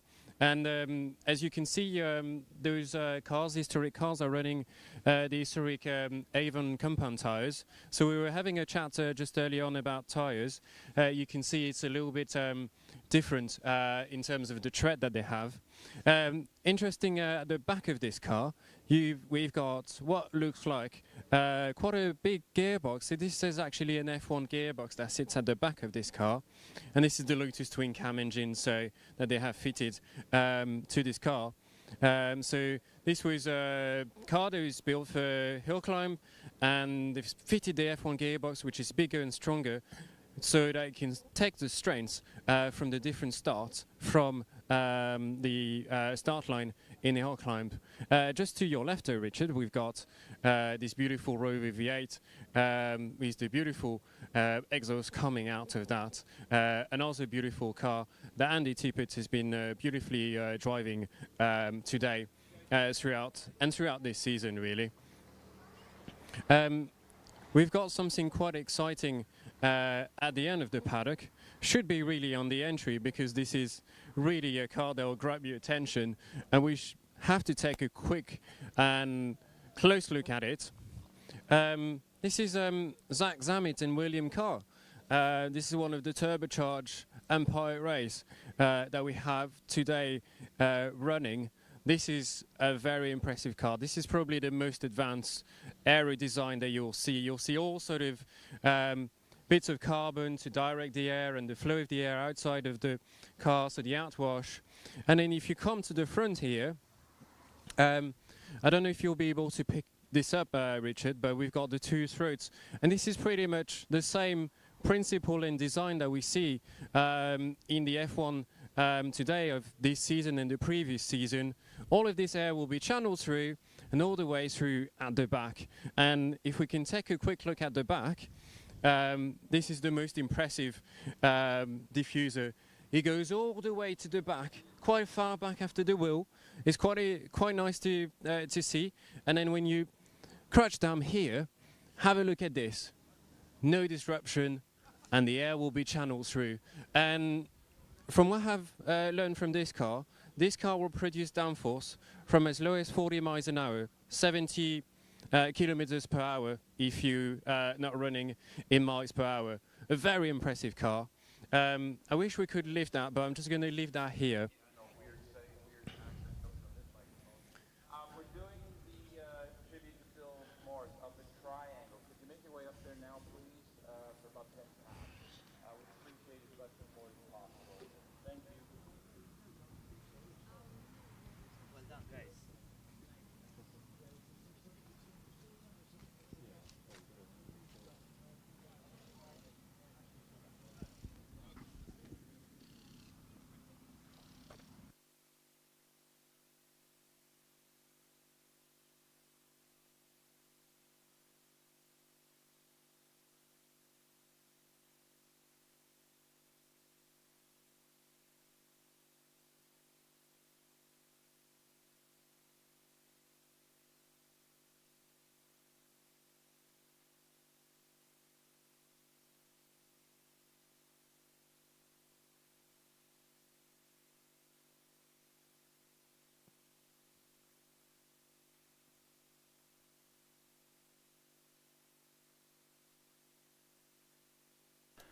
Yes, to top up what Owen just said, it's a black Mercedes OE71 BRZ, and it's by a camper van in the top car park.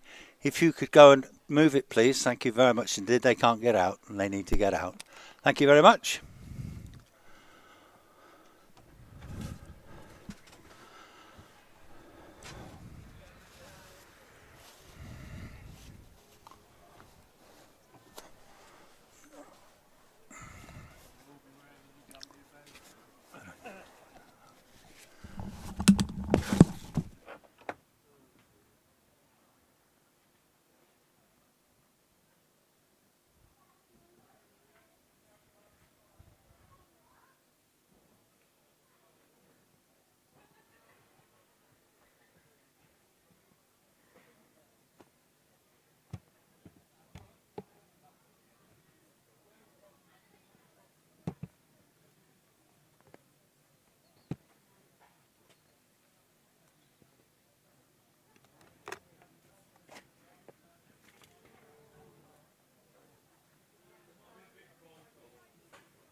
Good afternoon, everybody.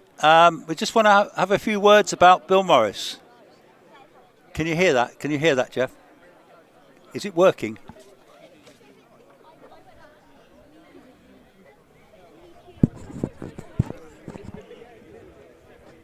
Is that better now? Yeah. Okay. Good afternoon, everybody. We're just setting things up. Good afternoon, everybody. 1, 2, 3, 4, 5, 6, 7. How's that looking? Is that working, Gareth? I can hear that now. Yeah, that's good. We're all good to go. Yeah, good afternoon, everybody. We're going to remember Bill Morris now. I'd just like to say a few words about Bill. He was born in 1936. He left us recently. And he was one of speed events' best loved and omnipresent characters for more than half a century. He was a Pembrokeshire potato farmer, and he was down Dale Way, which is right down in the southwest of Wales, West Wales. He'd died earlier this month, and he'd suffered from dementia in recent times. He campaigned in his early days a very potent self-developed Mallock FVU2 in the early 70s, and he was supporting Swansea Motor Club hill climbs at Penrice on the Gower Peninsula, a happy hunting ground for him, and he travelled the length and breadth of British mainland on the Championship Trail. David was the quicker driver, Billy the clever and resourceful engineer who honed their equipment and squirreled away ex-military quality fittings, which he shared with fellow competitors. They graduated to an ex-Formula 3 ensign, in which David scored British Championship points from 74 to 76, ultimately running as Mosian with a full-width Mallock nose. After David stopped competing, Bill continued with the marches, notably an ex-Chris Kramer 782. That was the red one, was a lovely old car, that. Scoring points in British Sprint Championship rounds. And his swan song came co-driving the Pilbeam Millington MP8806 of Tenby's Tim Davis until 2019, after which COVID-19 got his retirement, basically at the year of 83. Billy's wife Beth predeceased him, but he survived with daughter Vanessa and his son Mike, to whom Autosport offers condolences. That was a tribute from Marcus Pye. I think if we could remember Billy for a minute's silence now, Bill Morris, thank you very much.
Thank you, everybody.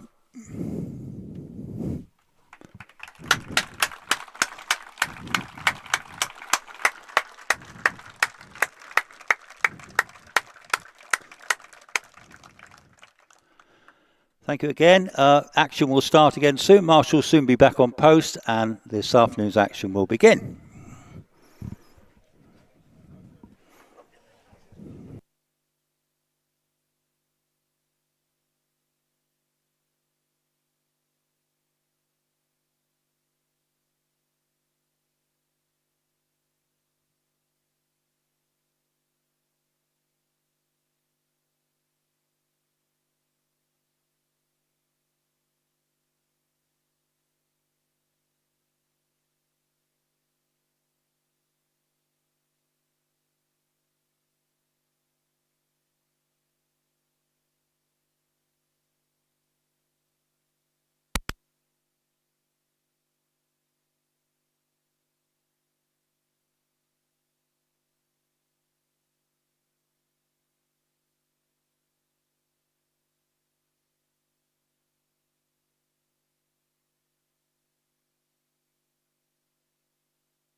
You said it, yeah. Three stripes and you're out.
Hi, good afternoon, everybody. Just going to put one more call out for the black Mercedes. I don't know if it's been moved yet up in the top there by the camper vans, but black Mercedes OE71 BRZ by the camper van, top car park. Please move it. I hope you've moved it. If you haven't, I hope you move it now. Thank you very much. We'll be going straight into the action shortly, actually, into the road-going series production cars up to 2000cc. And we've got a nice little bunch of French cars in this. My name's Chris Ponsford. I'm having a little go for a bit. And while my colleagues have a little bit of lunch. And we will shortly be back to the action. I see the marshals are getting back on posts now. The red flags are obviously still out. At the moment, the track's dry. I don't know if anyone's seen any weather forecast for this afternoon, but it's quite warm and windy. Looking good. Is it il pleut at the moment then? I'm getting signs as il pleut. In other words, it's raining. Benoit is il pleut. Okay. Am I right on that one? Yes, says he's eating his what do you got today? Is that looks like a French baguette job to me. Yes. Yeah, very good, very good. Well, we had a great run-off this morning, didn't we? I thoroughly enjoyed that. Matt Ryder absolutely scorching up the hill. And in the tin tops, of course, we had Stephen Darley in a fantastic run in the big Legacy. So we're going to have, this afternoon, we're going to be 3 runoffs. So we're going to go all the way through the card. And then we're going to have the main runoff, top 12 runoff later on. We're going to have the tin top runoff. And we've got another runoff, which I'm not quite sure which one that is, but it's the Midland runoff. Either way, we'll have 3 runoffs for you. So don't rush off at the end. It's going to be runoff world. Yeah, runoff world. I'm surrounded by top photographers down here. I've got Joy Richards here. I like the cap, Joy. That's very nice indeed. I've got Sir Geoffrey, obviously, the main man here, the main media man. That's it. Take a bow, Sir Geoffrey. Marvellous. And he hasn't got his big cowboy hat on this afternoon. He's got his Lexar hat. Okay. So was it a bit windy for you this morning, Geoffrey? Was it too windy? Okay, dear boy, I'll leave you to take the important call. It's probably the president calling. Is it Donald Trump? Is it? Hey, Donald, your mate Trumpy. Anyway, there is a story with Geoffrey's hat, of course. The hat he was wearing this morning is the Mark II hat. I said I wouldn't bring it up in commentary, Jeff, but the Mark I hat, you've got to get over it, mate. You have got to get over it, yeah? Move on, he says, move on. Well. This is our last meeting of the year at Loton Park, which is sad, isn't it? You know, we're going to have all that winter time when we're all going to have to save our money up, aren't we, to pay these extortionate winter bills. So let's hope it's not going to be too cold. I don't know if any of you switched your heating on yet. I doubt it. Anyway, now I see cars getting ready to go. We've got down in the paddock, we've got David Garnett. He's usually our first runner and rider. And sometimes when we're late back from lunch or we're not starting too early, we don't mention young David in his Renault Clio. So today, David Garnett, I'm mentioning you in your Clio. Your Clio 182 it is. That means it's 182 brake horsepower. When it says 182 or 172 or 200, that's how the French little hot hatchbacks denote it. So David is coming to the line to start the afternoon proceedings off. So these will be road-going cars, production cars up to 2 litre. These are, in fact, all normally aspirated, bar the Fiat 124 Spider of Mary Elliott and Hugh Elliott from Shrewsbury. That is a turbocharged car, but we'll tell you more about that when they arrive and we start seeing them. Now, this is good afternoon to all our worldwide viewers as well. Lovely to have you on board. In sunny Loton Park, well, not quite so sunny, but at least a dry Loton Park at the moment. And I don't know if we've where our viewers are coming from this afternoon, but we've had them as far as Australia, New Zealand, Singapore, just about everywhere, because it's worldwide, isn't it? Here comes young David Garnett in the Renault Clio into Triangle, front wheel drive car. Very rapid little cars, these Clios. You can buy these for anything from about 3 to, well, I've seen them up to 16 grand, but you'd have to have an exceptional example for that. And he's on his way up the straight, and in fact he's approaching Fallow as we speak, and Mary Elliott has left the line, and the next car we'll be seeing down here will be Mary Elliott in the Bath 124 Spider. Here she comes now. The lights are on, braking hard into Triangle. That's the hazard warning lights come on. I think they're the anti-lock. As you time, the anti-lock brakes come on and they flash the lights. So obviously some sort of Italian thing. On our way up straight. So David Garnett, by the way, finished in 64.58. This morning he did a 69.42, so he's substantially quicker than this morning. Mary Elliott is already approaching Museum in the Fiat, and David Wilson is leaving the line in the Lotus Elise. So Mary goes off up to the line. She's going to finish in a time of 64.04. As we see David Wilson, we don't see David Wilson, we see David Wilson in a Peugeot 205. So that little red, he got into the Runoff this morning in that car, the tin top Runoff, which is fantastic in a production road car. That is amazing. So Mary Elliott, 64.04, she goes quickest so far. I suspect that Rob Wilson will have something to say about that. Or David Wilson, I keep getting the name wrong there, they're giving information.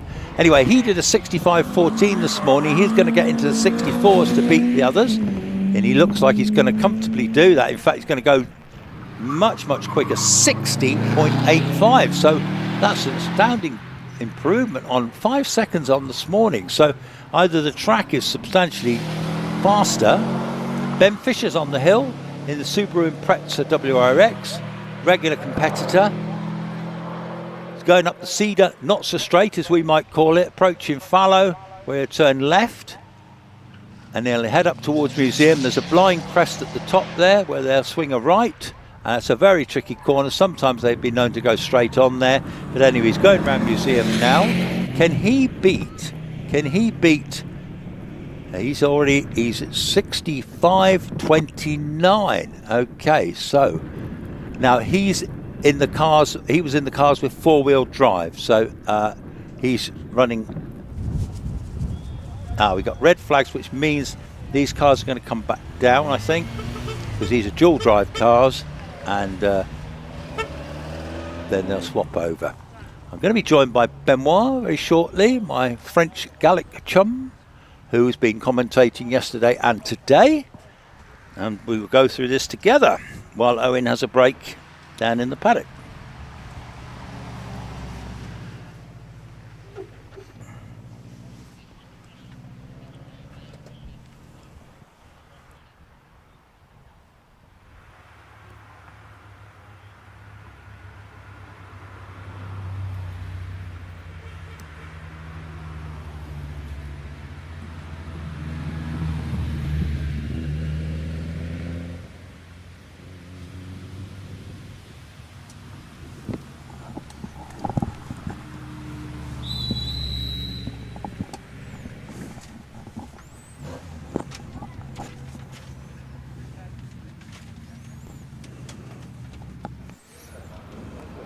Good afternoon, Benoit. How are you today? You had a busy weekend, haven't you? Yeah, it's been a busy one. Chris, great to have you back in the shed. Looking forward for the running this afternoon. We started today with some damp conditions on the track, and drivers have been been scratching their heads, I can say, especially drivers that have been in the single-seaters, whether it was a wet or a slick day. But we'll be hopefully running slicks on this, but we'll get that to that point when we get there. I'll tell you what, just those few cars there, some of those times were 4 or 5 seconds quicker than their morning runs. Which yes. So it must be a lot drier, mustn't it? Well, I'll be keeping an eye. We have a couple of shared drives in this second batch of cars, but I'll be keeping an eye on Peter, because Peter yesterday in the dry was able to actually go quicker than the class record. Now that's unofficial, because you still have to do it in the time run. Actually, the conditions today are not at the best, but let's have a look at Ray. Yeah, we got Ray Lower actually in the Caterham Super Sprint. He shares this car with Joy Hoyle. I think he actually owns the car. I'm not entirely sure which owner. Anyway, this is Professor Ray. He's a visiting professor, no less. He's mechanical engineering's his game. He built this car. It's got a very potent Vauxhall engine in it. It's got about 200 odd horsepower. He drives it extremely well, and it just looks like so much fun to drive. What do you think of that one then? Yes, Class B here in the road going specialist production cars is the battle between the Catherines and the Westfield, and sometimes we've got a little bit something a bit exotic to come in the list. We had Xenos and the AMS Mertia running yesterday, but unfortunately those two cars are out. What's the Mazda that's just gone by us then? Yeah, so that's one of the Mark II MX-5. This is a completely standard car that Jamie here is campaigning today on the hill. Jamie is a regular competitor, and it shows that you can drive anything on the hill, and the MX-5 makes a great sports car, very well balanced, the engine at the front, rear wheel drive, and a great way to get into motorsports in a very effective, cost-effective way. So yeah, Jamie already pushing through the second part of the hill, out of museum, through the finish straight. Time of 61.07 for him. We'll see a lot of time improving throughout the second competitive run this morning, mostly because the track conditions have changed and have improved throughout the day. The sun is not shining just yet. We might have a little bit of that, but Ian Richard is on the line and just launched his Clio. I got a bit of news actually. Liam Cooper and Olivia have gone home because they had a moment this morning, and Alex Coles is driving Kelvin Broad's car this afternoon because he's got a gearbox problem. So yeah, excellent. So got Ian Richards in the Renault Clio, the 182, approaching Triangle now. This is the car he's sharing with David Garnett, making very nice progress up the hill. Tell us a quick about those French hatchbacks then, Benoit. Yes, this is one of the Mark II Clios, and this is the 182, so 2-litre 4-cylinder car.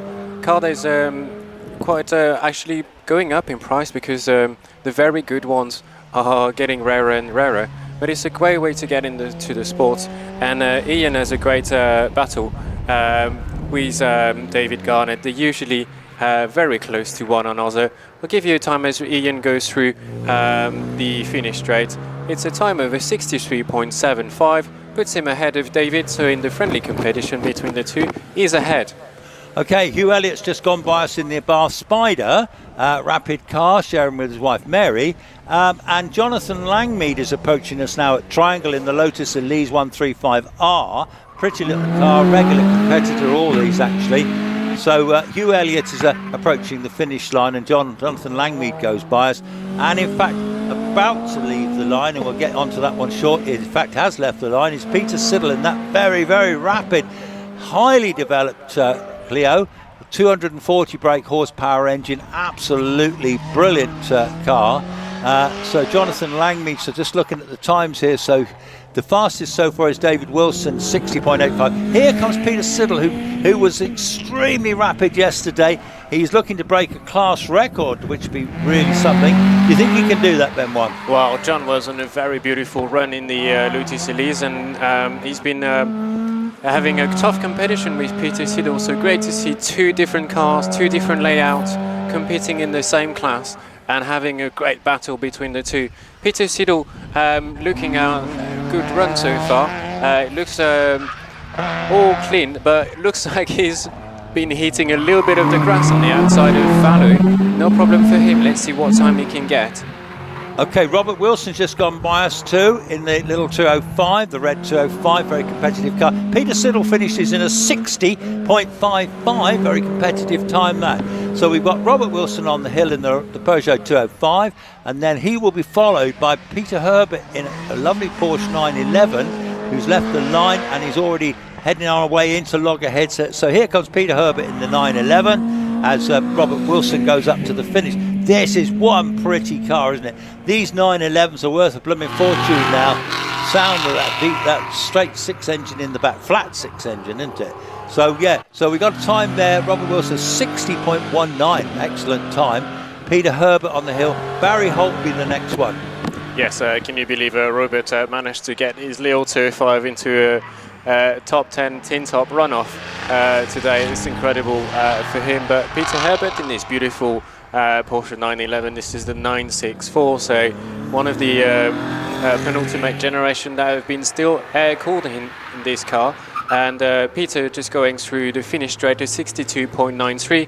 By Holt, just gone through Triangle, no problem, in this beautiful BMW Z4 Coupe. This is powered by a 6-cylinder, 3.2 litre, about 340 horsepower in this car. This is one of the legendary S54 engine from the BMW, one of the great naturally aspirated engine that we'll see and we'll probably not see again as cars on the roads will get to electrics.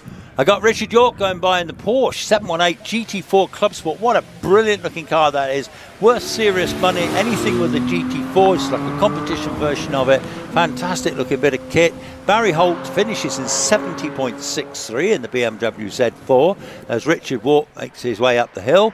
We'll give you a time for him in a minute. And Ross McDonald's on his way in the 2.7 RS. Look at this one. This is a 2.7 RS replica Porsche 911. What a fabulous bit of kit that is. What do you think of that one, Ben? Well, I love that. Yeah, great 911, and that's the classic shape that we have today on the hill. This is actually one of the rare cars. They'll be called the long bonnet car, as it was just before the time Porsche had to adapt the car for US registration and the legislation that asked them to have bigger bumper to do the smaller impact. But a beautiful car. This is 3.3 litre at the back of this car of Ross McDonald, going through the finish straight, up through the gears. It'll be a time of 63.59. I've got Richard Snow in the Porsche Cayman GT4, regular competitor. Sounds fantastic, that, doesn't it? Love these Porsches, good class, and he'll be followed, by the way, in a minute by David Meek in a very, very rapid Vauxhall VX220 Turbo. So this is a competitive class. Interesting to see what Richard Snow does. Looking at the times, he seems to be up on his time at the moment. He's in the purple sector. And here comes David Meek in the VX220 as Richard Snow heads up towards the finish. Yes, Richard Snow having a good run. He was currently standing 8th, but goes first now in this dry running second competitive time. So probably was a bit cautious early on this morning. But David Meek, who's going to try and put his VX220 in the middle of this group of Porsches. This is one of the few VX220 that are still running. This is a 2-litre turbocharged engine at the back, based on the Lotus Elise chassis, and the cars were actually made in the same factory. David Meek through the finish line is 61.31, slots him second in this class. Robert Lancaster Gay in the Cayman GT4. This is his new car. He had another Porsche before this, a 966, I think it was. Anyway, he thinks this one's a little bit quicker. He certainly goes very well. And looking at the splits we're seeing so far, he seems to be up on times as well, Benoit, doesn't he? Yes, Robert, this morning was a 64.36, but there's a lot more potential in this car. It was a new 58 yesterday in practice, so it will be good to see if he can get closer to that time now that the track is much drier compared to the first competitive run. And that's a 58.38, a great time for him. He'll be pleased with that run. Takes him top of the pops at the moment, so he's going to be chased up the hill by Simon Tarling and another Porsche, a 996 GT3. Very pretty car, very rapid driver, and I see just off left to start is Simon Hutchinson in that M2 BMW. There he's going to have something to say about it, isn't he? Yes, Simon going through with the 996 GT3, so runners of the Porsche in this class. So let's see if he can slot his car into probably the top 5. This is where Simon has been running yesterday in practice. But I'm sure Simon Hutchinson will have something to say in his very powerful M2 competition. He'll be much happier with the conditions. He has a lot of power to go through the real wheels. So in the dry, this is a very, very competitive car. So we'll be looking at a good time. He's probably hasn't got as much power as the top car, but he'll be looking for a very good run, and he seems to be in good course to do this. He's off to the finish now, Simon. We'll give you the time. Robbie Birrell going by us in the Porsche Cayman GTS. Very rapid car and driver. I think that's a four-wheel drive thing as well, isn't it? So if I may be right or wrong, but either way, extremely rapid driver. He also drives a Gould GR59 next season. Yes. So he's off to the finish. So we've had Simon Hutchinson at 59.05. So Robert Lancaster Gay still leading it, 58.38. And here comes Chris Beresford in the 4x4 Subaru Impreza. Over 600 horsepower. He's been absolutely shaking up the classes this year, hasn't he, Benoit? Yes, there's been a few shake of the order today in the Tin Top Runoff. And Robbie Burrell was one of the qualifiers, a 59.46. That slots him in fourth in the Road Going Series production car in Class A2. But we're now moving to Class A3 for Chris Beresford, and he looks to be on a good course to improve on his run and probably snatch the lead on that class. So let's see what he can do, what time other competitors will be looking for. 56.97, just under the 57 mark. 56.96, fantastic. Phil Fisher coming by us now in the Subaru Impreza, the WRX. I don't think he'd be able to get onto that pace, even though he's got the four-wheel drive back. Chris Beresford's Subaru was built by Stephen Darley, who's also built an amazing Subaru for next season, which I saw at Harewood last week. It's 800 odd horsepower, 100 kilos lighter than the Legacy, and with him driving it, well, that's going to be rapid. Here comes a Toyota Yaris of Peter Richards. Yes, one of the great four-wheel drive that we have in Class A3 here. Car that was first released back in 2019, I believe. This is an homologation special car, so very different to your standard Yaris that you can find in your dealership. This is four-wheel drive, 1.6 litre turbocharged engine, 260 horsepower, give or take. And yeah, some tricky differentials back in front as well to help with handling. You can see the balance of that car, very good. You get another one with Alan Mansfield. So we're running a bit of a Toyota dealership here at Loton Park. Apparently there's a fourth one coming up. And yeah, Alan as well has been, so they've got a tough competition between them three. We had a time for Peter reaching a 62.15. That slots him third in class so far. Yeah, his wife Joy is photographing them as they come in. Here comes Ian Fido in another Yaris. This is a GR Yaris, so I don't know if this was a sport version. It's got go faster stripes on the side of it, hasn't it? So either way, they're very rapid little cars, as Benoit said. Four-wheel drive, about 260-270 brake horsepower, a 1600 turbo engine. Got very fancy technology, and they can change the diffs around. Oh, I do like the look of this. This is the Audi TT of Andrew Coleman, the Audi TT RS. He's not long had this car. He had a Subaru before, didn't he, Benoit? Yes, Ian Fido through his run went on the grass on the entry of Fallow just early on, but Andrew Coleman always impressive driving these Audi TT RS. This is still four-wheel drive, turbocharged, and in this one we've got 5 cylinders. So a great car, very, very balanced. Very effective car in this class, and you'll probably be looking to be in the top 3 with this car. Let's see what time he can do. 58.29, slots him second in this class. So in this class, Chris Beresford wins this class at the moment with a 56.96, and Andrew Coleman second in the Audi TT. So good class, that one, the four-wheel drive. Obviously, if it was a bit wetter, they'd be even more useful, wouldn't they? Yes, well, obviously four-wheel drive will give you all the traction you need out of those corners, but yeah, great performance from Chris Beresford. I was just looking at the class record for this class, which Chris currently holds, and that's the time that he's posted in the last meeting that we had back in August. It's a 56.13, so he's not far off that time, and yeah, we know the car is capable of that, and Chris is a great driver in this car, so great running for Chris in this, so we'll probably snatch the class lead here. Let's see if that's a time good enough. End of batch there, Ben, isn't it? Yeah, so let's see if that's a time good enough for him to slot in the tin top runoff. He did that in the first runoff this morning. This might be enough for him to get into the tin top. Yeah, we did enjoy that tin top runoffs. Always highly entertaining. Love seeing the saloon cars. It's great to see. Although, be it that some of them are highly modified saloon cars, very much modified. And in the case of Stephen Darley and Damien Bradley's car, that's got about 800 horsepower. It's obviously been. It started off life, you know, as a £500 shopping car from a little old lady up the north, I believe, or somewhere anyway. It was a shopping car, and now they've turned it into an absolute hill climb monster, which is great to see. Now I think we've had that little batch of four-wheel drives. I think we're going to be seeing a few road-going specialist production cars now, aren't we, Benoit? Yes, this will be a third batch of cars in this competitive running this afternoon. We have a few of the shared car.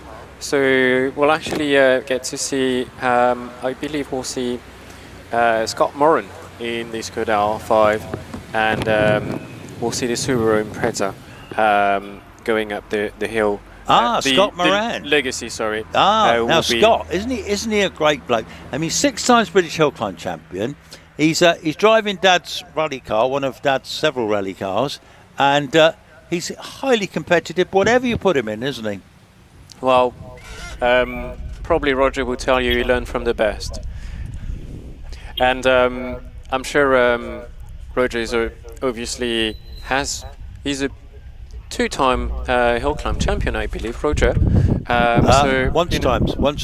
He was runner-up. He was runner-up, and he was in an era of some very hot cars and very hot drivers.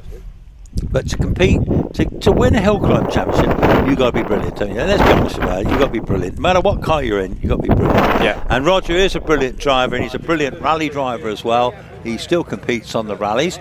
Now, I'm getting excited because I can see on the line, I can see that big Legacy again. Now, I don't know if it's Stephen or Damien driving it. I suspect it's Damien, actually. Yeah, we're thinking it's Stephen. Yeah. All right, we're going to go with Stephen. We'll confirm that. Looking at the dark-coloured helmet, I think that. Now, was he nearly 2 seconds quicker than Damien this morning in the tip-top run? Yeah, I'll give you this the time just here. Yeah. I'm just going to have a quick look at the results that we have. Yeah, we had Stephen about not 2 seconds quicker, but yeah, quite a 52.82 was his that's great time, and Damien Bradley 54.19. So a great performance from the two, shows how quick that car is.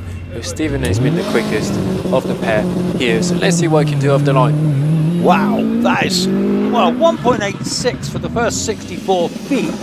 That four-wheel drive, a big puff of smoke as he floored it, and I tell you what a rapid, so he's going to be coming into our view very, very shortly, folks. The beast of a Legacy, the Hillclimb monster, here it comes down into Triangle with Stephen Darley driving it. The man who's also built another 800 horsepower Legacy Impreza, which was at Harewood last weekend, and also built Chris Beresford's before Subi as well. Yes, that's beautifully driven, and you can see the car hopping in at the top of the hill here. It's always an impressive camera angle that we have through the Cedar Straight. It's going and making through his way through Museum on three wheels, and then he'll be pushing that power through the finish straight. 51.78, great time. Fantastic. So Mike West coming into view in the very, very pretty Fisher Fury motorbike engine car, rear wheel drive. Lovely, the Fisher Fury, not many of these on the hill, but they've actually they've developed this car actually, and he's sharing this car with John McQuillan, and John will be out in a bit. Yes, this is one of the bag-powered car with the engine at the front. Yeah, a great car. You can see quite a well-developed car with diffusers at the back, and great aero developments on the car. Mike West going through the finish straight. There'll be a time just going through the finish line of 59.29. Okay, here we've just seen him go through. Sam Nicholson in the Mullock Mark 20. What a pretty clubman's car that is. Runs a Ford Crossflow engine in that, which was basically all the Mullocks did in this particular class. These were circuit cars originally. And on our way to us, here comes Scott Moran in the Skoda Fabia R5. Left-hand drive, of course, four-wheel drive, loads of power, on his way up to keepers, heading on up the hill now. Yes, great run from Sam Nicholson. He was already leading that class by quite a margin this morning, but 61.88. 61.88 this morning, and 54.52 on this second run, so great improvement. Roger Moran making his way through the second part of the hill and going through Museum. Purple sectors, obviously, that's what we expect in those dry running conditions. Roger Moran at 54.49. So let's see if the friendly and the family battle will carry on. Okay, we've just seen Sean Toms in his Superlight R400. We've got a red flag here at Triangle at the minute. Malcolm Hickey will be going back into the paddock. Not sure what's happened to Sean Toms, if something has. In fact, that must be Sean going through up to the finish now. Sean is going to finish in a time of 62.27 in the Superlight R400. So yeah, we've still got red flag. Are these dual driven or something? Dual driven, of course, aren't they? Oh, yeah. A flip flop at 4. There you go. I've just been told we've got a flip flop that's been flopped at 4. Yeah, we can see it on our camera. Ah, so, we have. We got our trusty Marshall is putting Martin it back in Silcox place. there. Well done, Martin. Fine effort there. Thank you. Yes. So I've been asked to mention the Midland Hillclimb Championship this afternoon. It's not just the British here today, is it? We do. Actually, I don't want to be in the office because it'll be a bit of a challenge to get everything. Stephen Darley sets a class record, according to this. What time did we have? I'll have a look into that. Yeah. I'll confirm whether that's a new class record. Yeah, because it's got no time showing up on the right. Yeah, you're right. I'll give you the update on this one. Yeah, Chris. we'll have a look at that. But it's saying we got a class record for Stephen Darley in the Legacy. That's the excitement. In fact, I think he was under the class record in practice yesterday, wasn't he? Yes, I think he was very close to that. So now I think he's officially done it, hasn't he? Yeah. So that's pretty exciting. Right, okay, so we've left the line. We've got Tony Adams in the Lotus Exige. Here he comes. He's got his lights on. It's kind of a bit dull out there now, to be fair. Anyway, this is one rapid car, this one, the Lotus Exige. This one's got the V6 turbocharged engine in the back, isn't it, Benoit?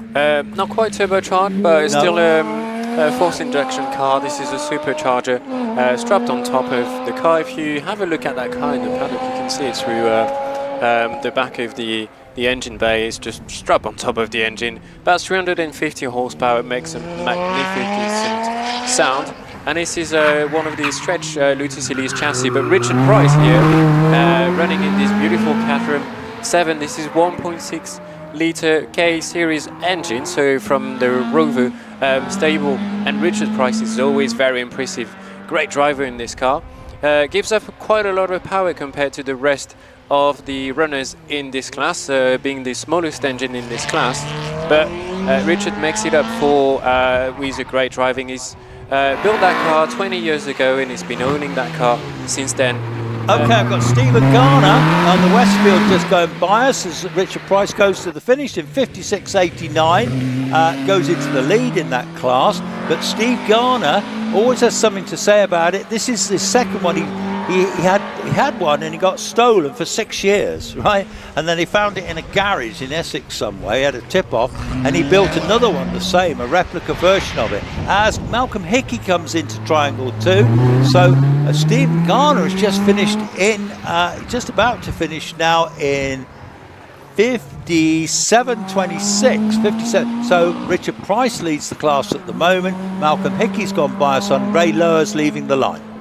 Yes, great one for Stephen Garner. Slots him second in this class. Malcolm Hickey making his way through the second part of the hill. No problem in one of the many Caterham 7 that we have today. This is powered, I believe, by one of the K-Series engines on that car. Malcolm Hickey, 59.65. Ray Law in the Caterham Super Sprint. We have seen this car already going through in the hands of Joy. Looks like Ray has ventured a little bit in the grass, but no problem, gathered it together. If there's one that can catch some of those moments, it's Ray. Lot of experience behind the wheel. Used to be an instructor, I believe, Chris. Yeah, I'm not sure about that. I just know Ray as the travelling professor, the visiting professor, so he's a highly clever fellow, visiting professor around various universities like Oxford and Cambridge. Teaches mechanical engineering. Lovely chap. I interviewed him in the paddock at Prescott recently. He makes his way up towards the finish shortly. Timothy Higgins going by in the Westfield SE1. So Tim's a regular. Bit of smoke there as he heads towards Keepers. He'll be on his way up towards the Cedar Straight shortly. These look like so much fun to drive, Benoit, don't they? Yes, Tim having a great run so far. The car looks quite soft at the back. You can see quite a lot of roll at the back, but that's probably how he likes it. He'll probably soften the suspension for the early running of this morning. But yeah, Tim, great drive in this Westfield again. It's a super competitive class. You can see there's not much between those drivers at the very top, a 62.43. We got one coming back into the paddock. This looks like Rob Lloyd. He's been flagged back into the paddock. I don't know if he's had a moment. He has had a moment. His bonnet is somewhat rearranged at the moment, so he's going to go back into the paddock. So he had a little moment up the hill. but he will be followed by Eric Murray in the Hillman Imp. Now this is a really unusual Hillman Imp. This is a normal Hillman Imp engine, but he's got a turbocharger. Look, here he comes in at the green one, coming towards us at Triangle now. Turbocharged Hillman Imp. Very rapid car, that one. He drives it extremely well. So he comes from Leicester. Do you like that? I really like that little car, don't you? Yeah, Eric Murray, great driver in this class and in this car as well. I don't think you can drive an Hillman Imp much quicker than this. And Eric will be going through the end of the city straight, 77 miles an hour for just 1,000 cc. He's quite a big speed. And Eric just going through well. But we've got a replay from Eric because he ventured a little bit on the grass on the exit of the first corner. No problem. Didn't cause any trouble for him. 61.61. Still give him the class lead. So here comes Andrew Russell in this very well campaigned Ginetta G15. He's been driving this car for probably over 20 years now. Regular class winner. Again, this little car's fiberglass body, got an imp engine in the back, so it's only like a 1 litre, so it's not a big engine in it, but he drives it so well, and the car just sits on the road so well. If you're watching on the live stream, it just sits there beautifully. He will be followed by Gavin Neat. Have a look at this one, Gavin Neat in the 106. Doesn't that sound terrific? He's got a sequential box in that. He drives it like he stole it, that one, doesn't he? Yes, I'm not sure he can go much quicker through triangle and keepers in a 106, and we'll be using all the power of that little 1400cc car, 83 miles an hour at the end of the straight. Great turn of speed in this beautiful, and Gavin has been leading that class yesterday. He was the quickest of that group, so we'll be looking to get back at the top of the class. Let's see what he can do. I'll clip this one to the end. That's the 58.25. Ah, well, that was a great time. Phil Tucker, pleased to see this car back out, because he had a moment here last time I was here, more than a moment, in front of Triangle here. The car's looking great again. This extremely rapid Nova. The shell came from Malta, because it's hard to find a good Nova shell these days, but the car's looking great again. Let's see what he does. And here comes our old friend Roy Holder. We called him the Venerable Roy Holder. Roy Holder. I could have a job to say that. Well, yeah, I'm not sure if he's still running the wet tyre. I always had a quick look at the car, and he was running the wet tyre in the class this morning. Due to the damp conditions, I'm not sure he's bothered to switch the tyres. It's hard to tell because this is obviously a closed car, but Roy will be taking it to the end. Okay, Roy's going to take it to the end. Mike Harriman in the Renault Clio Mark 1 just gone by us. Very competitive car, very lightweight little Clio, that one. Always competitive. And he will be followed by Stuart Reid in the Peugeot 205, who's already up on the yellow times. So, in fact, so Mike Harriman takes it up towards Fallow, and then next car we'll be seeing will be Stuart Reid. Yes, Mike Harriman, a regular competitor here. I'm yet to find an event where he doesn't collect a trophy, but Mike going through, pushing into, trying to get into the 58, that's probably what he's going to do. So 59.11, so just a little bit shy of the 58 that he's trying to aim for today. Stuart Reid in these beautiful Peugeot 205. He comes all the way from Scotland, and yeah, he has quite a bit more power than Mike. We were just having a chat at the top, but he has a bit of a moment at the top. He has more than a moment. He spins it at the top of Fallow there, doesn't he? Yeah, he's all okay. He's got it going again, but he really tries hard. I noticed last time I spoke to him in the paddock earlier, and you know, I don't think he's been to Loton much before. I think the last time I saw was it's at his second time here, I think, at Loton. Looks like he was able to restart the car. He's trying at least, but yeah, he was hard on the brake, and you can see the car just squirming and then going onto the grass, and that's when the car round. But no damage to the car. It will be getting back out again, I think, but he'll be frustrated because that was his chance to get into the tin top runoff. I think he's got to more than be think either something might have happened mechanically to cause a lock-up or something like that to spin him. I don't know, but anyway, he's out of the car. We've got one of the marshals up there with him at the moment. There will be a little delay. Well, it's all happening here this afternoon, Benoit, isn't it? This is good stuff, isn't it? Yeah, Stuart will be frustrated with this run. He had a good chance to get into the tin top, I think, and hopefully nothing too big has gone on the car. Not too sure. He was trying to restart the car, but let's see, they'll probably look to, if the car is able to roll down the hill, they'll push him down the hill, but it might be a recovery job for our rescue team. Well, yes, they're now lifting the bonnet. They've taken the bonnet up. It looks like a fiberglass bonnet, doesn't it? They're just taking quickly. They're having a look inside. The driver's looking inside. So there's some sort of mechanical malady. I suspect he was trying hard, but I suspect something might have happened there to cause him to spin, don't you think? Yeah, maybe. Stuart looks quite frustrated.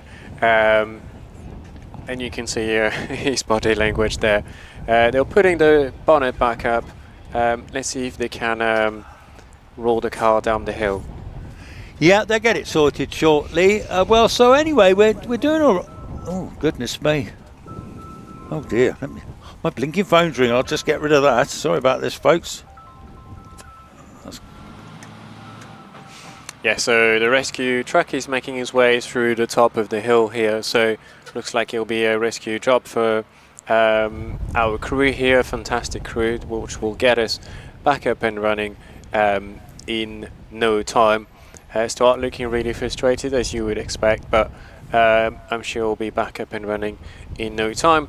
It'll be great to see Stuart back out again here in Loton Park. He's made a long trip here to calm down, and hopefully he can get the car fixed over the winter.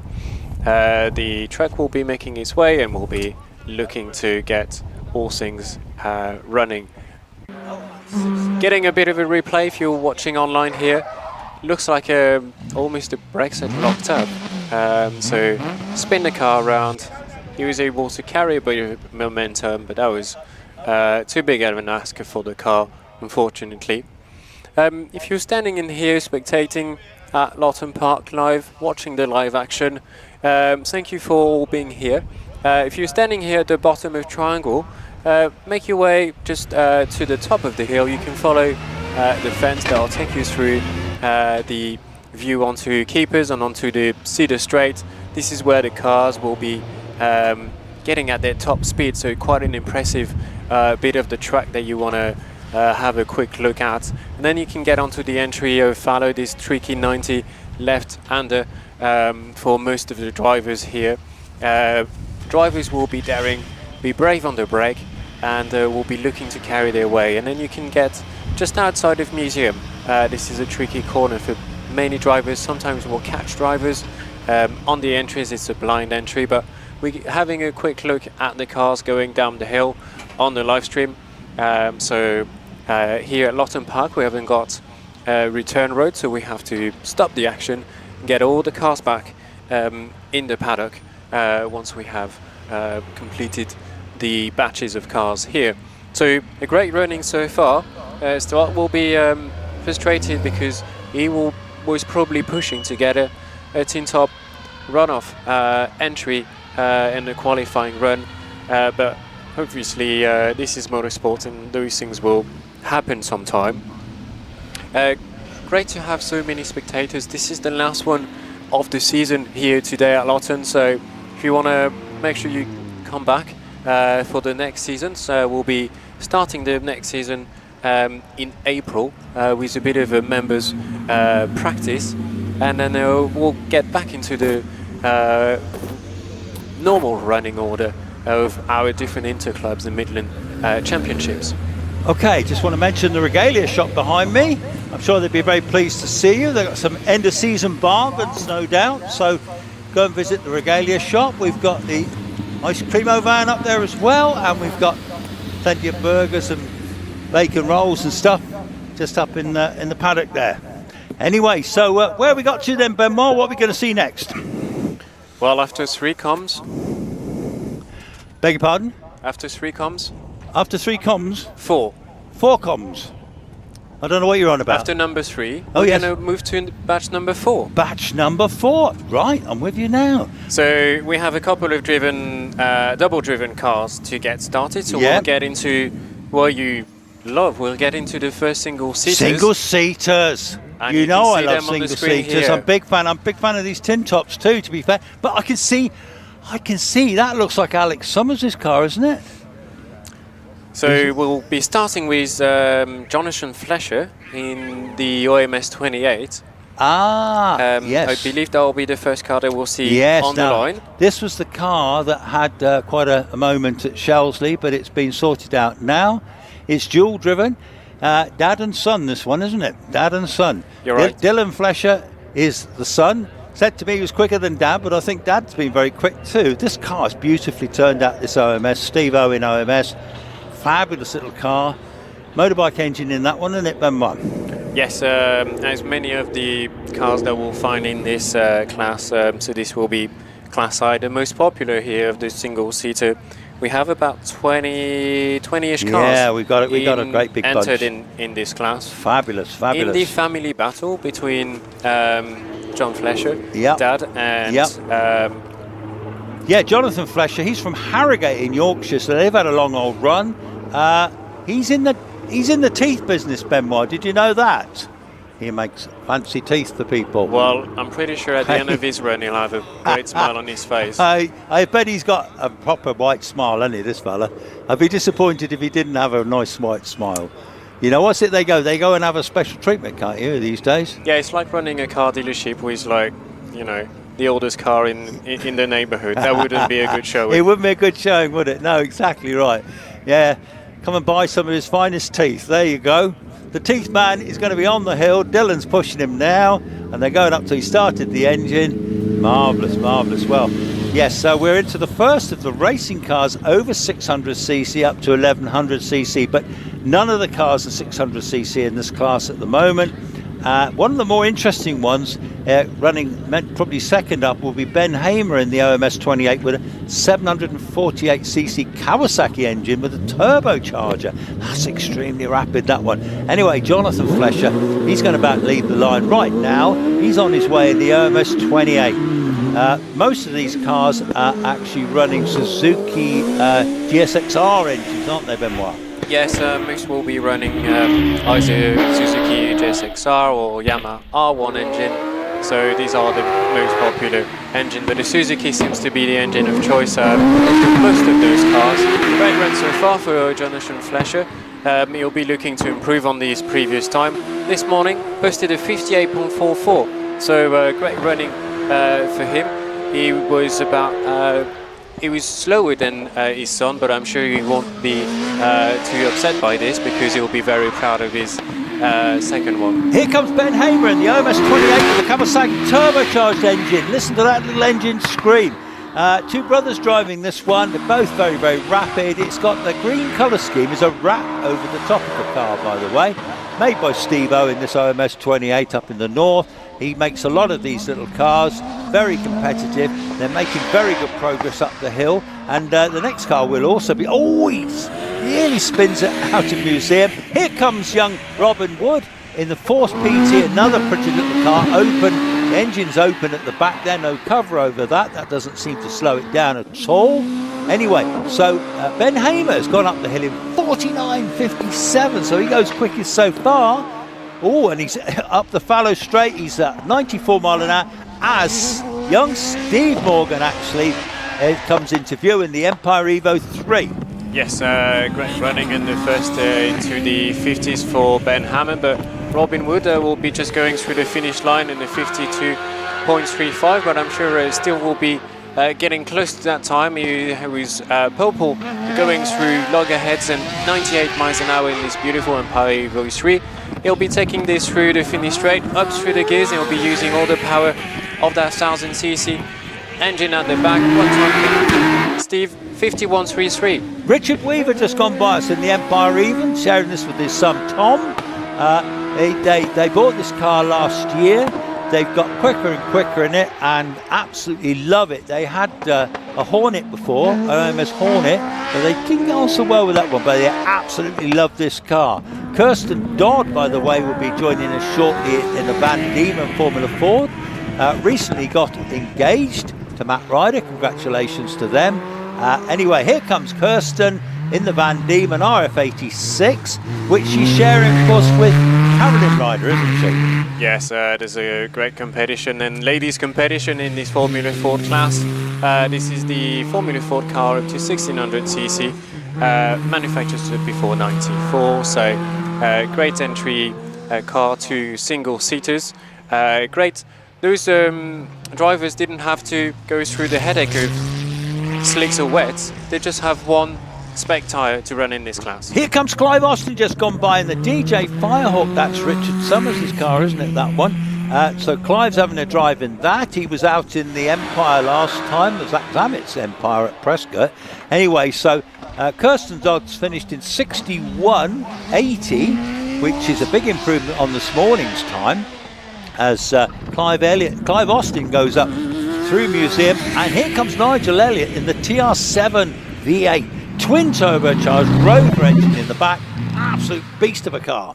Yeah, Nigel probably thought earlier on this morning with the damp condition, 500 horsepower is probably a bit too much, but he'll be loving the dry conditions. This is a Rover V8 twin turbo, as you mentioned, a lot of power in this car. The car is just rebuilt this year, so it's getting familiar and back up again here. Great to see him on the hill today. Stephen Moore in the Mitsubishi Evo 6. He went home last night, took the other one which was broken and fetched another Evo out the barn, and here he goes now in his lovely Evo 6. I think this is the second most powerful car he's got, not the one that Izzy Lawrence drives, is it?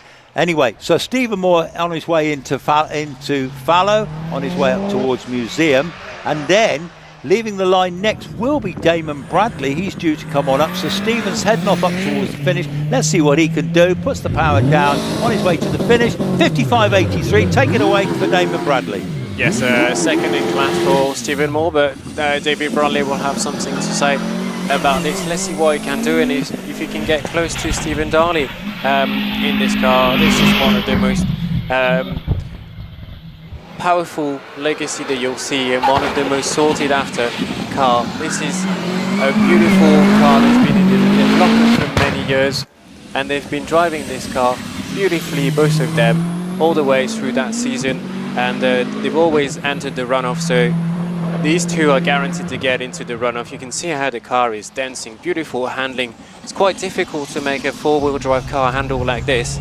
There's barely no understeer on that car. It's beautiful, and the Subaru Legacy is a great car. All the way through the finish straight. Let's see what he can do. It will be a time of 52.77.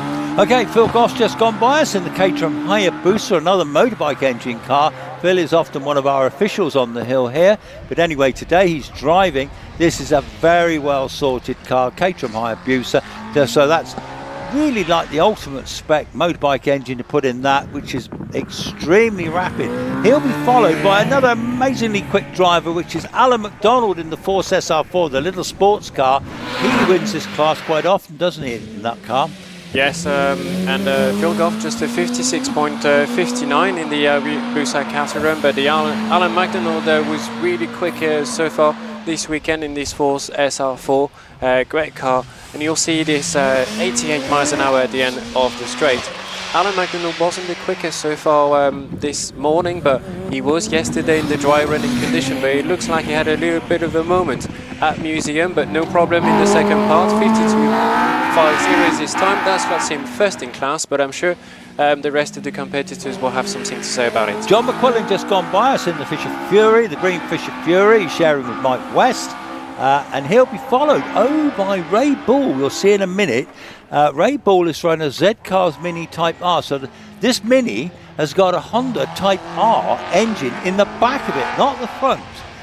Very rapid. He had some problems. He had some like plasticky stuff that was being thrown out through the exhaust this morning, and he was worried that the car wouldn't make it. Anyway, he seems to be in business. Did you see him this morning? Yes, this car, you can see the radiators. The engine is at the back, so it's a rear-wheel drive, so very different to your usual Mini that you'll see every day that we have known for so many years. Great to see that car, and yeah, it's a beautiful car. You can probably push a lot more power through those rear wheels, but it's obviously a new car that is campaigning, so you'll be taking this car through the finish line. Let's see what it can do in this beautiful Mini. It'll be a time close to the 67.27 for Ray Ball. Okay, so Stephen King's gone by us in the Radical Pro Sport, and David Bickley is just coming by us now here in Triangle in the Radical SR1. and he'll be followed by Robin Nicholson in the glorious Mallet MKO. So Stephen King did a 58.29, so Alan McDonald still comfortably leading that class. This is in the sports libre cars, the sports racing cars up to 2 litre. Here comes the Mallet of Robin Nicholson, glorious looking car, that beautiful. That's quite a history car, that one, to be fair. And he'll be followed by the very noisy Sylvia Riot. So David Bickley's going off towards the finish, finishes in 56.57. Yes, Robin Nicholson in the second part of the hill, and at the end of the straight, 88 miles an hour. Beautiful handling car with the engine at the front. Car designed a few years ago, and great clubman car, very effective with the 1700cc crossover engine at the front. 54.38 is the time for Robin Nicholson. Martin Watts in the second part of the hill as well, with this bike-powered car. Beautifully turned out car as well, and Martin Watts is a very effective driver at the wheel of this car. He'll be taking this through the finish straight. It'll be a great time for him. I think it looked a really good run so far for him. Martin Watts through the finish line of 54.17. Now folks, here comes something a bit special. Simon Bainbridge in the SB Racing Chronos. Listen to that big Audi engine in the back of it. It's an amazing bit of kit. Doesn't that sound magnificent? And he was very competitive this morning, wasn't he, in the runoffs? In the tin-top runoff, he was very rapid indeed, wasn't he? Yes, there's a lot of area on that car. As you can see, big wing at the front and at the back. And if you like carbon fibre, well, you've got plenty on this car. This is full-on carbon fibre, and it's made to look like an Audi R8, but the only Audi thing on this is the engine at the back and the door handles. Here comes Mike Luck in the Zolf GT. Isn't that pretty? I think that's got a Ford engine in that one there. It was a limited production. It was a company that set out to make these. I think they might have made 15 perhaps. Either way, one of the prettiest cars on the hill. So Simon Bainbridge finishes in 54.56, slightly slower than Scott Brand, 54.49. Here comes Graham Lokes in the Lola with the Porsche engine in the back. Doesn't that sound magnificent? Drives it extremely well. It's a home-built car as well, that one. So yeah, Graham goes on his way as Mike Luck goes off towards the finish, and he finishes in a time of 61.86. So Graham Lokes well up the hill already, approaching Fallow, and Roger Moran will be leaving the line shortly in the Skoda Fabia, which he's done now. Yes, Graham in the second part of this run. This is a 6-cylinder 3.2 Porsche engine at the back. So great, beautifully presented car by Graham. Does most of the work himself. Slots him third in class, a 55.17 for Graham Lokes. Roger Moran in the Skoda Fabia R5 will be looking to take the lead of that class. He was quickest so far in the first competitive run this morning. Purple sector already through Loggerhead and Triangle, but he has tough competition in the name of Scott Moran, his son, in this car. So let's see if he can do it. It looks to be on good course. Purple sector all the way through, 81 miles an hour at the end of the Cedar Straight.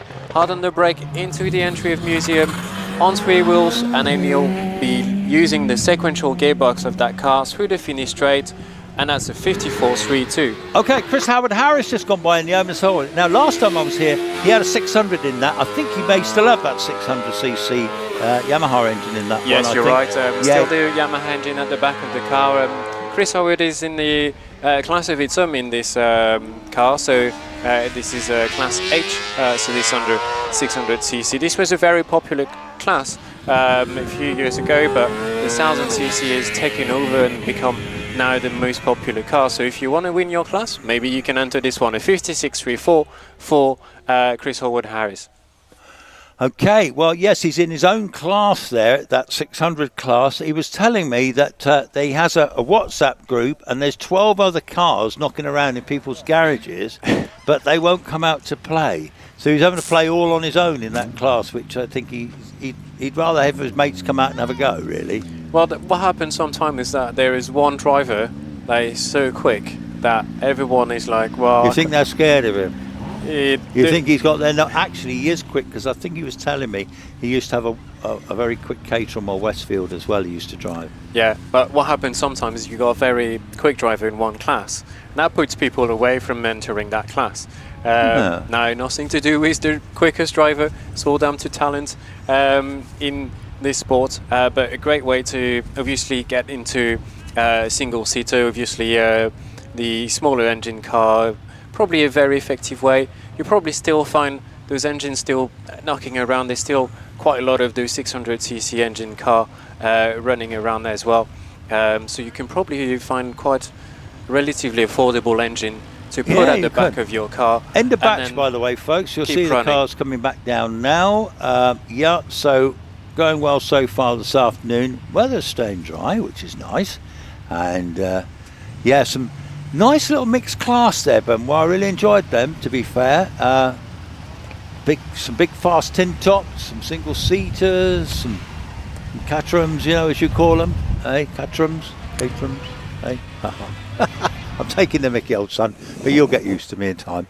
Anyway, so here they come. Some of these are waving to the marshals. They probably their last runs of the day, because they won't necessarily get into the runoffs.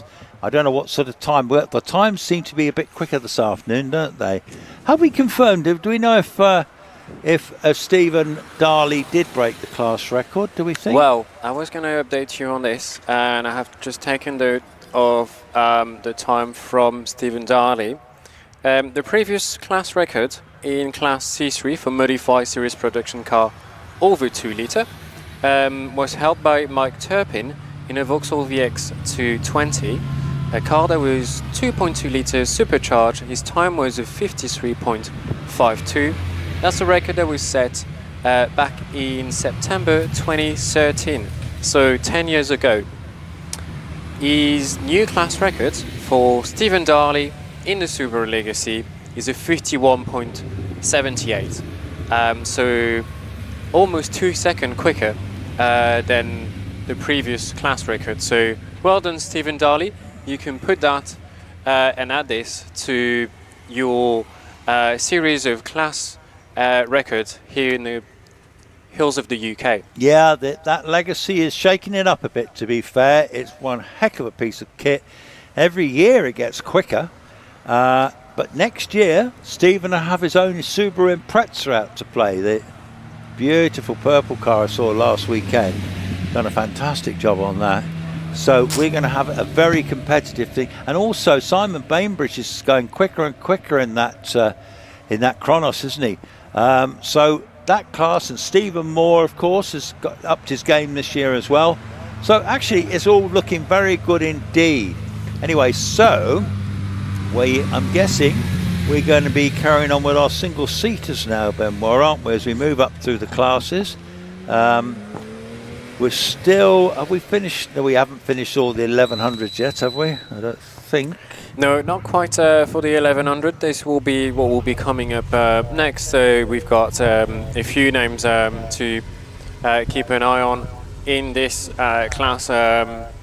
We had some really good runnings, and Dave Tatum has been absolutely.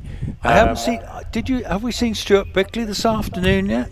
No, he's next. Yeah, we got Stuart next. That'll be very entertaining, won't it? To be fair. What about Pete Tatham? He's out this weekend, isn't he? Yes, I believe we've got Dave. Yeah, David's out definitely in the force, isn't he? Yeah, so Dave has been the quickest so far in this class, so 52.36. So the only one in this class to get under the 53 second mark earlier this morning. But we know that times are going to improve in this class. Ben Hammer just early on posted a 49.57, so entered into the 50 second mark. And yesterday in practice, where it was dry, most of the cars were running in the 48 seconds. So can I just mention, I've just seen Paul Lawrence and Ben Lawrence up the hill taking photographs. They travel everywhere. Hello, Paul. Hello, Ben. Yes, we're talking about you too. Yes, indeed. Anyway, yes, Andy Greenan, or the Greenans, the Treenan brothers, they are extremely rapid, aren't they? Now, Adam Greenham this morning got into the runoff, didn't he?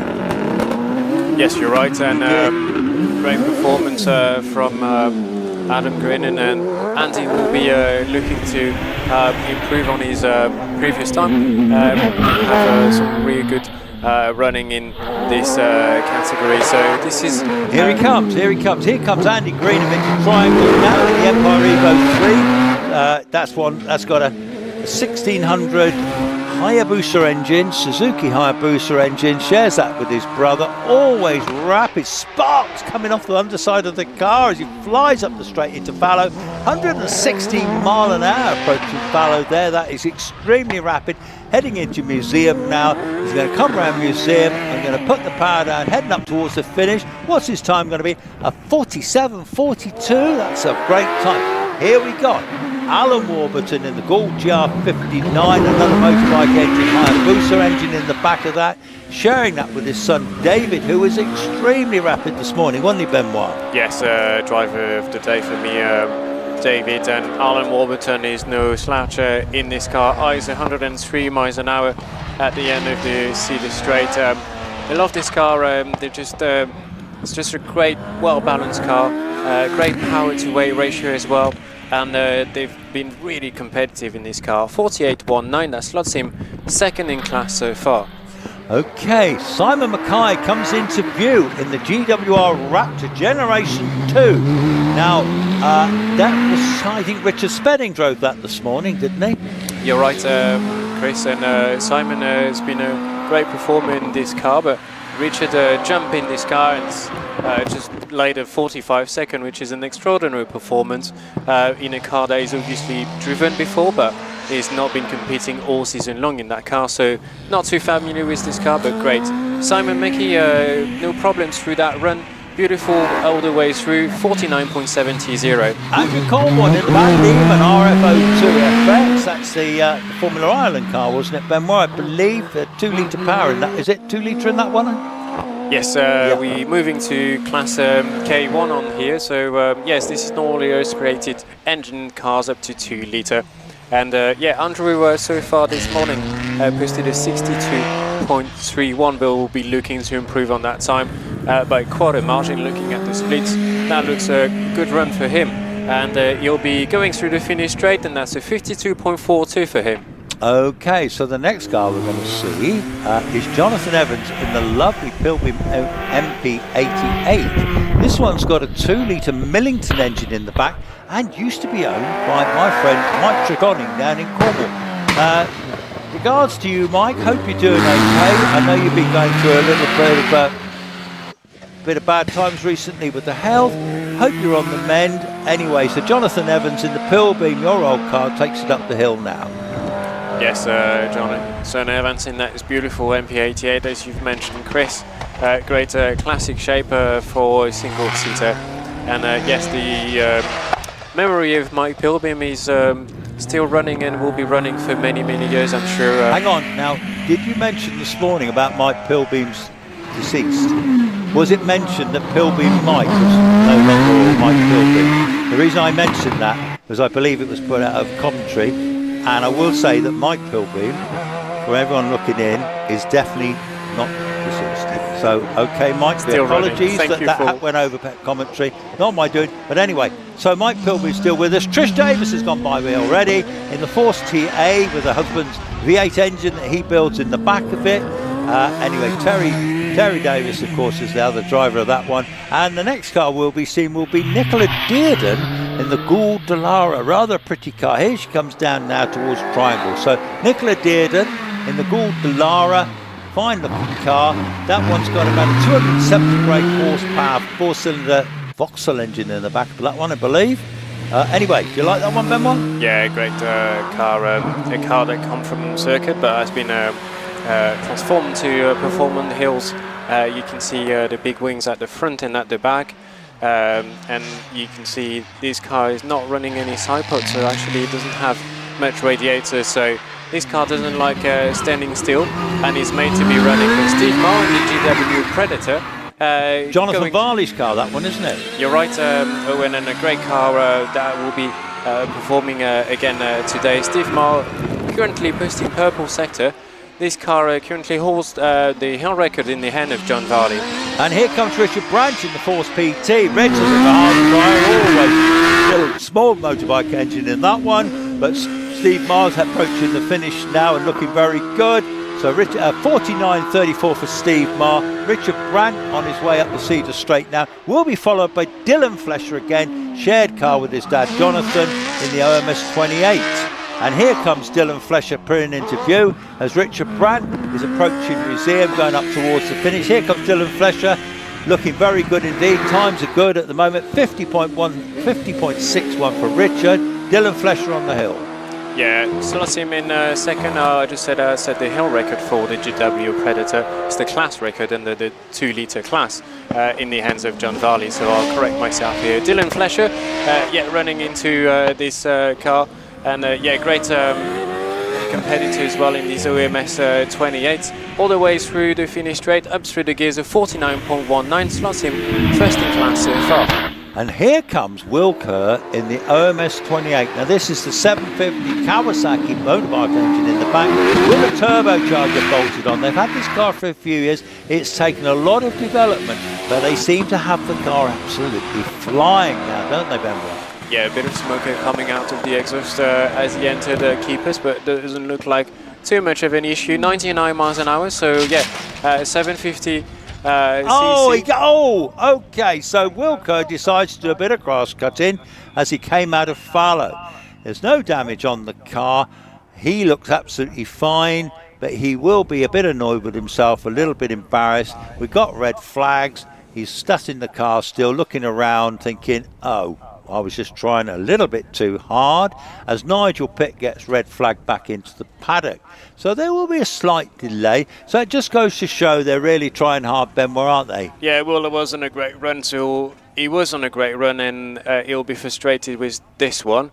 Doesn't look like much damage to the car. I'm not sure if the front wing may have hit the bank that we have on the outside of the corner, but it's a grassy bank, isn't it? So actually, it's quite long grass. We've got should William. Be all fine, and Will is obviously. Yeah, William Glinker there, our very tall marshal. He's pushing the car on his own. He's such a big. There's young Martin going over, and the fire and rescue lot just going over to have a chat with him. Yeah, he's absolutely fine, but they'll get him back onto the track. And looking at that, he might just send him straight back down, perhaps. Yes, looks like that's what they're trying to do, but yeah, carried a bit too much speed on the entry of Fallow, and then couldn't get the car turned in really, and as soon as he hit the grass on the outside, then obviously was not able to get the car. He's up on his way, isn't he? He's on his way up to Museum now, so the car's perfectly all right. They've restarted it. He's going around Museum. He'll head up through to the finish and back towards the finish paddock. So that's a minimal delay, which is great. And then we've got we'll be back underway very shortly, won't we? I'm just trying to think who they red flag back. Not Darren Gumbly. That was.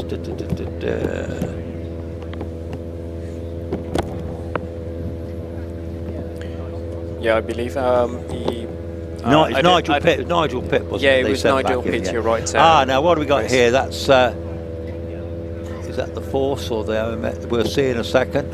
Anyway, car 790/90. Yeah, so that'll be Anthony Wood in his Anthony team. Wood, so yes. back to class I in this car, and Anthony Wood so far has been standing in with a time of 62.59. So I'm sure he'll be improving on that time. I think he was much quicker than this in practice yesterday. You can see here on the screen, if you're following live, our marshals here will be positioning the car on the start line, lining the timing beam with the strut at the front, and then you can see the boot does helps to hold the car. There's no handbrake on most of those cars, so the start is a little bit on the uphill section, so helps to release the drivers from the brake, and they'll just have to control the clutch and the accelerator to get going off the line. Yes, so we're proceeding quite nicely at the moment. So Anthony Wood, this is a 1070 Suzuki engine car, motorbike engine again, as nearly everybody is in this class. In fact, they're all in motorbike engine cars. Anyway, Anthony Wood will be coming into our site shortly. I see the trees are blowing hard. There's a good wind out there. Here comes Anthony Wood now in the little Force. Very pretty little car, this one's. I think they're made in Lichfield, the Forces. Anyway, on his way up towards Keepers before he hits onto the straight. Yeah, no problem for Anthony in the first part of his run. And then he'll use all the power up through the gears.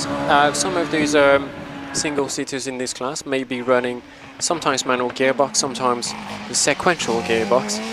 So it depends how much development those cars have received over the time. But Anthony Wood, no problems through Museum. He seems to have a little bit of a wiggle at the top, but no problem all the way through the finish line of 54.28 for Anthony.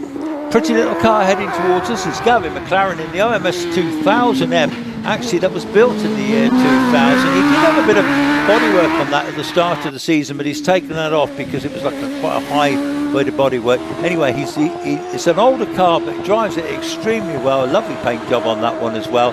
Trying very hard up the Cedar Straight. He's 96 mile an hour up the straight. Gosh, I mean, that looked a bit loose on that front wing then, didn't it? And he does a little bit onto the grass there as Mark Slanker comes into. Oh, and he spins it at Museum. Mark Slanker will get a red flag. So Gavin has spun the car, no damage on it, just trying too hard going into Museum. So the red flags are out. Mark has stopped already. Yeah, Gavin had a little moment there. I don't think there'll be any great drama. It's just basically going too quick, wasn't he?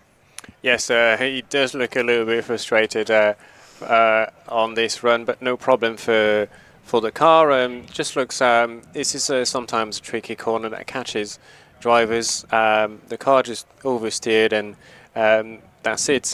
He's now almost facing the wrong direction, but I'm sure the marshal will be able to push the car back. Sometimes the front of those lower cars sometimes catches the curb on the inside, which is a little bit lower. So hopefully, but I'm not sure if maybe some of that front wing was flapping a bit too much for my liking. I think he just overcooked it slightly, didn't he? Yes, so it does look like it. I'm not sure about, we've got flexible wings in the Formula Ones. That looked a bit too flexy, too much. A bit too flexy, didn't it, really?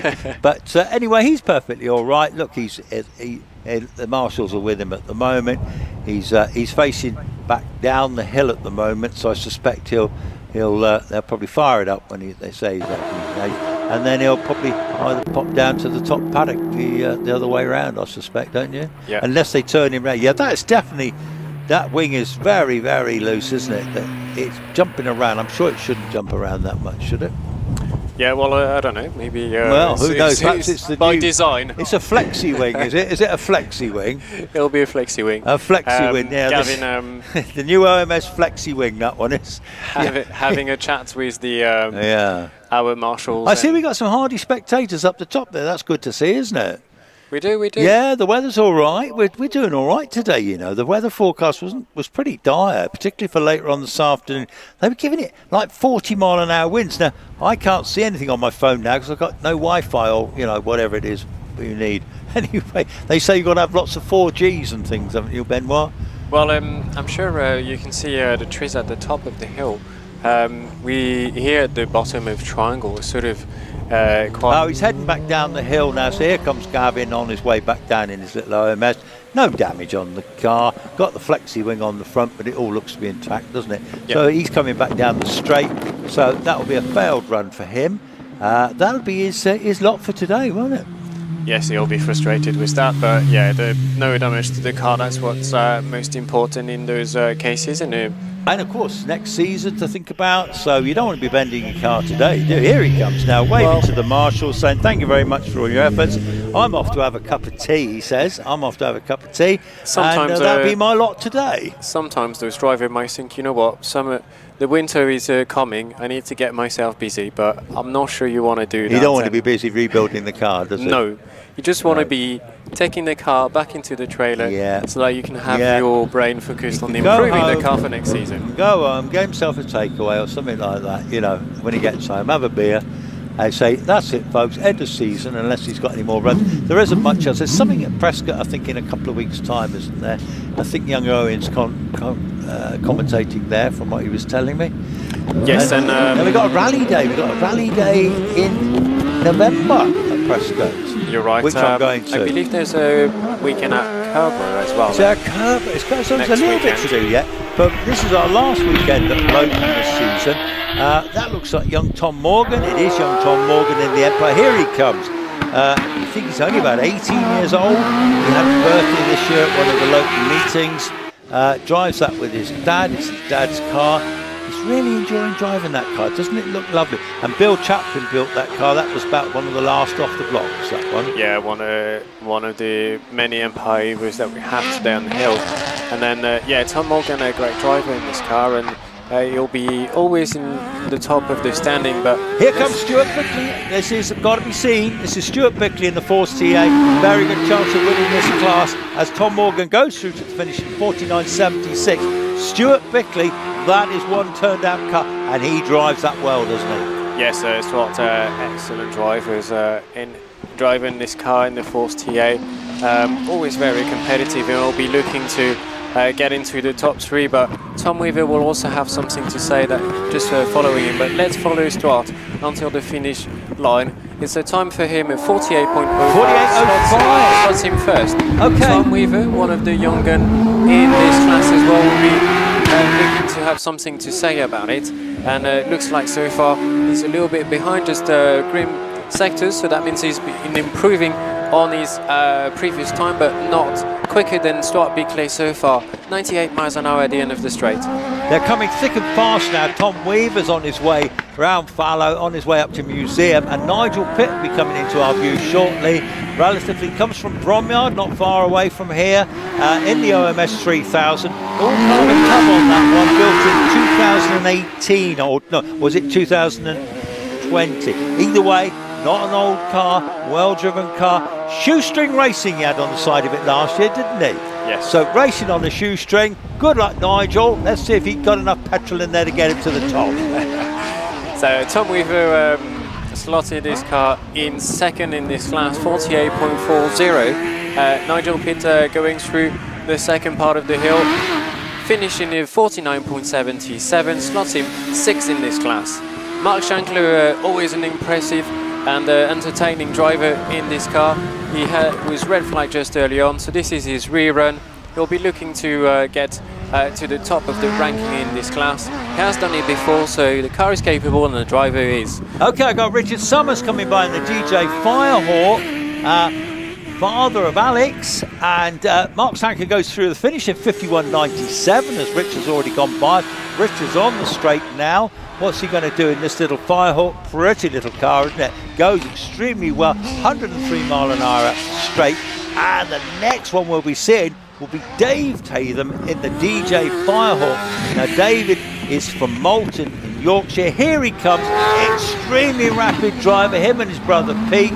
This is all carbon tub on this one, latest generation of DJ. Fabulous car. David is absolutely flying. He's up as well, and Carol Nichols will be coming up to us in the Night Mark 4. Yeah, Dave posting purple sector in the second part of the hill, 108 miles an hour. I think that's the quickest we've seen so far in this class at the end of the Cedar Straight. So he was brave on the brake at the end of the straight, so no problem. Up through the finish line, slots him first, 47.32. The only driver under the 48 in this class. Impressive run for Dave. Yeah, Carol Nichols going by me in the Nike Mark IV. This car was built by her father many, many years ago. Formula Ford car. Will be followed too by Les Buck in another Formula Ford, the Mistral FM. And I was chatting to Les this morning, and the later generation of Formula Ford cars are higher on the sides and much more enclosed, whereas this is the early generation of Formula Ford cars. Here comes Les Buck in the Pringett Mistral FF, a Formula Ford car. It was built for Formula Ford motor racing schools because there's going to be different sized drivers, so anyone could basically jump into it, Benoit. So that's why it's wider. Yes, this is a bit like when you're buying a road bike. You need to find the right size for the frame. And obviously this is one of the challenges in those single seaters, is that when you're building the car, you need to be able to fit. So not every drivers will be able to jump in those cars, but Les Buck going through the second part of the run. Let's see what time we have a 60.3 slots in first position. Charlie Riley, who was quickest this morning so far, is looking good so far. He was purple sectors through loggerheads, but still improving on his previous time. So green sectors all the way through. Track conditions improving, so that's helping the cars and the drivers. Okay, so Charlie Riley heads up to the finish as Carolyn Ryder comes towards us in her lovely Van Diemen. So that's you can see the later body cars, they've got the higher bodywork on them. Carolyn is an extremely rapid driver and is the mother of Matt Ryder, of course, who won this morning's runoff, so respect to that. And one of her closest rivals will be Sarah Bosworth, as Sarah Bosworth comes into view in her Van Diemen RF88. Oh my goodness, she's trying really hard. So at the moment, Charlie Riley's done a 60.66. Carolyn Ryder, can she beat that? And can Sarah Bosworth beat that again? Yeah, great time for Carolyn, a 58.32. So Slaughter into first, but Sarah will have something to say about it because she was pushing that car to the limit in the first part of the course, and she's actually purple sector all the way through on the second part of the hill. She'll probably snatch the lead of that class. So it's always a great competition between the ladies in this class at the top here. Sarah Bosworth through the finish line, a 58.38. She doesn't do it. No, just slightly slower than Carolyn Ryder. So well done to Carolyn Ryder winning the class today in 58.32 with Sarah Bosworth second and Charlie Riley third. So that was good to see. We've got red flags. Is that an end of batch? Yes, it is an end of batch. So they'll all be coming back down the hill. Most of them will have finished their runs for today, but one or two of those could get in the runoff. Who knows? We'll have more news about that later. But we're getting into the quicker and quicker cars now, aren't we, Benoit? So, been a great afternoon so far, hasn't it? Yeah, great one and great running for all of those competitors running so far. So, yeah, the cars will be heading down to the paddock. So, great. And now that all the cars have been running in class, I'll give you just the rundown because this is always a super competitive class, but as expected, Dave Tatum has done it again, and it's a 47.32, gives him the class lead in this class. Stuart Bickley slots the car into second position, so just under the 48, just over the 48 second mark, a 48.05, and then Richard Summers a 48.24. Tom Weaver, young Tom, fourth in class, 48.40. He'll be pleased with that result. And Dylan Flesher, 49.19. Ben Hammer, 49.57. Great run for Ben again. Tom Morgan, 49.76. Nigel Pitts, 49.77. And the Formula Ford racing cars, which we have just seen coming up the hill. What a great run. And the current standing is Carolyn Ryder, who's 600ths quicker than Sarah Bosworth, so great competition between those two. Charlie finishing the top three, 60.66.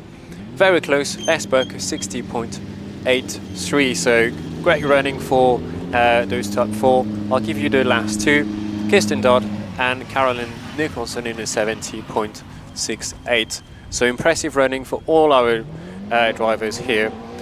Now we'll be moving up to the Class K1, which will be the cars under 2 litre, so single seaters, both either normally aspirated or with forced injection. So we'll be keeping a close eye on the competition here. So far in the running this morning, we have the drivers who was the quickest was in on price of 50.78, but the conditions are quite different compared to the running this morning, so we can expect a shake of the order here. And I wouldn't be surprised if John Varley would look at taking the class win on here.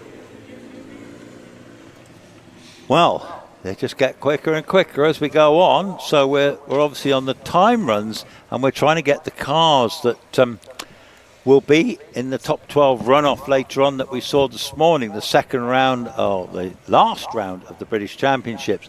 I've just actually had the Titan X Top 10 Challenge running order, which will be up later. And the ones that are qualified are Mary Elliott in the Fiat, Simon Tarling in the BMW, Mike Harriman in the Clio, Hugh Elliott in the Fiat, Alan McDonald is in there in that little sports car, Richard Price, Richard Snow, Simon Hutchinson, Andrew Coleman and Robert Lancaster Gay. So that's the Titan X Top 10 Challenge. So that'll be up later on, folks. We will carry on with the single-seaters to see what happens. And then, of course, there will also be a tin top runoff, won't there, Benoit? Yes, we have this. And I was just trying to look at my screen, just trying to look at these different entries and qualifying runs. And yeah, just looking at the tin top 10 challenge, I will give you probably an update. I have the scores here on the screen. I'll give you an update probably after the next batch of cars, but obviously, and as expected, we have the Legacy and Boost. Stephen and Damien, yeah. Yeah, Roger Moran, yeah, Scott Moran, Simon Bainbridge, Stephen Moore, Chris Beresford, Gavin Neat. Yeah, so some quick old stuff. I can see on the line. We've got the Empire Evo, the Works Empire Evo, built by Bill Chaplin down in Somerset. William Lockridge owns the car now, and Zach Zammit owns. Tom Weaver wins the under 25 challenge. Well done, young Tom. I like young Tom, very good. We had debates about his age down in the paddock last time. Anyway, but we call him young Tom. Okay, so coming to the line, we've got the Works Empire Evo. I see my colleague. Yeah, here comes young Owen. He's coming to see us again and do some commentating. Hello, Owen, when you're ready, boy. Anyway, yeah, that's Zach pushing the car. And William Lockridge, I was getting to the point. William owns the car and Zach owns the engine. How about that? So if Zach takes his engine, William's not going anywhere. You know. Anyway, young Benoit is going to be leaving us now. Thank you very much, Benoit. Done a fantastic job. And here we go. We've got Benoit getting his stuff together. And there we go. I'm squeezing in. There we go in our little box. That's it. Okay. And then Owen's going to join me now. You're going to have to squeeze by. I'm breathing in. I'm breathing in. Brilliant, brilliant. Just the job. Just the job.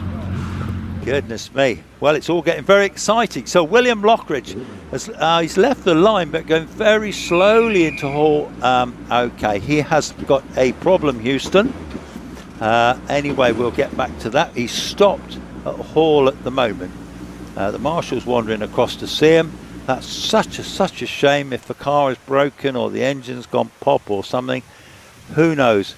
Can he start the car? Can he not?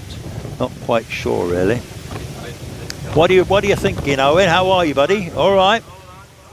Are you on now? Am I on now? Oh, you are. I can hear you now. I can hear you loud and clear. Most people say they can hear me without the microphone. Well, who knows? You're sounding good. You're sounding really good. Well, I've got Gareth in the back twisting fiddling the dials because I'm slightly different toned than Benoit, and I've got his headset on. You have, and I've got your old headset, which had to be toned. It had to be adjusted. Didn't it, for us to? Well, welcome back. Good to see you again. Up. Yes. Yeah. First time we've had a chat together since the last time we were here. Yeah, that's true. You know, they're afraid to lock us in a shed for too long. Yeah, in case we go like kind of cats and fighting in the shed. Yeah, can't have that, can we? I like the way you've trapped me in this time. I've got you this time. My window's not opening. I know. I got you this time. Yeah, without a doubt. Cameraman thinks it's funny. I see I had to get a yellow bib on. There was one hanging here because young Simon Fido, of course, picked me up on it straight away. Top man on the safety thing. He is, doesn't absolutely. let anything go by. And luckily that fence rail is now repaired. It's a Spartan fit, this one on me, isn't it? Yeah, we're not going to talk about that anymore. Spartan fit. Made for a jockey. Yeah. I think one of those jockeys for a small greyhound. Yes, a small greyhound. Well, they're turning him around now. He's Yeah. going to be pushed back down towards the start. I would say Yeah. something has shut the engine off. Yes, and maybe. it's just coasted up to that. Well, I stop hope there. they can get it going because with Zach Zammit, he had to have a real... Did he get in the runoff this morning, Zach? He did get off in the runoff this Yeah, morning. so we want him back out, don't we? Where are we anyway? What We're batch are we up on the to? single-seaters. We're up to the racing cars. We've got a few actually We're here. up to J, so we still got... yeah, we've got 1 or 2 runners and riders still to come here. And obviously we've got the 2-litre cars as well. Yeah, I've just been looking at... Yeah, so here we are. So that we're in the racing cars over 1600 to 2 litres with forced induction engines. So that's why William was on the hill. Yeah. Zach Zammit obviously sharing that car. That's a 1300 turbocharged Hayabusa in that one, isn't it? Yeah, we've got a few stories behind on that crash. Okay, so tell we'll me come some up- more. Well, Yeah. it depends who's come up with. Well, we got a few cars. There's Zach on the line here, so they're going to hopefully. Oh, I can see a bit of water there. We have moisture at the exit of Hull where they turned that car around. There's the Yeah. marshals. They're on it. They're on it. Going. Someone had a. Don't like to see moisture, do we? No. Essentially, it's the equation. There's no radiator on that car, of course, but they still run no, water there is through. coolant. Yeah, there are is. small radiators on some of those cars. So, Okay. the coolant circulating around. Yeah, so yeah. We've got the old dust and broom thing, and it looks like, oh dear, it left a bit of a trail. Now this could. Now, generally, the marshals do a brilliant job in getting the track re-prepared. So it shouldn't. The only thing is, it may kick up a bit of dust. Jamie's going to set fastest time of the day, the way he's going down there, isn't Oh, he? yesterday he cleaned out the catalytic converter when he launched away. Did he?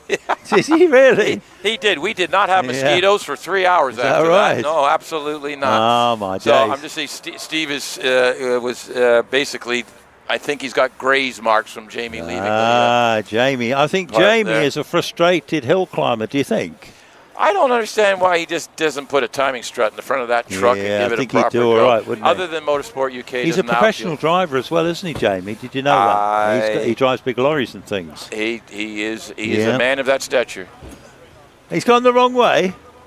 Yeah, I know, but he's got to learn the hill, Stephen. It's as simple as that. I mean, he hasn't been here long, so you got to get him a bit more direction. As to Oh, look, here he is. There's young There Jamie. he is, He's sorting Jamie. it out. He says, I told him he's getting so famous with these live he streams. is He's going to getting be famous. signing autographs. Yeah, do you remember last time when we were at Triangle here, when the Nova rolled, Jamie picked the car up himself, didn't He just tossed it back over. Yeah, And just get in said, the way. that's nothing, is it? That's nothing. So anyway, and there's the other Clark of the course. So they will make sure. They will. Now I will say that this is actually off the racing line. If you look, that flip flop. If we're talking to our live stream on live here, that flip flop is sort of the apex of the corner. Yeah. So realistically, unless they miss the apex, they'll get into that dust, but it'll only kick up dust. That'll absorb the moisture, and it really won't have any effect. Sometimes it's a psychological effect with the driver. Yes. But I wonder if it was oil or coolant. that was water coolant. That was coolant. That was was it? coolant. Yeah. The way it was puddling. If it was oil, we'd have a different Might be problem. just a loose pipe or something, possibly,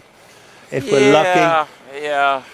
Although saying that, they normally, if it was coolant, I don't think they would do what they're doing. Right, So right. there may be soil, which means that car might be out of commission. I wonder if Benoit's still around somewhere. He can just quickly get down there and check up, because I know he hasn't had lunch yet. So I think they're putting a bit more stuff down, aren't they, by the look of it? He's obviously left probably a trail off. He must have. I don't know at what point the driver realised it was dropping something. Well, he pulled over to the side, and the car stopped. So I'm wondering if it's actually that is oil, and that it's. They didn't realize it was leaking until they started moving it backwards. So the puddle gathered because the car was sitting there where they turned it around. And also, that one's the There we go. turbocharged. Let's have a look at Turbocharged engine, so something may have blown on the turbo. Let's have a look here. So launches off the line, okay, heads up towards Hull corner. He stopped it already. And it just died. Yeah, it died right there. Very quickly. Maybe the turbo blew, Might be a gearbox. Do you think so? There's been a lot of problems. There's been so much grip and so much aggression going off the line. That don't forget, we've had a few competitors this weekend with gearbox problems. The Colburns broke another drive shaft joint this morning. The Cobra? The Colburns. Colburn, sorry. Yes, remember they broke one. Yes, they broke a shaft there, but it did was it, actually did the it? joint on the end. And yeah, they got broke another one this morning. That's a 2-litre Renault engine in that Yeah, one, isn't but it? their Yeah. the launches are so hard Yeah. now that the tires are gripping so well. Well, the times seem to have tumbled this afternoon. Well, the track's dry. I mean, it's a lot drier now. I mean, it's still cool air-wise, but sometimes that's good for power. Yeah. The cooler the air, the denser the air is, the more molecules are closer together, Yeah. more air goes in the engine, which means you can put more fuel in the engine, which Yeah. means you can get more power. So The conditions are very good, actually, now, aren't they? I think it is. I think cool. it's nice. It depends on the tires. I think conditions for the engines is pretty good. Yeah. The tires, I know we've got Pirelli runners, we've got Avon runners, and then we've got our road-going cars. And the temperature of the track will suit some more than others. The Pirellis don't like a very cold track. Yeah, okay. But the Avons don't like a very hot track. So, I mean, you kind of get it. Gareth's giving us the thumbs up. It's the man from Del Monte. He said, okay, as he goes back to have a cup of tea. Lovely, lovely, jubbly. He'll never come back. He'll never come back. He'll leave our knobs twisted Gareth, up. he'll keep a beady eye on us too, I'll tell you, if he's got any sense, eh? So I was just looking here. I take it you've covered. Have you looked at the qualifiers? Well, I tell you what I have got. I have got here. This is the qualifiers for the Titan X, which we didn't have this morning, did we? No. So this is a slightly different sort of cars, aren't they? No. This is the Loton Park Championship.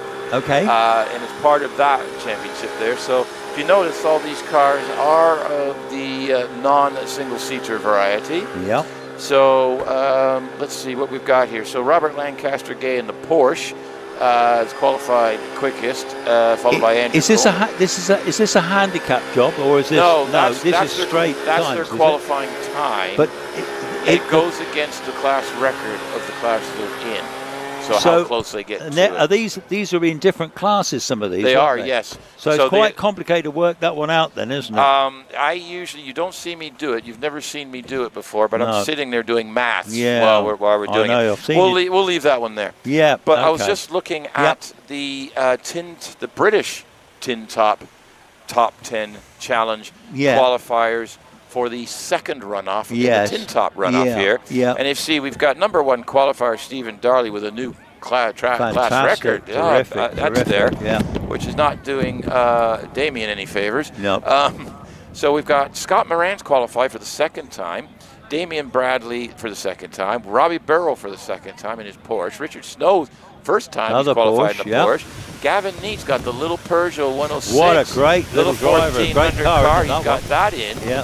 Chris Beresford's qualified for the second time. Well, that's a monster of a Subaru, isn't it? Stephen Moore's got the backup car. The backup car, one of three. And we got Simon Bainbridge in the Chronos. the Osmos Chronos, whatever that thing is. And Roger Moran, and of course Stephen Darley. And next year, of course, Stephen is going to have his own Subaru Impreza, which I saw at Harewood last weekend. Yeah, but that is a beast. Oh yeah, come on. This is going to be 800 horsepower, 100 kilos lighter than Damien's car, right? Yeah. Very talented driver. We have stuff happening. I actually talked to Damon. Did you? The car is going to be looked at over the winter. Looked at over the winter. Looked at. Some modifications. Repreparation is the politically correct term. Wow. So that's our top 10 there. Obviously, we don't know who's qualified for the British Championship round yet because half of the runners haven't run yet. And a lot of them haven't gone. But we've got another little glut of single seaters. You know, I love a good single seater. Yeah. That looks like Kelvin Broad's car to me. And if that is Kelvin. Is that young Alex behind? Well, it could be. Yes. Now that's Alex's dad there. So I bet that could be Alex. That is Alex in the car. So this wait a minute. I just saw Alex walking up beside the car. Did you? Now they are mates. The situation they are mates. They'll come. Calvin turned around and said, "Alex, do you want to jump in my car and run it because the Cole's car, the gearbox went kaputzi." So this is car 126. And on our list is 126. Yes, Kelvin. That's Kelvin Broad first. So he's up first. Yeah. And we are in the Class K2. Yeah. So we're in forced induction. This is the Force TA. This is a 1300 supercharged in this one, not turbocharged. Still extremely rapid. West Country competitor, comes from Exeter. He's about to leave the line and very generously sharing his car with Alex Coles, who comes from Plymouth. And he's leaving the line now. Extremely quick driver too, actually. Does a lot of driving down at Wiscombe. He's the first one to go over there without any dramas, and he'll be coming into our view very shortly down into Triangle. Here comes Kelvin Broad, the supercharged Hayabusa comes into Triangle. Have a look at that. Yeah, just looking after the first time runs, Kelvin was actually sixth in class for the 56.05. So he's looking to improve on that, which I believe he's going to, because he was one of the early runners and the track was still damp. But he's absolutely hauling the mail, as I say, up to the top of the Cedar Straight through Museum. Absolutely on it this time. Alex got the gun on him a little bit this morning. It was about 4 seconds quicker in his own car. So I think Calvin wants redemption, which he has, a 48.88. Here comes Tina Hawkes in the Force PC, sharing with her son Max. Another rapid little car. I think this is a turbocharged version in this one.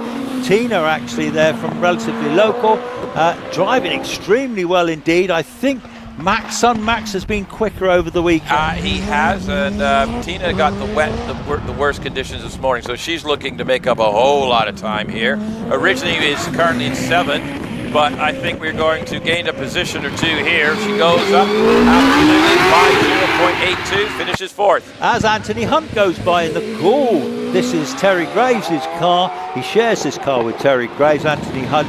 This is an all singing, all dancing Gaul GR55, I think. It is, yes. Yep, and big 4-litre, no, that's an IndyCar engine in the back of that one, isn't it?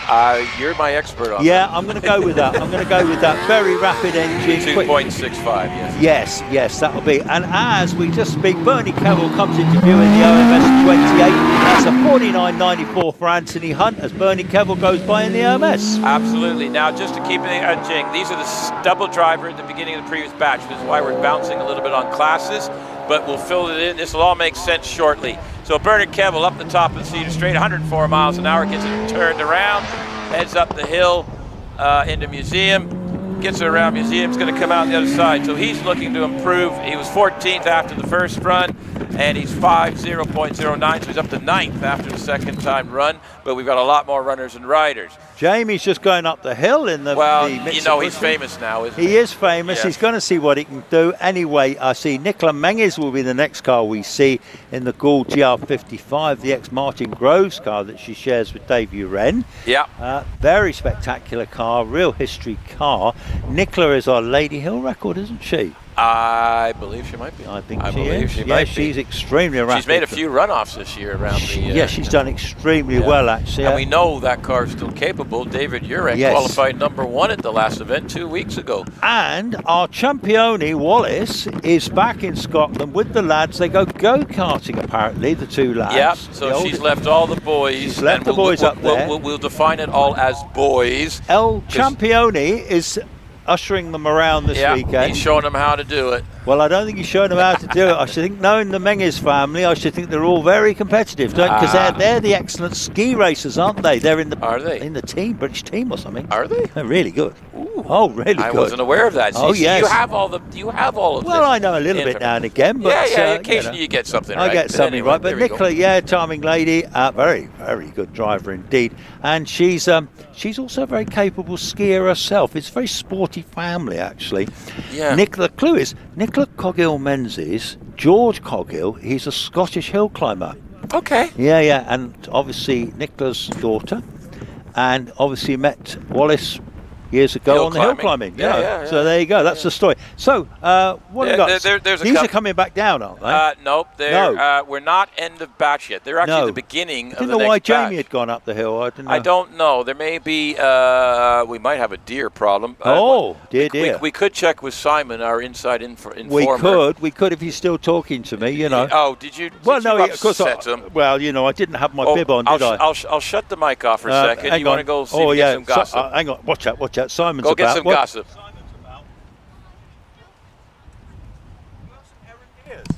Right, here we go. We have deer, and I think our cameraman is actually trying to find them at the moment. Oh, my goodness, we've got errant deer. Errant deer. Errant? Yes. Errant?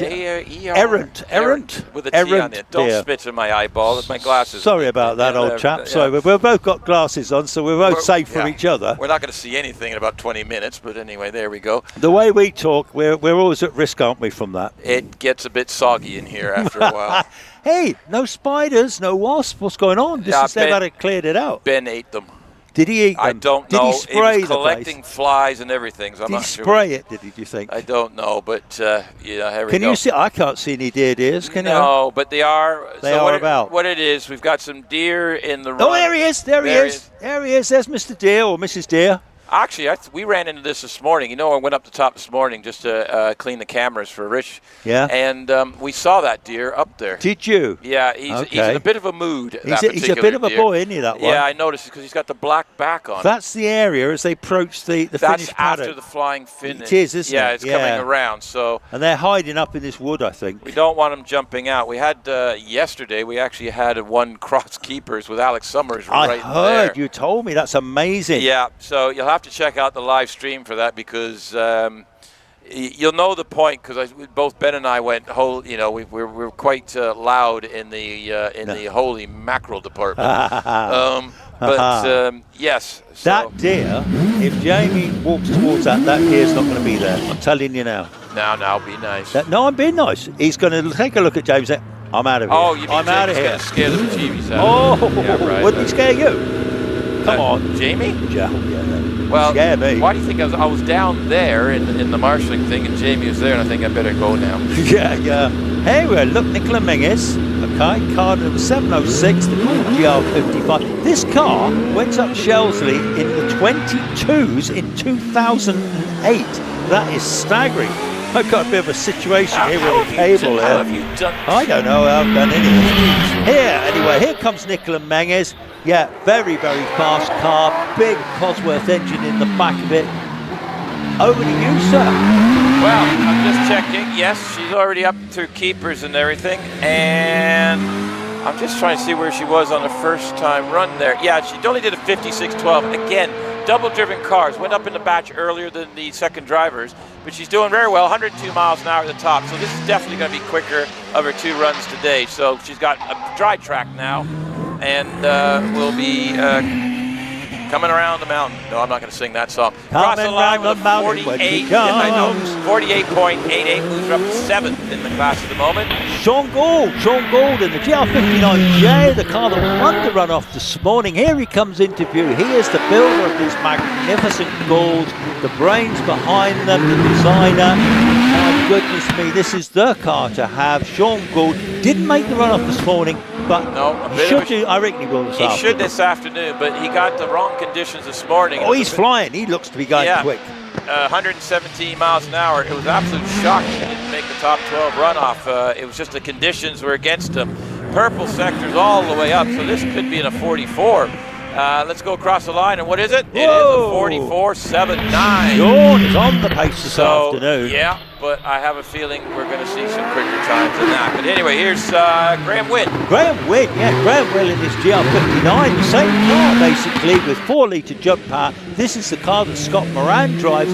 I believe Graham is going back to a smaller class next year, and this car is going to be sold, and Scott Moran is going to have a season out. Scott Moran's putting his feet up and probably going to end up playing around with the rally car a little bit more if I get my understand straight. But here goes Graham. He's heading up into the top. Again, one had the early run earlier in the first time runs and didn't get a great time, but he's going to have one now, 47.89. Lindsay Summers. Lindsay Summers in the FSP4T. Mother of Alex. This is getting more and more developed. I think it needs a bigger engine in the back to give it a bit more grunt. There's talk of that for next year. Oh, is there now? Yeah. Is there now? I was thinking Alex is trying to find more ways to get it to go around the corners quicker. But Lindsay's already made it up the top. Again, she had awful conditions this morning on her first time around because they're a batch apart, so they're running ahead. But she's got it rotated around, so she's looking to beat a 56, but this is going to be easy. 52.65, and moves up to 15th. Robert Capper, and the Empire Wraith goes by. It's a glorious-looking car, this one. Robert, a long-time competitor. He lives in London. He works in the law industry. Yeah, I know, but he'd be a useful man to have around you if you've got a problem. Anyway, here goes Robert on his way up to museum in this lovely Empire rate. This is the latest spec Empire, motorbike engine in the back, Hayabusa, and he'll be followed by Stephen Potter. Yeah, Stephen, so Robert Capper's done a 48.59, puts him up to third in class. We're now going to fill the rest of his class up. So this is J2. Stephen Potter in the Empire Evo, currently sitting in 12th, is looking to improve. Again, didn't get the great conditions this morning. Locks them both wheels up, gets it rotated. I don't know how he stayed on the track with that, but he kept it on the track at Museum. Comes around Museum, out the other side. He's heading towards the finish line.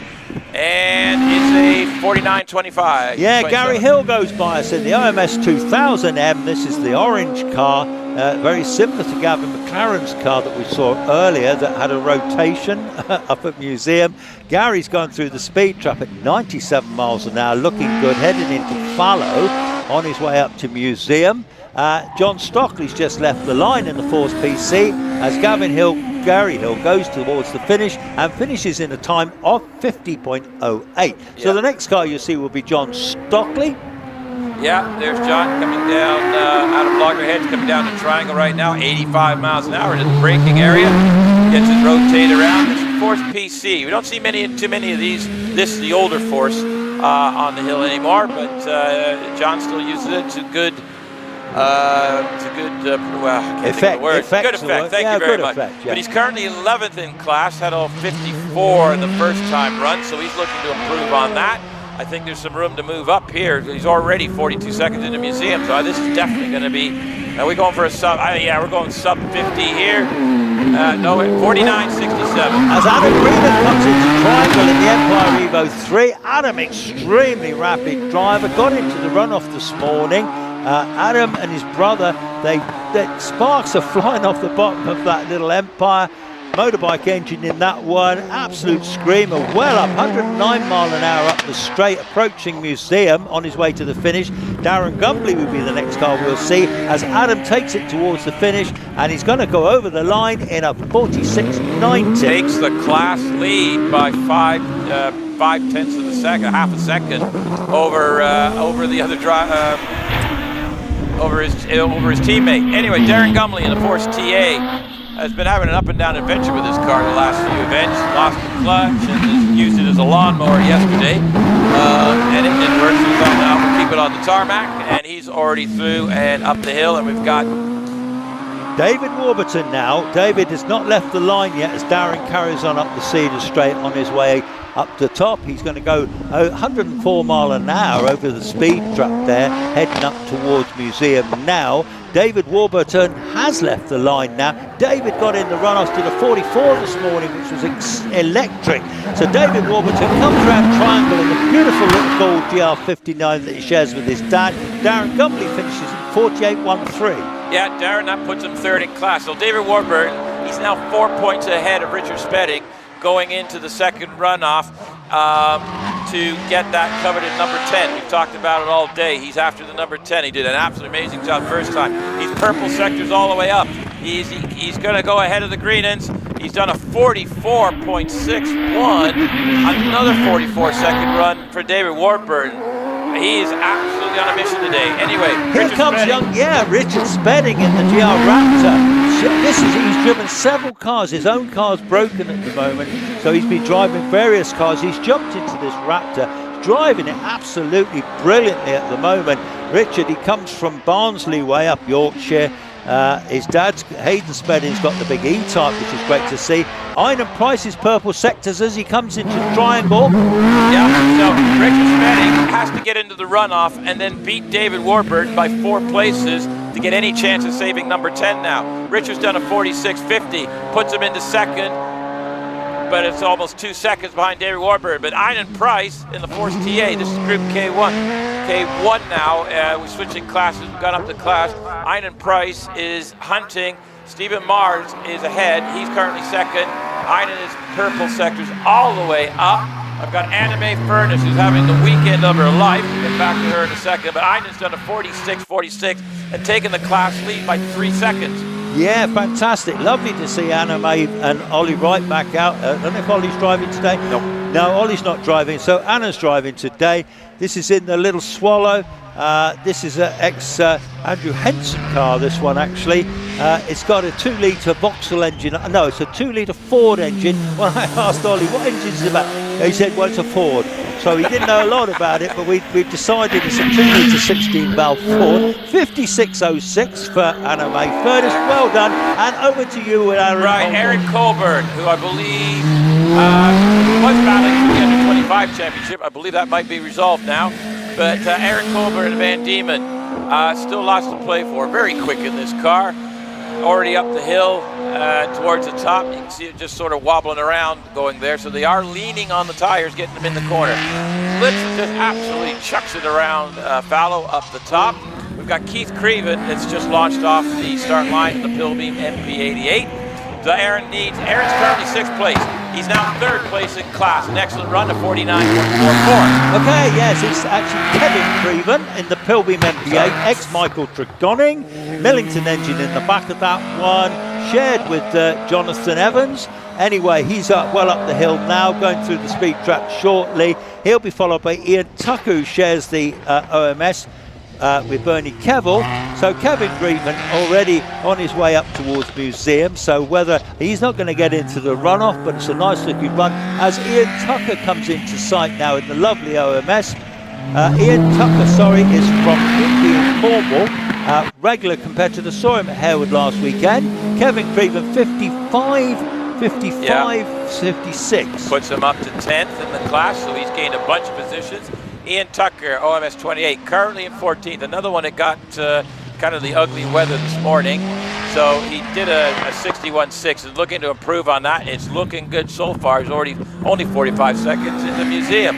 How he goes. Terry Davis has launched off the line in the Force TA. Ian Tucker, 52.94, almost 10 seconds quicker, jumps up to 10.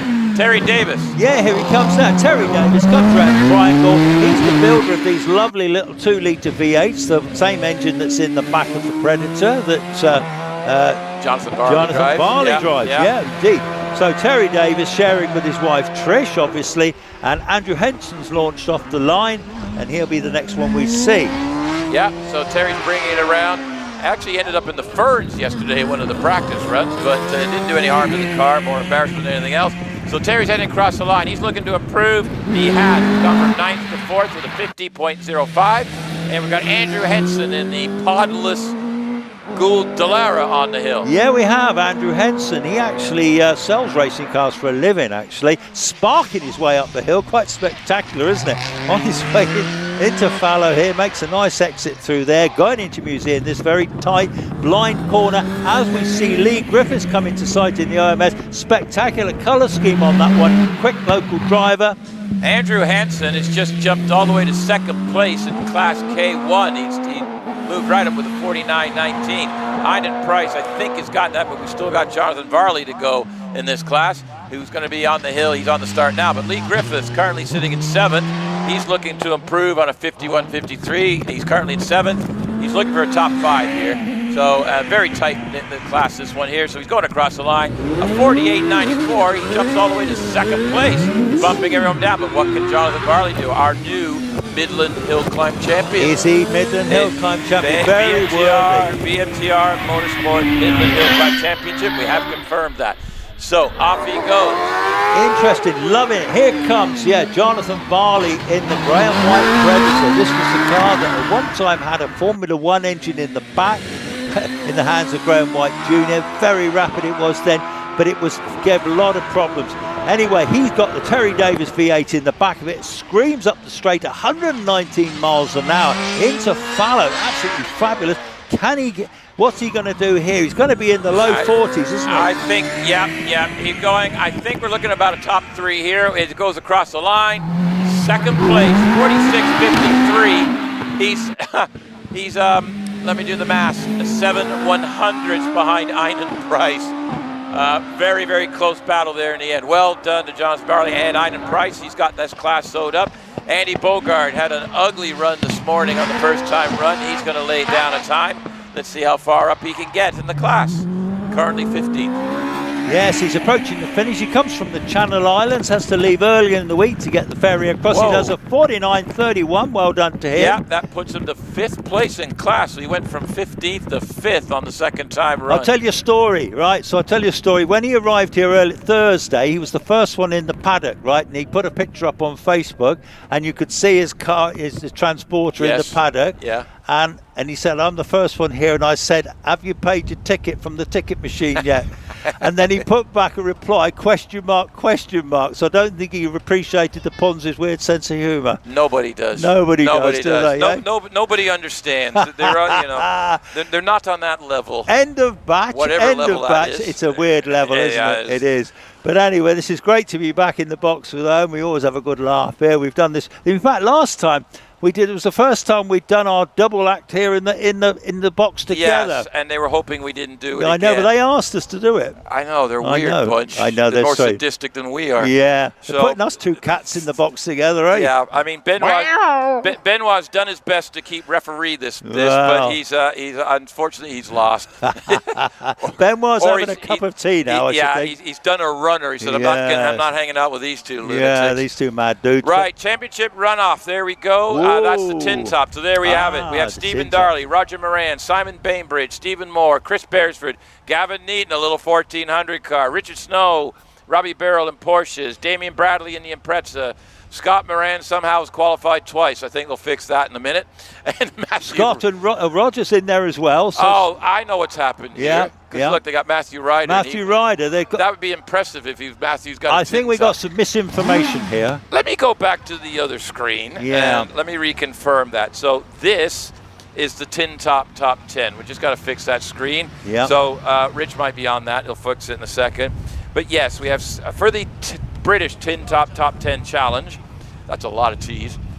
We have Scott Moran, Damien Bradley, Robbie Barrell, Richard Snow, Gavin Neat, Chris Beresford, Stephen Moore, Simon Bainbridge, Roger Moran, and Stephen Darley with a new class record.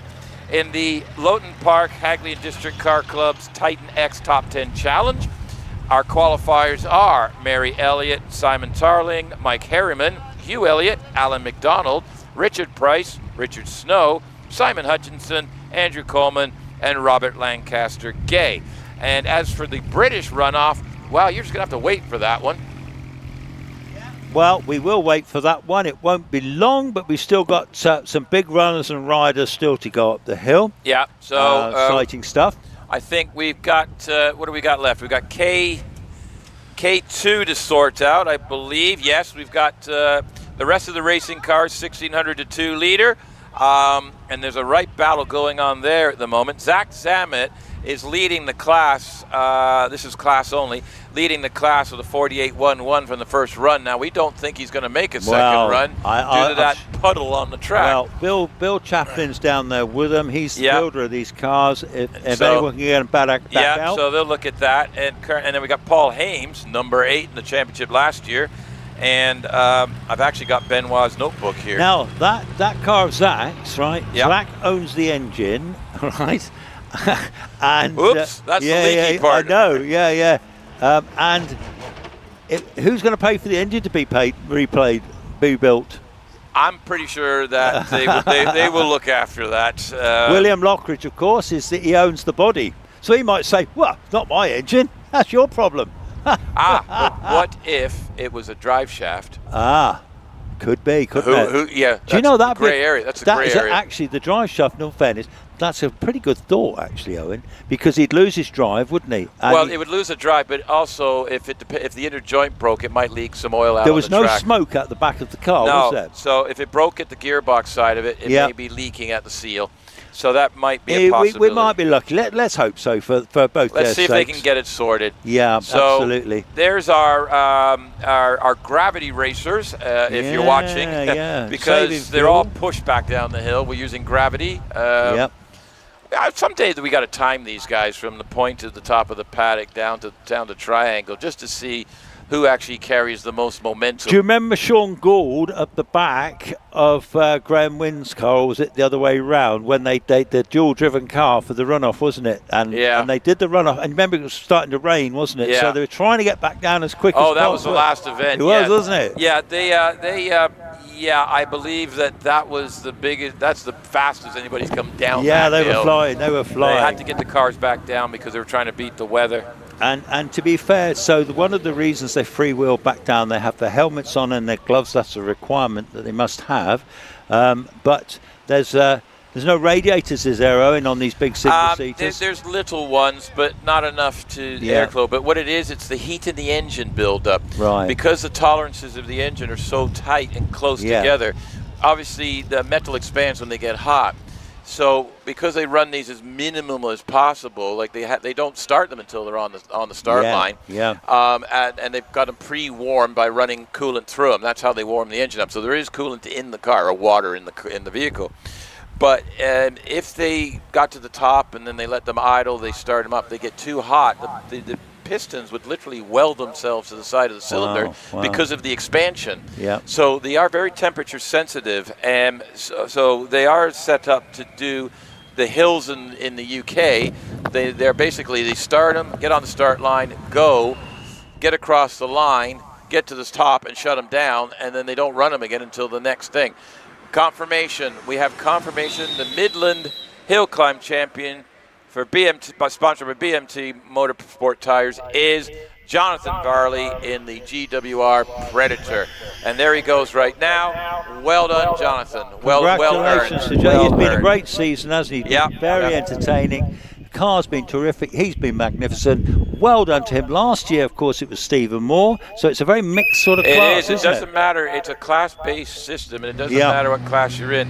I will say, I still owe Jonathan because he was one of the bucket handlers at the last event that decided I needed a bath. Ah, you had a few baths, I did. I ended up getting a bunch of them. You had a bunch of baths. I got a bunch of baths or showers. Did you have spare clothes with you? I had to send Ben down the car. Did you have an inkling that you might? No, I usually carry a go bag anyway. I've never seen a commentator get the bath. No, you're very privileged, weren't you? I don't know if it's privileged or I did say to Wallace after, am I just talking too much? And it's like, yeah, I've got to hose them down. Look, anyway, we've got Joe Mackerel in the Tigger. Now, did this have a few issues yesterday? It tried to go up cedar straight on the grass yesterday, or two wheels on the grass, and it went for a bit of a ride. It looked like at one point it looked like one of those what do you call them, skateboards, sort of sliding on an edge type thing. So, but this car's been. These guys have been really having to go with it this weekend. It's Joe Mackerel shares it with Robin Johnson, SF83. This was, did you know? I've been telling people it's Chris Liddell's original Formula Ford 2000 car from 1983-84, but it's currently got a Peugeot 1.6 engine in it, which is going to get Ben's all excited. Yeah, that's right. Yes, it has. Chris Liddell, then, I think he was the brother of Tiff Liddell. He is the brother of Tiff Liddell, right, yes. So okay. That's one of those tenuous claim to fame jobs. It's a rather pretty little thing. I quite like it, actually. Alex Coles has left the line in the Force TA. Here he comes down into Triangle in Kelvin Broad's supercharged Force, isn't it? It is, yeah. The Coles family they had a gearbox issue with their car. Kelvin, who's close friends with them, said, Alex, why don't you jump in my car and run it? And he is, and he's setting purple sectors all the way up the hill. He is flying. So he's actually flying in this thing.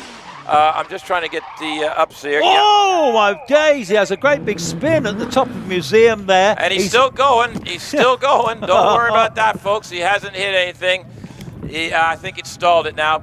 Hasn't hit anything, folks. He's just sitting there at the top of the track, but he up at the museum and it just donated the car every time.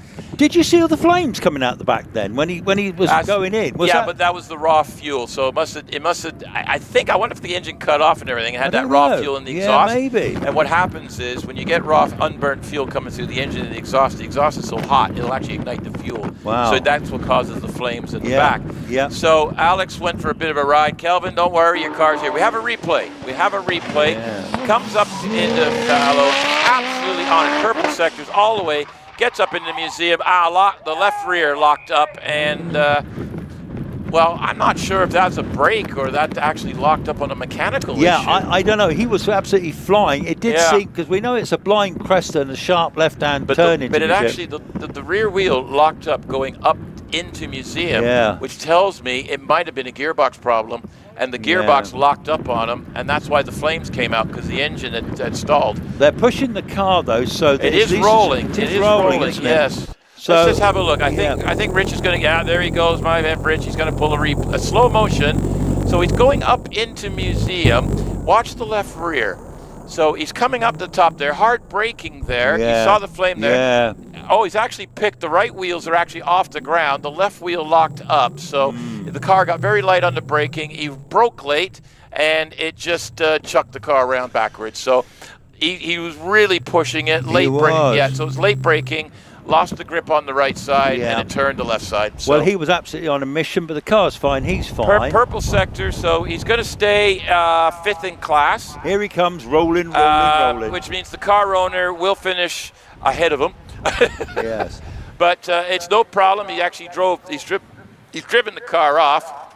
And he's rolling it back down. He's coming down, so we still got him on the timer at the moment. So we're up to 172 seconds. Let's see if he can break the 200 seconds back to triangle. Well, I think he can do it comfortably. I'm not sure, but we'll see what happens here. If you're watching the live stream, it'll make sense later.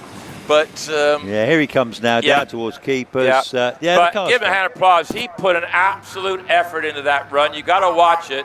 That was an all or nothing run. So top job to Alex.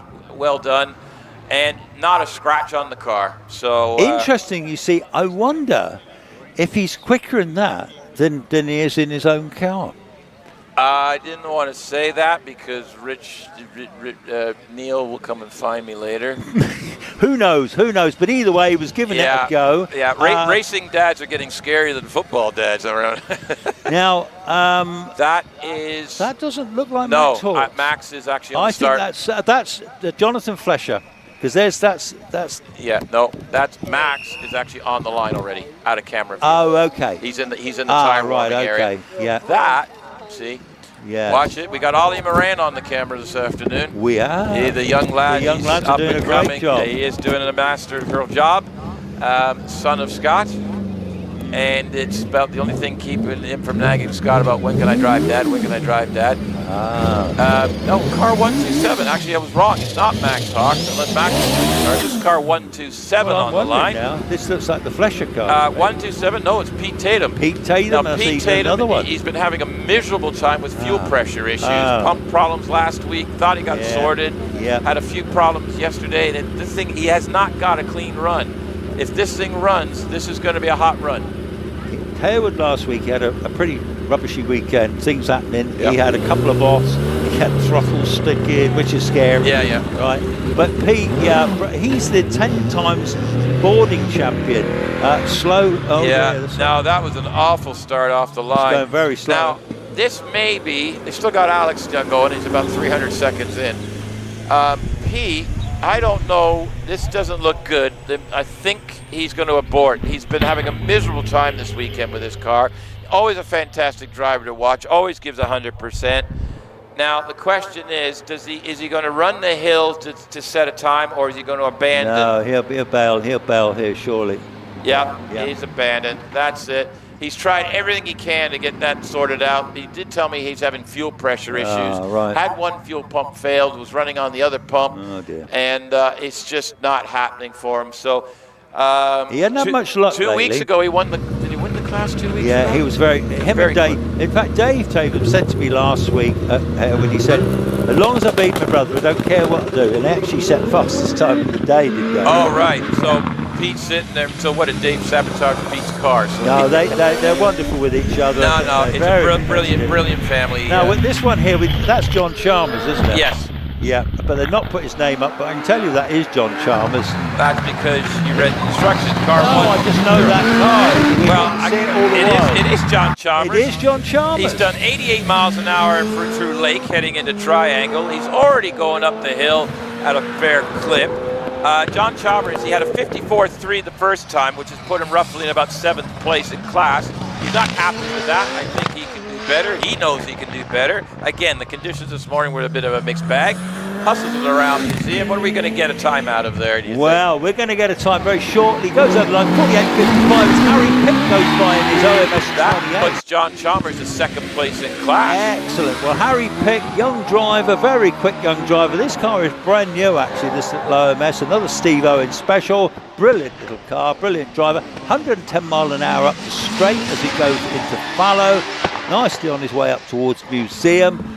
Goes round Museum now. Oh, a big slide out of there. Over the finish line in 47.59. Yeah. Over to you. Moved up 4 positions and gets the award for best drift around Museum for the day.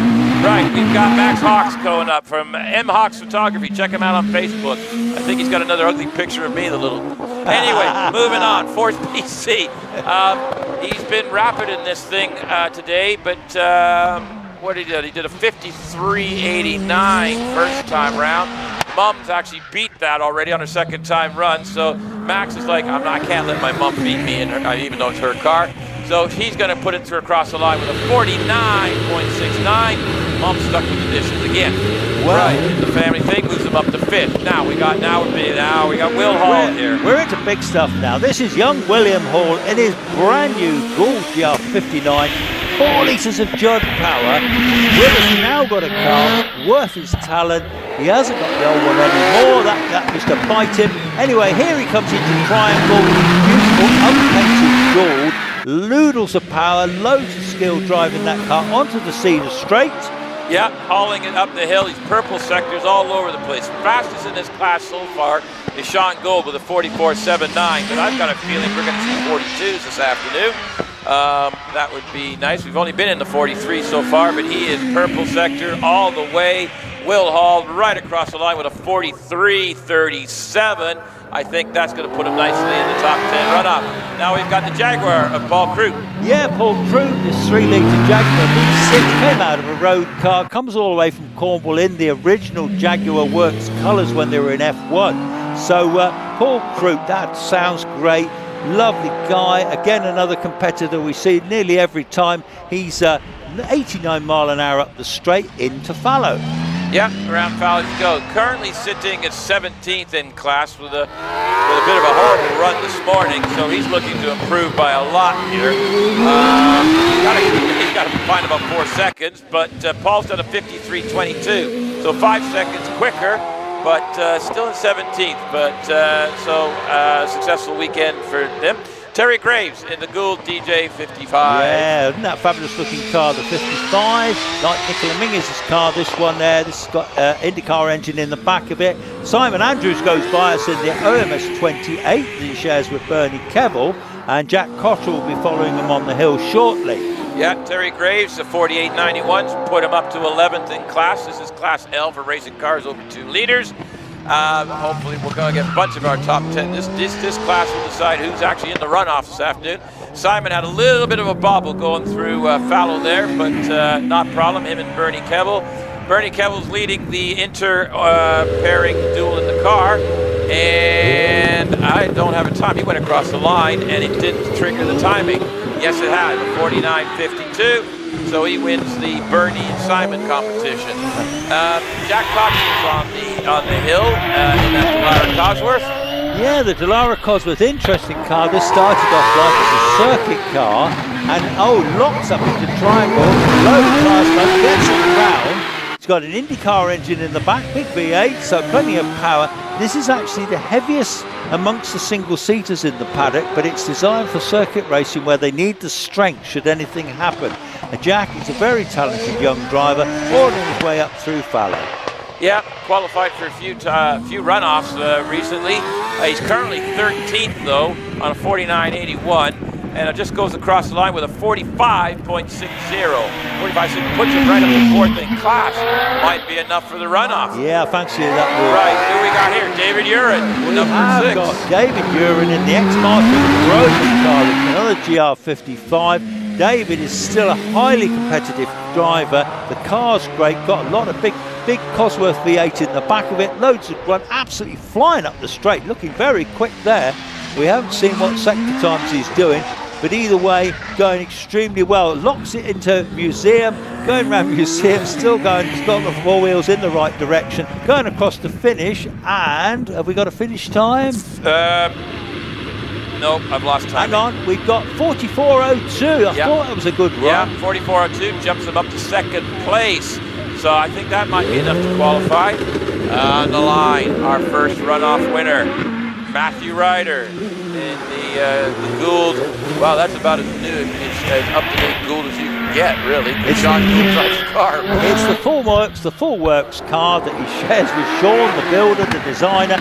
Matty Ryder, brilliant young driver, such a nice young man around the paddock, so well mannered, absolute credit to his parents, but my goodness me, his quiet exterior belies his absolute brilliance as a racing driver. What do you think of that, Owen? That is, you can see all the movement of the car going up the hill there. Absolutely brilliant. See how much speed that thing's carrying.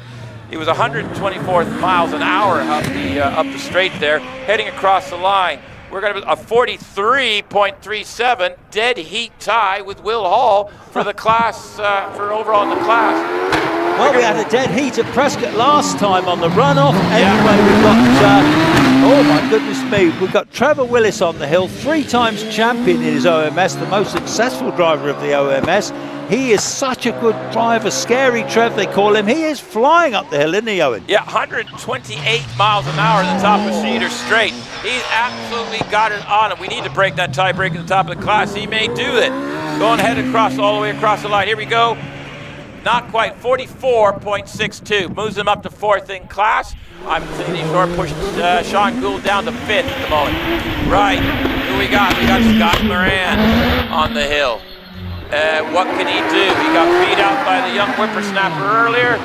Can he do anything about it? Well, Scott Moran, 6 times champion, don't need to tell you that. What a brilliant driver. He was driving the Skoda earlier. Now he's in the big single-seater. Graham Wynn's car. Drives it absolutely brilliantly. Who's going to say he isn't going to win the second runoff? He will qualify as long as he gets to the top. I guarantee he'll be in the runoff. Famous last words. He's on his way up round into museum now. He'll do enough to get into that runoff. He'll probably go in the 44s for this. Let's see. No, 43.28 makes the class lead. So he solved our tie-break problem at the top. But Alex Summers came here this weekend. He wanted to get a point in this car, in his own, the AFS P4T. He did better than that. He got 5 points in the first runoff. He's absolutely over the moon. Of course, Alex being Alex, I wonder if I can get 6 points for the next one. So he's looking to qualify for the runoff so far. So here he goes across the line in a 45.06. That'll be good enough, won't it? That should be good enough for the runoff. I believe we're in the batch, sir. Yes, so after that bit of excitement, we have seen the last of the big single-seaters. We've seen the last of the qualifiers for the runoff, which we'll get the confirmation of shortly. Yeah. But either way, we can take a bit of a breather. We can have a look at a few historics, can't we? We've got some historics. We've got to review some of the results now. We've got the results for... Well, you are very good at that. Am I? Yeah, I'll let you do that. You just don't like doing them. No, you're by the screen. Right, so Class L, now this is just class, this is not runoff. In Class L, Scott Moran has won the class with a 43.28. In K2, Zach Zammit held on to all challengers and did a 48.11 in his first time run, and that was enough. He gets the class win. In K1, Einan Price beat out Jonathan Varley by 7/100ths of a second to take the class win there. In J2 for racing cars, 1100 to 1600. In class, David Warburton first, Richard Spedding second. In the Formula Fords, Class J1, Carolyn Ryder by 6/100ths of a second over Sarah Bosworth. Boy, we got some crazy close results here. In Class I for racing cars, 600 to 1100 cc, David Tatum by 7/10ths of a second over Stuart Bickley. Richard Summers got the third. Well done, Richard. Yeah, well done, Richard. in racing cars up to 600cc, Chris Howard Harris got down to a 56.3. And he was the only runner and rider in that class. Yeah, all those guys with the cars in the sheds need to bring them out. Yeah, they do. In the Class G, sports Libre cars and sports racing cars over 2 liter, Roger Moran takes it with a 54.32, with Scott Moran second with a 54.49, and Simon Bainbridge third with a 54.56. Very close battles there. There's 2 tenths covering all 3 of them. Fabulous. Sport Libre cars under 2 liter. This is Class F. Alan McDonald is held on with a 52.50 and taken the class win there over Martin Watts, with the Malik bumped down to 3rd and 4th after the second time runs. In Class D, specialist production cars, Phil Goff in the Hayabusa. I can't remember if it's a Caterham or what. Anyway, it's a Caterham Hayabusa. Caterham Hayabusa, 56.59 to take the class win. In Class D, C3, modified series production cars over 2 liter, Stephen Darley, which I believe that's a class record, 51.78, followed by Damien Bradley. In the up to 2 liter, Mike Harriman has held off Stuart Reed to take the class win. That is some going, actually, because that's a beast of a car. That Stuart Reed actually did a 56 yesterday in practice. It was very quick, but you got to finish the time runs to do it. He had a spin up the top, didn't he? He did, yes. Yeah. In the up to 1400 class, Gavin Neat has done enough to actually get into the top 10 runoff, in the tin top 10 runoff, with a 58.25. And he's like 3 seconds quicker than anyone else in that class. He is, extraordinary, isn't it? Yeah. And in Class B, very close run thing, but the highlight here. So Richard Price over Steve Garner by about 0.4 of a second. However, Joy Hoyle has beaten Ray Lohr for 3rd. She has, and that's been they've been going close all year, haven't they've been going at each other back and forth all the time. They have. It was Joy got him by half a second. Well, I know Richard Price, he's got the old Rover K series in that, so he really pedalled that well, hasn't he? He does. Actually, that well prepared, well driven car. Great Always class. Very competitive. Great class, isn't it? So absolutely. I will finish off then. I've covered everything. So A3 for the road going series production cars with 4-wheel drive. Chris Beresford in the Subaru, who's also qualified for the top 10 runoff. Did with a 56.96. Follow Andrew Coleman in the Audi with a 58.29. In the Yaris's department, Peter Richens finished 3rd in the class. First Yaris with a 62.15. That's probably a PB for I think it might be, because his previous PB was a 62.21, if my memory serves. Right. If I get that right, I'll be that's impressed. Impressive, yeah. I probably haven't, but there you go. Okay, so the clerks of the course are just going up to a hall to they're going to have a look and check this out. So I think then, if they're having a look at this, they're prepared. They're just getting ready so that we may not see those historics then. Now, I know that Piers Tyne has gone home in the Mini. Has he? Right. The Brabhams are still there, so they should be running. Yeah. So we might see them first. And we should have the Tiga. Joe Mackerel and Robin Johnson should be up in the Tiga. So we've got a few cars to run.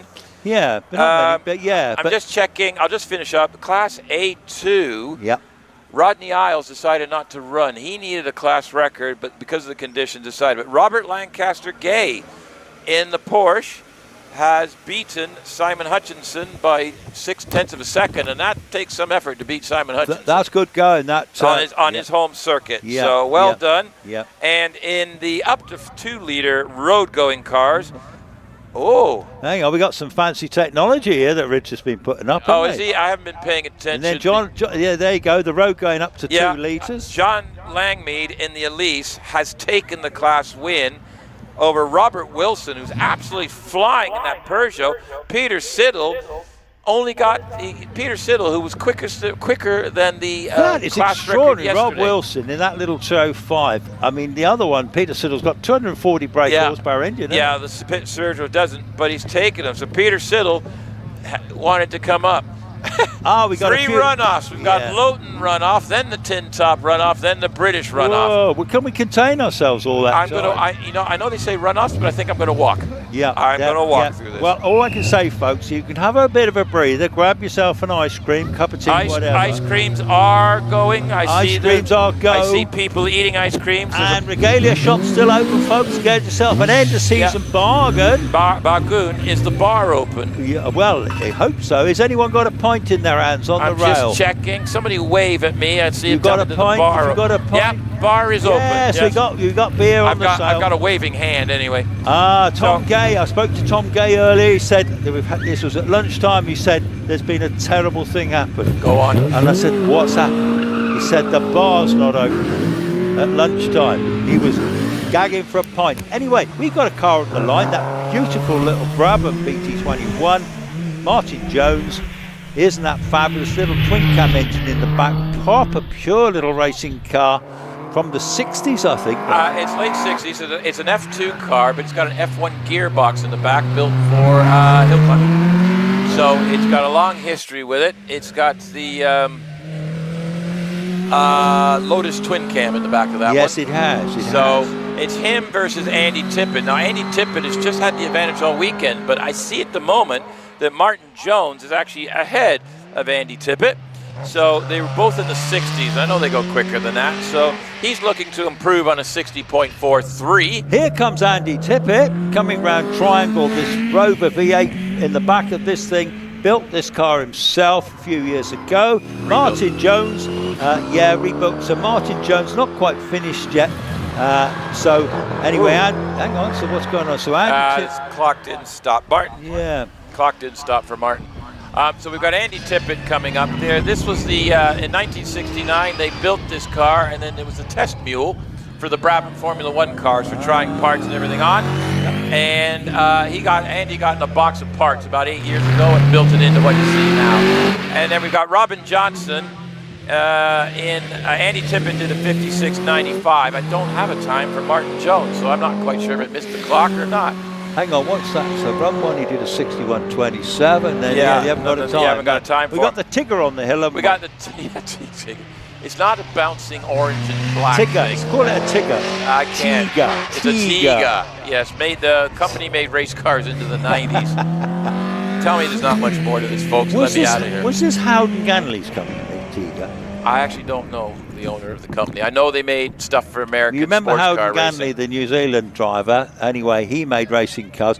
Now, look. I'm just going to check. Robin Johnson only did a 60.55. Okay. And Joe Mackerel did a 59.74. So Joe takes that class. Now you've got your Titan top 10. I've got my Titan top 10. Now here we go, folks. Titan so Mary 10. Elliott, we've got a double-driven car. So Mary Elliott is running again, but she's running in the Titan top 10 challenge. Now it is closest to their actual class record time, but since I don't have them, I play the game of how close can they get to their target time, plus or minus. You are a professor. So I do make my own championship scoring up for this, but so we'll just have a bit of fun here.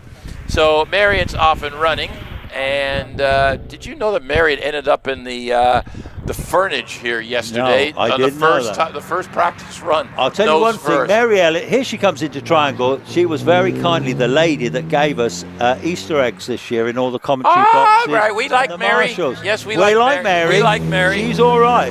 She's all right. She's going up the hill in her little turbocharged Fiat. She's got the hood up at the moment. This is a road-driven car. Anyway, over to you to take it to the finish. See, to me, you say hood, and I'm thinking they got the bonnet up. No, there's the bonnet. That's at the front. That's the hood there. Well, it depends on where you're sitting in the planet. Yeah, anyway. Anyway, they got the roof up. Yeah, anyway, Mary's heading across the top. We do have a bit of a timing issue here, but I'm going to try and give you times anyway.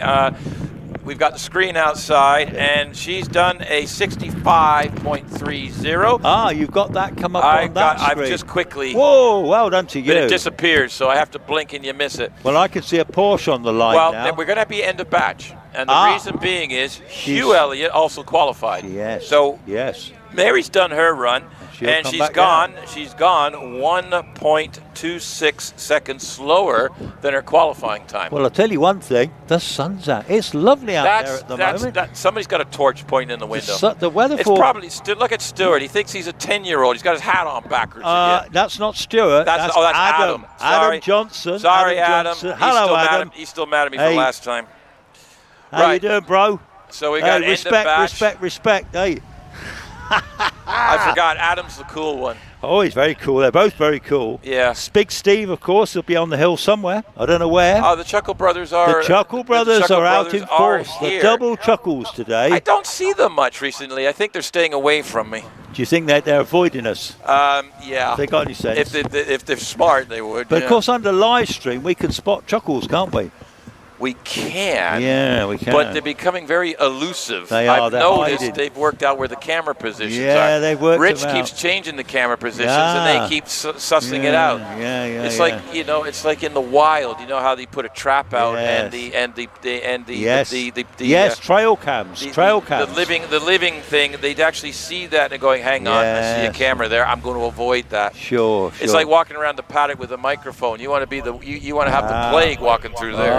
But so thank you very much. Yep. So Mary's done, and Andy, this, the sun is there now. It's glaring on the camera. That's a horrible thing. Somebody turn that off. I can't see what I'm doing here in the moment. Yeah, we'll manage. Here comes old Tigger coming down the hill. Tiger. I can't say that, can I? I can't seem to get it out. Well, you're having trouble. Well, you're from Worcestershire, so I'm not quite sure the national language of Worcestershire. Yes, Tigger. Now, Tigger was what was that? Tigger was a famous character, wasn't it? Winnie the Pooh and Tigger too. Yes. Hence the orange and black bouncy thing. Right. I've got grandchildren coming. I've got to get into this. You know all that stuff. Yeah. My grandchildren. You've got grandchildren already. I've got grandchildren, but yeah, my kids are sort of like taller than you. Well, no, my lad is. Yeah. Melado, yeah. But have they all left home? Yes, they have. Those are your children, but do you have grandchildren? Yes, I do. Right. I have several grandchildren. Yes, that's right. Indeed. Look, Rich is showing us clouds now. That's clouds, yes. Right. There's Kate Bush on the top, cloud busting up there, isn't it? Is that what that is? Yeah. That looks like an upside-down shrimp. It looks like a lobster or a shrimp or something. This could be like an approaching tornado or something. Isn't this one of those psychological tests they do? Is that what it is? They put you up this ink blot and see what the picture is.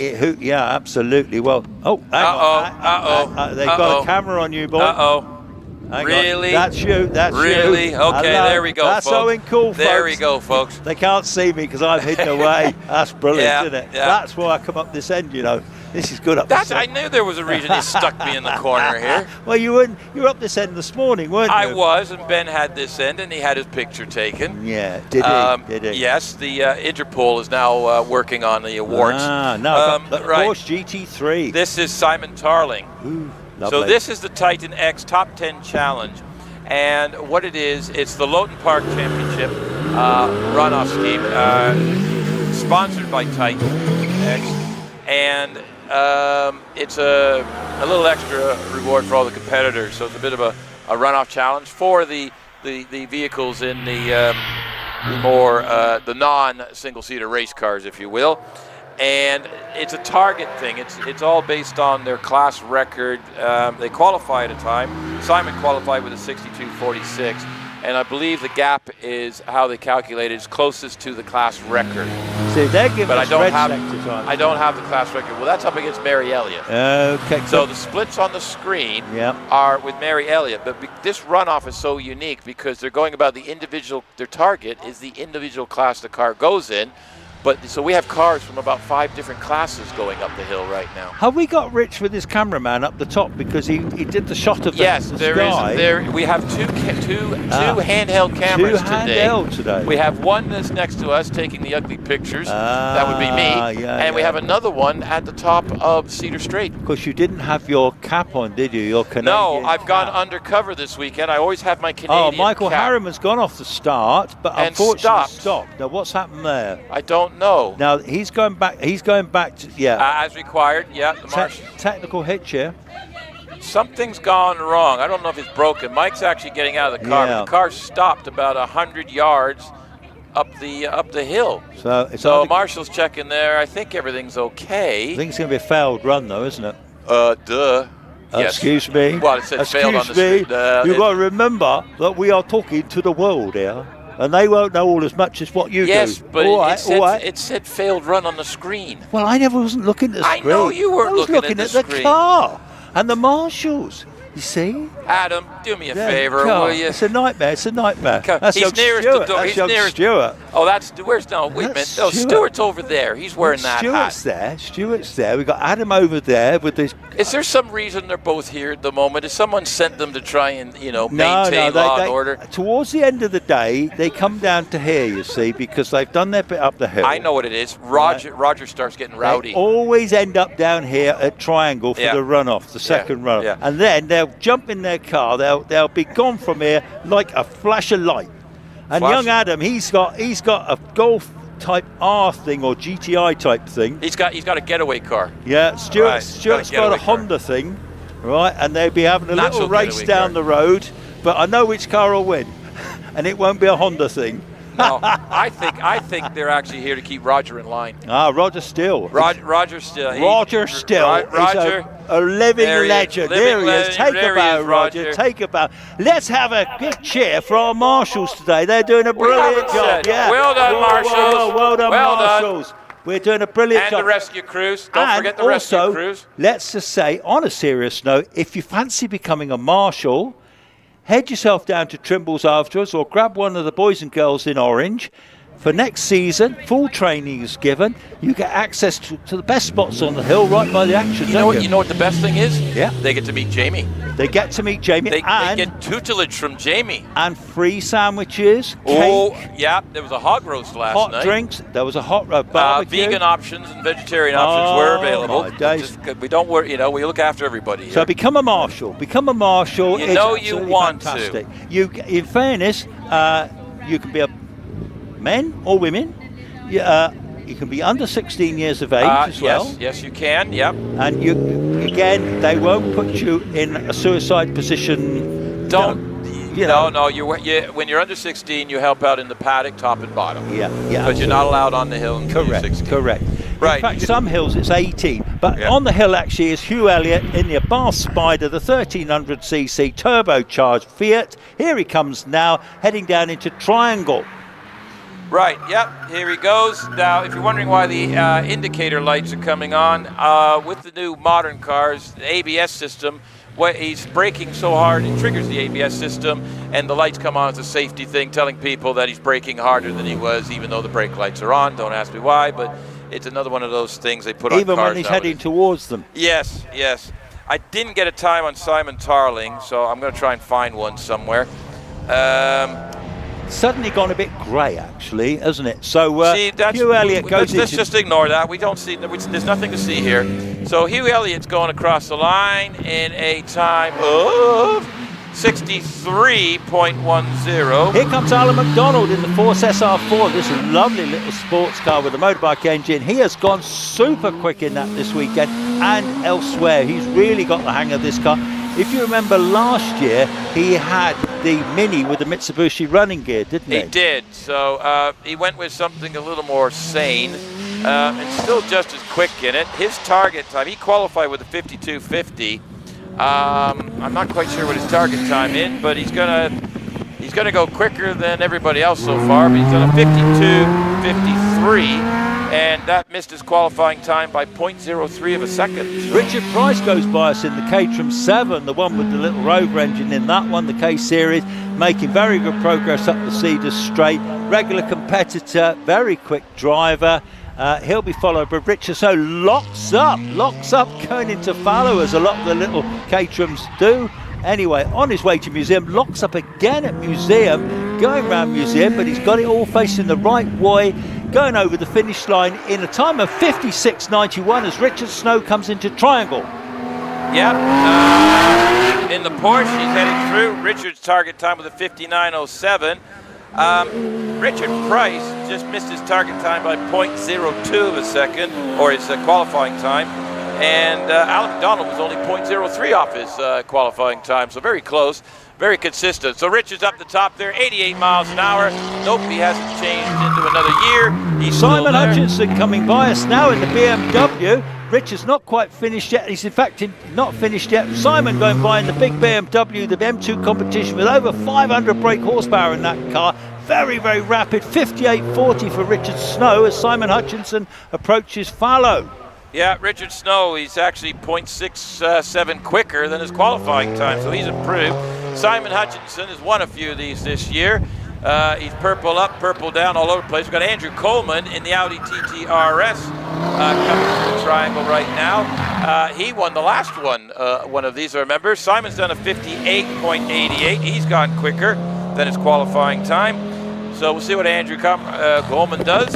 And yeah. Yes, he's approaching Fallow now. He's actually really getting to grips with this Audi TT RS. Very quick bit of kit. Robert Lancaster Gay, who did a brilliant qualifying time, he's left the line already as Andrew Coleman approaches Museum. He goes round Museum. He's got wheel drive in that car.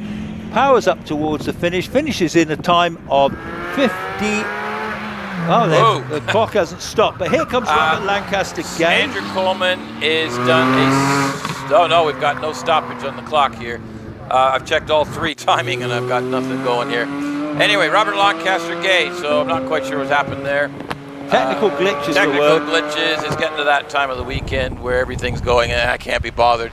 But hopefully we'll get sorted for the runoff, or me and you are going to have to do it by calendar. Yeah, it could be interesting, that one. We'll probably say, oh, that's a... Robert Lancaster Gay has already won the A2 class today. He's going great in this A3 car. class, sorry. He's approaching the line. Will we get a finish time for Robert? No. That'll be a no then. Oh, and I can see the Skoda on the line. Is that Scott or Roger? No, we're going straight into... Oh, hang on. Hold on a second. Now? We've got no time runs for there, so we've got a little bit of a glitch here timing. Yeah, no time runs. So does that mean we're going to have to run again? I would believe so. Now, what's going to happen here? This is the British. So right away, you know, busy. Right away, we're going into the British tin top runoff. Hey, wait a minute! I'm missing the tin top 10 runoff. I'll get there.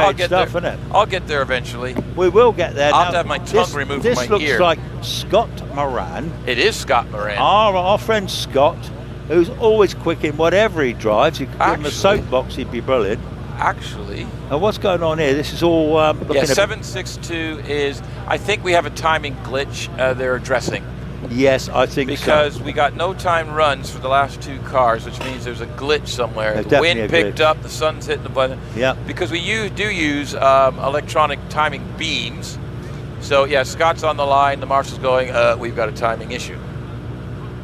So bear with us for a second here while we sort of get reset. It's getting all a little hectic in here. I thought Chris almost generated a bead of sweat. It was not going to be pretty. I am Mr. Cool. LL Cool Day. No, my last name is Kuhl, so that's close enough. We got a replay. Yeah, but LL Cool Day. We've actually got a replay here. What do we look at? Oh, why did the squirrel, Andrew Coleman and the squirrel, and I don't want to see the rest. Come on. Oh, it doesn't look good for the squirrel. Hold on. Nope, the squirrel. No, that's not looking good for the squirrel. The squirrel, oh dear. I think it could be the squirrel is... I'm sure, it's not, no, the squirrel's still bouncing. Do you remember the Monty Python? The squirrel is sleeping. It is. I didn't see. He is having a rest. It is having a rest. It is. I didn't watch Monty Python. Well, you should have done. You should have. I didn't get it. Yeah, it's great. It was. I got the two Ronnies, but I didn't get the. I understand that kind of work. Yeah. Well, Monty Python for us older folk that used to watch. Well, we got Monty Python. My brother actually loved Monty Python and big stuff. Fans of but that.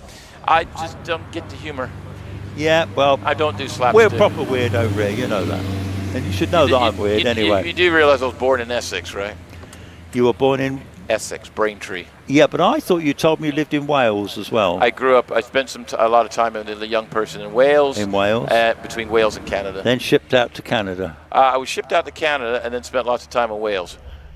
You're complicated, you are. Yep. I am complicated. Even though you've been left Canada a long time, you're still very Canadian. 25 years. How come you got such a strong accent after all these years, one might say? My wife likes my accent. Does she? Yeah. Does she? So I'm not allowed to get rid of Is she English? She is. Yep. Leicestershire. Leicestershire. Leicestershire. Well, they're all coming back down, right? These. Good observation, Chris. Good observation. I know. Well, I've got to tell. We're getting better at this. Yeah, we're getting the hang. We've got to keep the punters informed. Just don't forget that. You see that. Now, I've just noticed something weird. There's only 9 people on the screen for Championship Runoff for the tin top tins. But I actually have 2, 4, 6, 8, 10, and 2, 4, 6, 8, 10 in front of me. You know why? Richard Snow actually qualified for both runoffs. No way. He's in the Titan X10 run, and he's in there. Oh, they pushed the Skoda back down to the there's start Roger line. there. I know what they're going to do. They have to rerun Andrew Coleman and Robert Lancaster Gay. Right run. There's Lancaster Gay. So we're back into the Titan one there because no times. We've got to sort the glitches out, haven't we? The glitches. The glitches are us. Yeah. This is where somebody somewhere said, "Oh, we're doing really well. We're going to finish early," and then everybody else is like, "Why did you say that?" We're not doing bad. No, we're pretty good. The gate's been shut, so we're going to get another We're trapped runner in here, are we? I will say, talking to our live audience, there is an awards presentation. It'll be up near the bar afterwards. I believe you're doing that. You're presenting the prizes? Apparently, I have my presence was. You are they required. asked, You are where required. was I willing to do it? Yeah. And since Chris doesn't want to do it, No, because you are the man. You are the man. Listen, I'm more than happy to see you go and award those lovely prizes. Yeah. To all the worthy competitors that won prizes. And I will have a garden hose with me. Well, that's another reason for me not doing it. In case there's buckets flying about. No, you don't realise there's logic in my logic. Well, no, I'm wearing so many layers of clothing today that I could probably peel off a couple of layers and still have dry clothing left. Okay, are we going to have a little bet whether this timing is going to work now? No. What do you think? I think we'll get in trouble. Yeah, I'm not going to say anything till he leaves the line and we see what happens. But, he leaves the line. That was a bit of a bleh. I'm not seeing the first 64 feet. I am 278. I'm going to old school. So hopefully we got here. Rich is going to be fighting to try and get the technology to work that screen. So I will try to give you the splits. 15, just over 15 seconds into loggerhead. And here he comes, the interview now in the Audi TT. Yeah, no speed into triangle, but he's squealing the tires, heading out the other side. Yeah, looking good, heading up towards keepers, using that four-wheel drive. Nice smooth line through there, no dramas so far, heading up really nicely. Deceptive power in these cars. He had the Subaru Impreza last year, I believe. Anyway, this car is an altogether different beast. Goes on his way round fallow, no dramas again. Up in towards Museum, no locking up wheels. So he's going to be putting the power down, going off up towards the finish. Let's see what time he can put up. See if we got a time for him, Owen. 57.72, which is it's about a second and a half quicker than his qualifying time. So let's see what Robert Lancaster Gay can do in his Porsche. Looking very good, actually. I think he's really getting to hang of this car this season, so I'm expecting great things. We've got the cameras floating all over the place, but there goes Robert Gay. We're just looking at him on our screen here. We're live screen too. And anyway, he approaches fallow now. Nice smooth through fallow there, no dramas. Looking very good. Smooth is good in hill climbing. When you're raggedy, it invariably is not a great time. He's putting the power down of that big Porsche engine in the back. Through the line, what time we got? 56.91, which was 1.4 seconds quicker. So some very good times for that. And my guess, just looking at that, I would have said he probably might have actually won that runoff, but that's unofficial because I don't have the actual scoring. Right, let's get on with the British top 10 challenge. That's quite something to say, isn't it? But either way, we know they got roofs. They got roofs. I'm going to need windscreen wipers on the computer if I keep saying that. Wow. So anyway, Scott Moran's on the course. He's not going to muck about with this thing. Dad's been giving him a hard time all day, beating him by teasing him about a half a second quicker. But I think we may now, Scott. This after the next single-seater run, that will be it, Scott. For a while, he's taking a break from racing. However, I believe he may show up in the Skoda a few times next year, unless they bring out the new weapon that I've heard about, but it hasn't been confirmed yet. Well, a bit of gossip going on. Bit of gossip going on there. Anyway, so Scott's looking for a low 54, or actually he's looking for a 53. He's been stuck on 54.5 seconds for the last runoff, plus the qualifying, plus, you know, that type of thing. So he's been living in the 54.5 second range. He's looking for something better, a little bit quicker, a 54.27. And we've got it back on our screens now. Let me just take this one now. So we've got, this looks remarkably like Damien Bradley and the Subaru Legacy. This car is exciting. Four-wheel drive. My goodness me, scorches off the line. He's already up on times at the moment. Goes into Hall. Absolutely immaculate line through there. Coming down now through Fletcher's Dello, approaching Loggerheads. Here he comes now, coming into our view, down into Triangle now. He's half a second up at the moment. That's good going.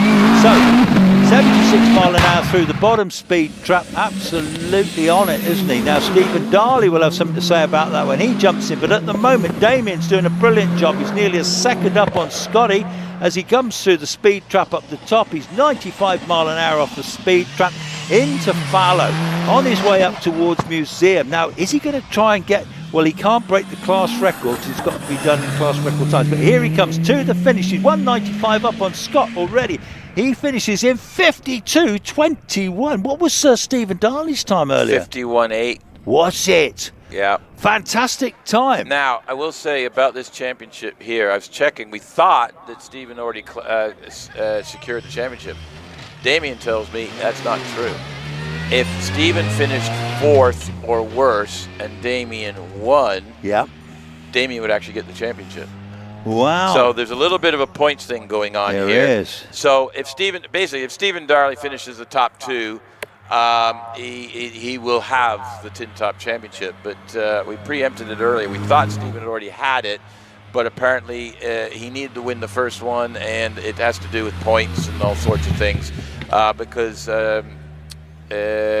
Damien was finishing 2nd, and so there wasn't enough gap. So there is still the outside chance. Here comes Scotty. There goes back. Scott. So he'll get out of that car and then climb in back into the single-seater for his last shot at a British Championship round win. Wouldn't that be while. wonderful if Scotty could bow out on a win? Yeah, and he finished 2nd earlier, so he won't be. He will be looking to for a little bit of revenge, I think, on young Matthew there. This is a cracking class, isn't it? Because you've still got some fabulously quick cars to come up the hill. Yeah, I did this morning. It was basically a rally car heritage because the Subaru Legacy was developed as a very competitive rally car. That was Colin Subaru's. McRae. Yes, he started his career in the Subaru Legacy. Yeah. We had Stephen Moore in the Mitsubishi Evo. That's a homologation special that was designed for them to rally the car. And even next year, Stephen Darley's Impreza will be also like a rally car type thing, but it'll be the Impreza. Obviously, we've got the Skoda rally car, and you take this one up to the finish here. We've got Robbie Birrell as the next car, isn't it, Owen? That is in the Porsche, and he finished the first runoff. I'm going to check this here. So the results here. So Robbie Birrell actually finished 5th in the first runoff. Did he finish 5th? 56, 54. No, he finished. He did a 59.8 in the first runoff. So he's going to look to improve on this. But let's see where he can go because we just have no idea what's going to happen here. And so we'll just he's all set on the line. And this car is more or less standard the way Porsche delivered it. No modifications as such to it. I think he's got a fresh set of tires on it. And we're just waiting for Robbie to launch. So we're just checking. He did. Oh, here he goes. There he goes. Right, so obviously this is a rear-wheel drive car, so it's got the weight over the back, so it's still got good traction, but it's not going to have the same oomph as the four-wheel drive cars, and both those other cars had launch control as well. So, but let's see what Robbie can do. He'll be looking to improve on his first runoff time. That was a 59. So if you're looking to get maybe in the 57s, would actually move him up some places in theory. So we'll have to see what happens there. But he's giving it some. Heads through keepers up the Cedar Straight. Yes, he does. He's looking very good. Robbie Birrell was telling me last weekend he actually bought this car to try and win the class. He's also got a Gould GR59 that will be out in next year with a motorbike engine. And he's extremely rapid in that too. But this year he's having a bit of fun in this lovely Porsche Cayman. This particular car in standard's got over 400 horsepower. Yeah. So he's not exactly short. He goes over the line in a 57.41. Much better. It's a couple seconds quicker than this morning's runoff time. So might be happy with that. He's up to third in class, but let's see if he can hang in there. See where we're going to end up. So we got Chris Beresford in the road-going version of what's actually in the Damien Bradley car, the Legacy. This car has also been breathed upon by the Subaru specialist, that is Stephen Darley. So tall lad, big tall lad Chris Beresford is, but been really getting to grips with this car. It is fully road legal, back seats, the whole bit. Taxi MOT, drove it here, and actually don't think it's driven there. I don't think it's driven there, but it's got oodles of power in it. Whee! Entering there, he actually, the back end came out on him. He is trying. You can see you can see the body of the car moving around in relation to the tires. So it's not for the lack of trying. He was 81 miles an hour at the top of the straight there. He's heading up through. Yeah, he's heading up towards the finish now. Chris Beresford comes from London. He does trailer the car here and back. It's over 600 horsepower. Built by Stephen Darley, this car actually, not Chris. Drives it very well. Finishes in 56.94. Now, the next car we're going to be seeing is young Stephen Moore. Stephen Moore went home last night because he broke the other one. There was a problem with it. Went all the way back to Salisbury to pick this one up out of the barn. Bring this one to the hill today, and here he is in the runner. Now, young Stephen Moore, he's got 3 Evos, as you do. They're all got over 600 horsepower, as you do. Very well developed. Smooth driver too, Stephen. 4-wheel drive this Evo. They are very desirable. This is the Evo 6, so not many of these left in this sort of condition. I think Stephen has like all of them. How about take him to the finish here? Anyway, so this is not quite the kit from the other car, but the clutch had given it grief, so they threw some parts onto this one as much as he could and brought it out, because this is actually a road-going car, but they've made it into a modified car to try and go as quick as possible. So Stephen is looking to get into the top 3 or 4 with this car. It's a big ask with this one, but he's done a 54.97 and put him right up into third. So the question is, can he stay there? So, but we've still got a couple of heavy hitters coming along. I'll tell you what we have got on the line. We've got Simon Bainbridge now in the SB Racing Chronos. This is a thunderstruck car, isn't it? This one, AC/DC, thunderstruck. Sounds magnificent. Goes on his way up to Hall. Loads and loads of horsepower in this car. Drives it well. He's a farmer, actually, Simon. So he's been busy lately getting all the crops. And here he comes into Triangle in this beast of a car. His times have been falling all the time. Take it away to the finish, sir. Yeah, regular competitor on the British Sprint Championship, but really fancied this tin top challenge. So he's here this weekend. You can see the car's about the same width as the track. It sort of wants to be an Audi. He's got the V8 in the back, somewhere in the car. The V8, I think, it's in the back. 101 miles an hour at the top of Cedar Straight, so he's not hanging about with this thing. Gets it turned around. That's a big old car to get turned around that little tight corner. So he's hunting for a little better finish. The first time he finished about 7th, 52.08. Well, there's a cat amongst the pigeons. He's taken the lead of the class. He's pushed Damien Bradley to second and Scott Miranda the first third. time he's beat him. That is the first time. It is, isn't it? So well done, Simon. You really getting the and that puts the screws to. Sorry, that puts the pressure on Stephen Darley. He's going to have to actually probably set another class record. He's going to have to go into the 51s to beat that, I think. But Roger Moran, he's got the slicks on the car. Their first runoff, they did it on the wet tires, so they lost a little bit there.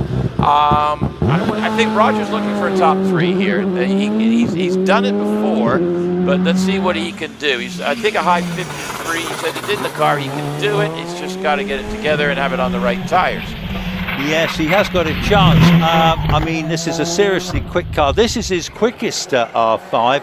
And in fact, here he comes into triangle. There was, when he first bought this car, he bought it was a Skoda Ice Racer, and it had about 600 horsepower engine. That one's been removed, and now he's got quite a bit less power in it. But nevertheless, it is still incredibly light, incredibly rapid, and very well driven by Roger. Yeah, heading up to the top.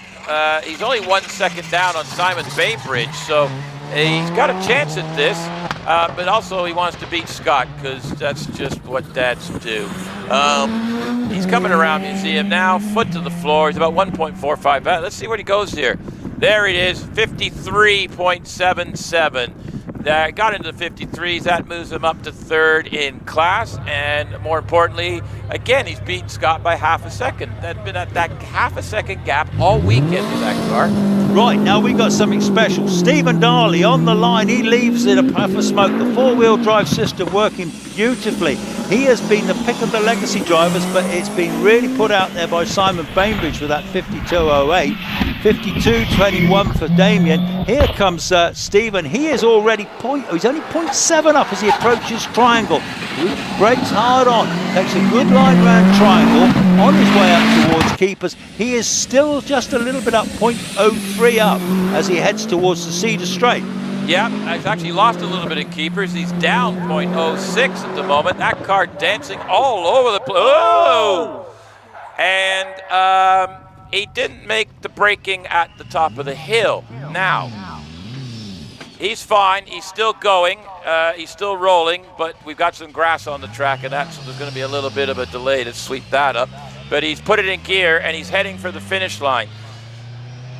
This might have implications for the championship here. If Damien, if it's telling me right, he had to finish fourth or better. He's got a failed run. He's got a failed run here.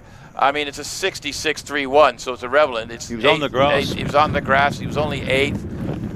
I'm not sure now what the situation is with that runoff. I'm hoping somebody is keeping score of this, because Stephen Darley is just non-scored in the second runoff. Well, what implications does that give Damien the championship? Well, we'll have to find that one out. But all I know at the moment, Simon Bainbridge has actually won the runoff. Well, we've got Gavin Neats. Is he a non-runner? He's out of sequence. I don't know if he's decided not to run or not. But there on the screen, you see Stephen Darley bringing the legacy back around and everything. But he went for a bit of a ride through the grass and up to the top of the straight there. He was trying to follow. He was absolutely on it. That was going to be an all or nothing run. Do you think Rich is going to show us that bit, because we lost that bit, well, I saw a bit of it, but yeah. I think Richard might be generous enough to give us a replay on this. I'm hoping so. I'm hoping our friend possibly in slower motion, so we can actually see what happens. But yeah. So here, look, there you are. You see that. So that's Simon Bainbridge. That's Simon Bainbridge. So we're not sure. Stephen's going, I don't know what happened there. Looking at the car, Simon's having a look at it for him to see what was going on. But at the moment, so we've got the replay up. We've got the replay. So the car is dancing all over the place, almost up to the top. Just before the left kink, just before the 100-meter board or 100-foot braking board, the back end of the car broke loose, and Stephen was basically on a ride to nowhere through the grass, across the track, and back on the grass. Now we've got the repair crew heading out with the more braking. What do you call them? The braking distance. I'll tell you something about that. In the words of the prophet, he got away with one there, because he was flying coming into there. He got away with it. He missed that tire wall and kept going. There in the past. You have, yes. So everything's okay. Stephen is in the top paddock. He drove the car away, but that was a heck of a ride and a half. I'd say the on-board footage on that might be a bit interesting. Yeah. There's the boys all sweeping. They've got Jamie on the blower. There's Jamie again with he's got the blowgun out this time. He's got the blowgun out. Yeah. He doesn't muck about. And there's Martin. Young Helen. She's young Helen's sort of go there. So we lost the 50-foot board earlier. This time we got the 25-foot board. Yeah. Here goes the clerk of the course going up for a little bit. Yeah, it's like, what is going on up here? So the marshals are all over. We're fine. I'm thinking that young Gavin, well, he may or may not hang run. on. I can be able to tell you in a second.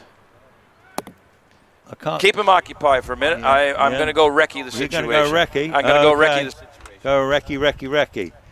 Okay, can you get by there, buddy? Yeah, nice one. Well, it's all happening here. This has been a very exciting tin top runoff, hasn't it, so far? If Simon Bainbridge wins this runoff, this would be a dry win. And to beat both legacy drivers, I think that's some good achievement. I'm not sure if he's been to Loton before. If he's done it on his first visit, that is quite extraordinary. Anyway, we will wait and see what happens. I've got a young chuckle down here by my marshal, my commentators. But the hat's going the right way round now. Hey, you're the boy, aren't you? You're the boy. Yeah, so we've got lots of sweeping going on there, and we've got they're rebuilding the posts, putting it back in, the old 25 yard post. Anyway, Stephen did extremely well there to keep that car in one piece, because he was absolutely on a mission there, and on that occasion it didn't end well for him, but the car is fine, he's fine, which is far more important, and we'll wait and see if Simon Bainbridge wins that runoff. It won't be long before we're back in action. They're still working up the top there. So our viewers from all over the world, we haven't seen any of your comments on the screen this afternoon, but we hope you've enjoyed the coverage thus far. And after this, we have the top 10, the top 12 British runoff, the last one of the season. Matt Ryder won this morning. Can Scotty Moran, who's having a break from it next year, apart from maybe driving a few Dad's rally cars, can he claim a runoff on his last run up the hill in the Big Gould? Well, that'd be quite something, wouldn't it? So a bit of sentiment there. Anyway, it's time to take a little breather, folks. Grab an ice cream if the ice cream man's still up there. Cup of tea. But it won't be long. We'll be hearing the big engines. Anyway, let's just see what happens for a few minutes.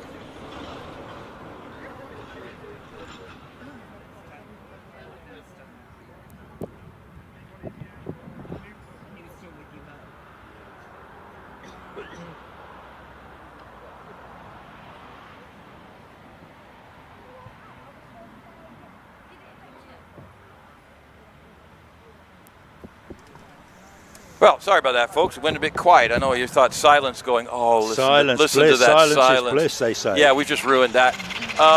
We got some replays going on the live stream. That's Roger Moran going up the hill from earlier. It doesn't look like Gavin's running. I don't see him there, but the single-seaters are all lined up ready for the runoffs. They're getting ready to rumble. Yeah. So are these cars going to come back down before the single-seaters, or do you think they're just, because there's only 12 to go up, they'll probably leave them up there, won't they? We've got a double-driven car. Yes. So they're going to run the double-driven car up. Yep. That'll be probably Sean Gould. Yep. And, well, actually, I don't know who the top 12 qualifiers we are. actually don't know that. Hang on a minute. We need to sort ourselves out here. Let me see if I can find out. Runoff. No, that's runoff. Ooh. Now, yeah. So the top 12 runoff and riders here. We just missed a replay because we're not paying attention to the screen. Rich will give us what for later. Top 12 runoff. Oh, hang on, he's going to do it again. Another replay. Is this a different angle? Yeah, no, he's coming into it. There he goes. Locks it up, goes sideways, both ways. Whoa, yeah, that's a bit of a thing, yeah. But he done well, actually. He done well. Yeah, got it stopped and everything. Got it stopped, no drama. That was a replay of Stephen Darley doing a donut. Ended up driver's right, just past the top of the Cedar Straight. Took out the 25-foot braking board, and there we go. So in the British Hillclimb Championship, we have Sean Gould, Jonathan Varley, Richard Spedding, Ian Price, Jack Cottrell, Alex Summers, Trevor Willis, David Warburton qualified 5th, David Uren, Matthew Ryder, Will Hall, and Scott Moran. So we've got Sean Gould up on the line right now. We have got Sean Gould, so I'll take you up just past keepers. Sean Gould, he was right back on the pace earlier. I think he qualified in a 43. So that was great to see. He is the builder of these magnificent Goulds, the designer. What a lovely chap he is. What a clever bloke he is too, to be fair. This is the car to have, really. We've obviously got Scott Moran driving Graham Wynn's Gould GR59, and of course Wallace drives one of these as well. But anyway, Sean leads the line. You can hear that engine from here. Sounds absolutely fantastic. Into Hall, no problem so far. So he's going to set the pace for the runoff. Let's see what he does. So we're not getting any split times just at the same. Here comes Sean into triangle at the moment anyway. Line's really good. The power goes down. Little twitch of the back end. Come into keepers now. Coming round keepers. Doesn't hit any of the flappy things. And he's on his way up the straight. Yeah, here he goes, bouncing around there. You see the spark coming off the top bottom of the car. 120 miles an hour into Fallows. Keeps it going up the hill. Doesn't almost look like he doesn't slow down for that. Just keeps going. So he's going to be hunting. You're going to need a 43, I think, to take this today. So what's he got?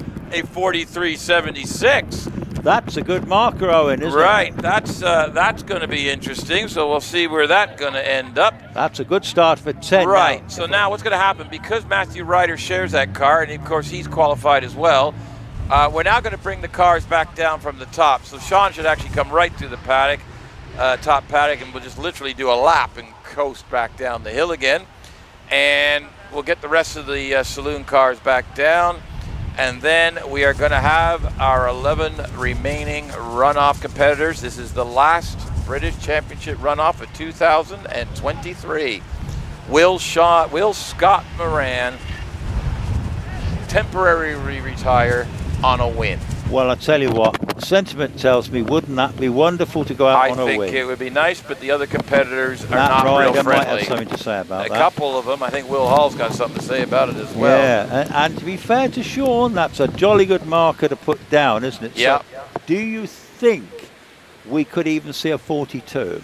I think the conditions are looking about right. There's a little bit of sun, so we've got a little bit of heat in the track for the tires, but the air's cool enough for power.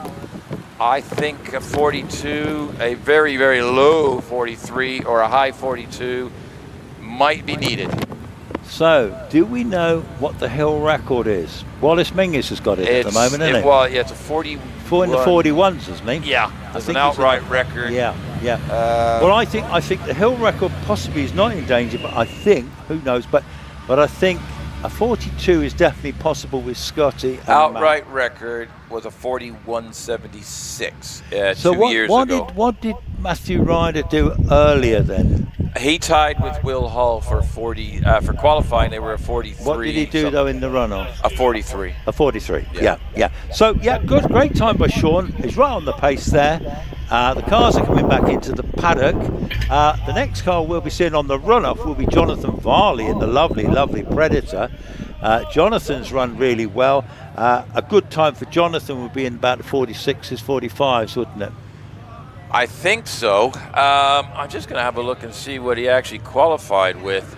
I think he was in the 45s, stroke 46s. Yeah, 46.53 he qualified with. Now, that's not to say he couldn't whip something up. And I'm trying to remember what his best time up here in this car, but either way, Jonathan Varley, great driver. He has won, congratulations, the Midland Hill Championship. He has, the BMTR Motorsport Tires Midland Hillclimb Championship. He is our winner. Rodney Isles has finished second in the championship in his road going Alfa Romeo. So, you want to take him off the start? Yeah, okay. Can you manage that? I don't know. Let me get my Zimmer frame going here. Get your Zimmer frame. Here he comes to the start. Owen's got his Zimmer frame. He's ready to take it off the start. Yep. Get your Zimmer frame. I'll get it to 64 foot, and Chris will go. I got the rest. No. You know where we go. So over to you, sir. Right. So Jonathan Varley's got the 2-liter Terry Davis built V8 in the back of this thing. Whole bunch of motorcycle parts rammed into a V8 block, one crankshaft, and finished second in actual class competition this weekend, but it was enough for him to give him the Midland Championship, which was his ultimate goal. But by pushing so hard, he ended up qualifying for the top 12 runoff. Now, can he get a point? Well, let's wait and see. He's a little bit down on Sean at the moment, but he is in a lot smaller car. Normally these cars, possibly an 8th, 7th, a 7th to 10th sometimes, and let's see what he does. But the GW Predator, he's only 0.8 down on Sean Gould after keepers. and he's heading up the top of Cedar Straight, and he gets there in 119 miles an hour. Yeah, he's looking good. He's not going to beat Sean Gould. He's down on short, but he's only got a 2-litre engine in this car. He's giving away a lot of horsepower as well. That Gould of Sean's is the absolute all singing, all dancing across the line in a 45.99. Well done. There under 46. you go. That's a quick time for Jonathan Varley. That may actually keep him in the top 10. Is that Einan Price? That is Einan Price. It is Einan Price, but that was Einan Price, but this is not Einan Price. Is this? No, that's Richard Spedding. That's Richard Spedding in the borrowed car. He okay. Stuart Mackay, it's Stuart car, and was kind enough to let Richard run it this weekend to try and get that number 10. But he's 4 points behind. There he is. David Warburton needs to beat Richard Spedding, no problem. Richard Spedding needs to beat David Warburton by 4 positions at least in the runoff to get the number 10. Richard Spedding goes by the triangle. He's going very nicely. He's only 0.6 down on Sean, which is no mean achievement in the little Raptor. And he's already on the straight now, sparking as he's going up the straight. He's on a little bit of a mission in this car. It's one of the first times he's ever driven it, but oh, goodness me, he's going well. He's already 1.48 down, approaching Museum, going to put the power down as he goes around Museum, puts it up to the finish, going to finish in a time of 46.37. That's a good time, but it needs, so he's put his down, he's closed his account with that time. He'll just have to sit and wait and see. Right, next up we do have Einan Price, who actually beat Jonathan Varley in the class, and now he's going to try and beat Jonathan Varley in the runoff. So let's see what happens here. So those two cars are in the same class, little 2-liter cars. So Einan, longtime competitor, knows this hill very well, and let's see what he can do. Let's see where he goes here in his Force TA. So gets set, visor down, and off he goes off the line with a 2.11. So can't beat the big V8 off the line with that time, but that's not a problem. These are light and nimble cars, these little smaller engine cars, so can get around them quite easier. Heads all through loggerheads, only 0.42 down, hits at the triangle, gets it rotated around, 0.55 down on Sean Gould. Up through keepers, and over to you, Chris. Yeah, it's going very well. Einan is an ex-rally driver. He's the rain master too. He loves the wet. He's giving away lots of horsepower in this little car, but anyway, he's making a brilliant showing. He is well down on shore, 1.51 down on shore. To be predictable in the dry, that is certainly where we'd expect him to be. He has a big lock-up, big sideways moment going into Museum, going across the finish in 46.64. Not bad, considering he had a bit of a moment. That was an ugly entrance to Museum. It's almost like it locked up. It went to go sideways. He got it back and then kept going. So he lost probably a second, but it's only got 4th place. I think Jonathan Varley is going to get a point. Because Richard Spedding and Einan Price is behind him. Jonathan Varley is actually going to get at least 1 point in the British Championship on top of his Midland Championship. Yeah. So a very successful weekend so far, but we don't know. He may get another one. Let's see what happens. We've got Jack Cottrell on the line. Been fighting this car a little bit this weekend. So in the front, the Dallara, the Circuit Racer front end and the Hill Climber back end related together on this one. So it's a little bit heavier, a little bit designed for circuit racing and not hill climbing, but off the line quicker than Sean Gould, so that's a good start. Comes around the top of Hall Corner, heads down to the loggerheads, and he's down 0.39, hitting the loggerheads, down in the triangle at a 92 miles an hour. He's braking, so very tight coming out of triangle this time. Having a bit get back on the gas in the previous runs. Only 0.47 down. Actually, he's gained some. He's only 0.40 down. Yeah, he's looking good. So what can Jack do? He's a very skilled young driver, looking very good so far. Lovely lines into the corners. He's half a second down on Sean Gould at the moment, but that's probably where he's likely to be. He's done a damn good run. He's going to be in the 44.63. Wow. Great run by Jack Cottrell, second place. Puts him into second by just under a second behind Sean Gould. And he's ahead of Jonathan Varley by half a second, just over. So that was quite the run. You see the the car's behavior, he was on the edge. Right, next up, Alex Summers. His goal this weekend was to score a point in the British Championship. He scored 5 on the first runoff. A little more tougher this time around, I think, but can he get some more points? In the AFS E4T, built and designed by Alex for his wife and his mother, and of course he's wedged his butt in this thing to see what he can do with it, still developing it. Rumor has it maybe a new engine for next year, maybe, we'll wait and see. Hauls it down, 87 miles an hour into triangle, 0.12 down off of Sean Gould. So absolutely going at it. He's been in the low 45s. He's been sneaking. He's been just a little close to 44. It's impossible. He's flying. He's absolutely flying. 119 miles an hour through the top speed track. Going beautifully round Fallow. He's going to museum. This is the best and fastest I've ever seen him go in this car. He's approaching the finish. He's going to be in the low 40s. It's 44.21 for Alex. Wow, Goes second. Top man. Wow. Top man. That is... that's a second quicker. He's going to be chuffed with that, isn't he? He's going to have a smile on his face on that one, folks.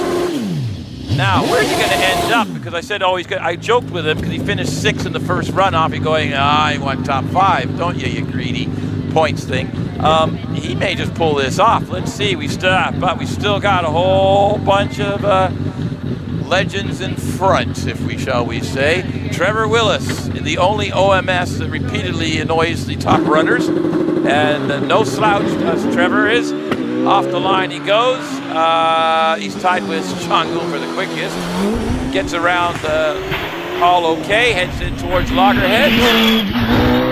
And he's actually 0.03 up on Sean Gould. Coming into Loggerhead, coming into Triangle. Speed going in, but coming out, he's actually 0.12 ahead. Yeah, he's going brilliantly. Trevor, scary Trevor, 3-time champ. He's going up the Cedar Straight now. Can Trevor pull this one off? What a win this would be for Trevor. He's actually up. He's just fractionally down, coming into Fallow, but beautiful line through there. No dramas. Here he goes into museum. Now, come on, Trevor, around the corner. Here he goes up. He's a little bit down, up to the finish. Come on. 44.29. Wow. Third place. Alex Summers still second. And Sean Gould still leading. Okay, well, the gauntlet's been set down here, folks.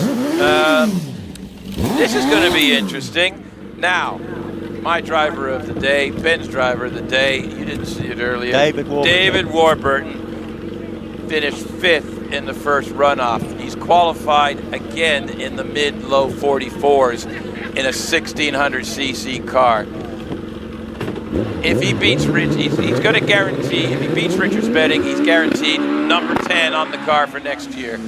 That's his goal.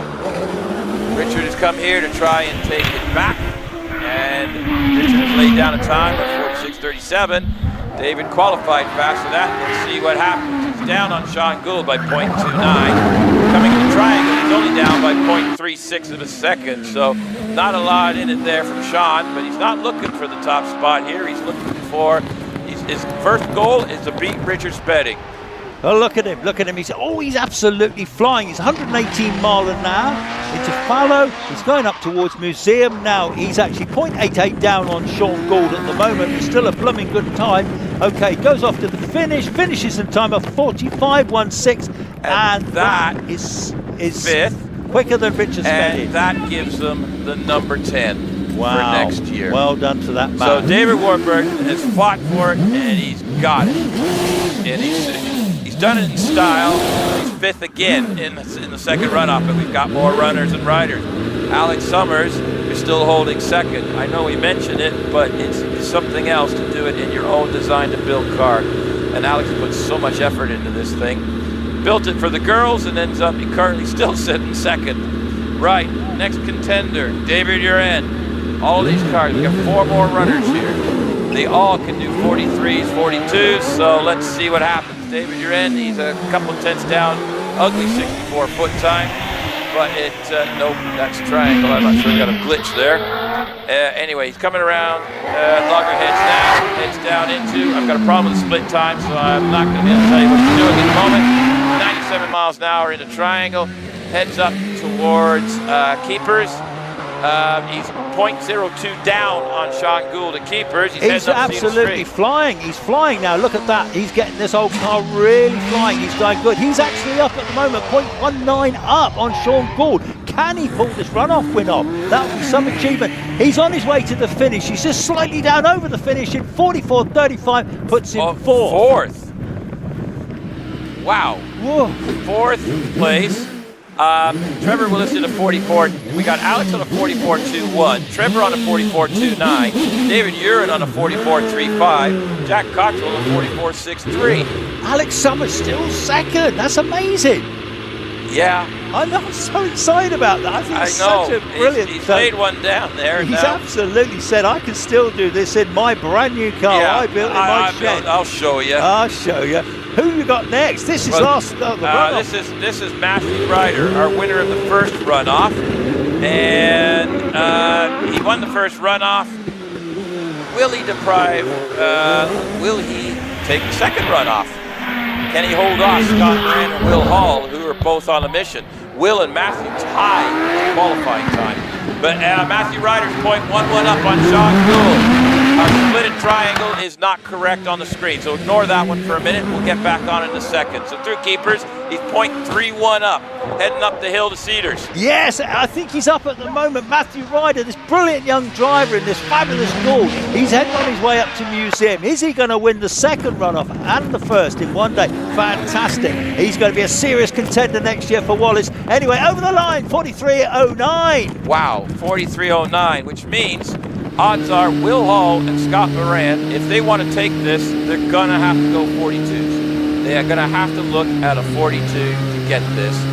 We've got Will Hall up next. We've got two runners left. Alex has just dropped third. Yeah, he's sort of a softie there. We know what the achievement is, that why it's so important that he's up there. But Will Hall and Scott Moran are the only two left. Will Hall is warming up his tires right now. He's going to come up to the line. They're going to set them into place. Make sure the time being's lined up. They will line them up. Then Will actually sit there and adjust the settings, the buttons, and everything. Last thing to do is put his visor down. Once the visor down, he sort of engages race mode. And there it goes. And here we go. Off the line he goes. The 64-foot. Pretty much the same as Matthew Ryder. Heads up in the Hall corner. A little bit of a wobble there, but no problem for Will. Very experienced rider. He's actually loving this new car. Through loggerheads he goes. Only 0.04 down. So he's down on there. Ignore that split time triangle. Let's get to keepers. All the way up to keepers. Let's see where he is. He is 0.13 down on Matthew Ryder, so he may not be able to do this. He tied Matthew earlier. Can he make it up? 123 miles an hour. He is absolutely flying though, 123 miles an hour. This is looking good for a top three spot. Surely he's going. Oh yeah, a bit of a slide there. Going off towards the finish. Going to finish in a time of 43.66 to go second. Yeah, just got ahead of Sean Gould by 1/10 of a second, but Matthew Ryder has set a time half a second quicker than everybody else. Right. Could be Scott's last run in this big single-seater. Savor this moment. Six-time British champion. He's a great personality, great friend of hill climbing. It's a family business. He's taking some time off from the big cars to do a bit more family stuff. Young Ollie's coming up, and he's looking around, Dad, when can I go racing type thing. So this is Scott Moran's last run in a big Gould. We don't know when he'll be back. I'm sure he will be, but here he goes. Can he take the win? Can he knock young Matthew Ryder off the top? These two have been battling it out. They've had a few close battles between the two of them, but he's already 0.25 down. So he's not. He hasn't got it. Ignore that split time triangle. That's incorrect. Heads up in the keepers. And let's see where 0.02 down. He's almost matched Matthew Ryder. Where's this going to go? Top of the hill. He's 124 miles an hour up the straight. Come on, Scotty, take a win. bow out in style, going into museum now. He's up, he's up, he's up. 0.07. Oh, he slowed coming out of museum. He bogged in museum. 44 seconds goes fourth. He had a slight problem. Yeah, top of Matthew museum. Ryder wins the second runoff and the first. Congratulations to him. Double winner, Matthew Ryder. Scott Moran was up going into museum and just locked the brakes at the top. Wow. Well, that was excitement There you personified, go. wasn't it, Owen? There you go. Right, so let's just review this. Chris, we got to watch Chris on his heart. It gets a little bit dodgy. Yeah. So where are we at here? What? Matthew Ryder takes his second win. Will Hall, second. Sean Gould hung on there for third. Scott Moran in his final bow, he was there, he was going for it, even he's smiling, you can see his face, just taking his helmet off, and he absolutely chucked it at the win, and it's like, well done guys, well done. Scott tried it, and Top of Museum got him. There goes Matt, he knew Scott was after him, and there you go. Alex Summers, fifth in the AFSP 4T.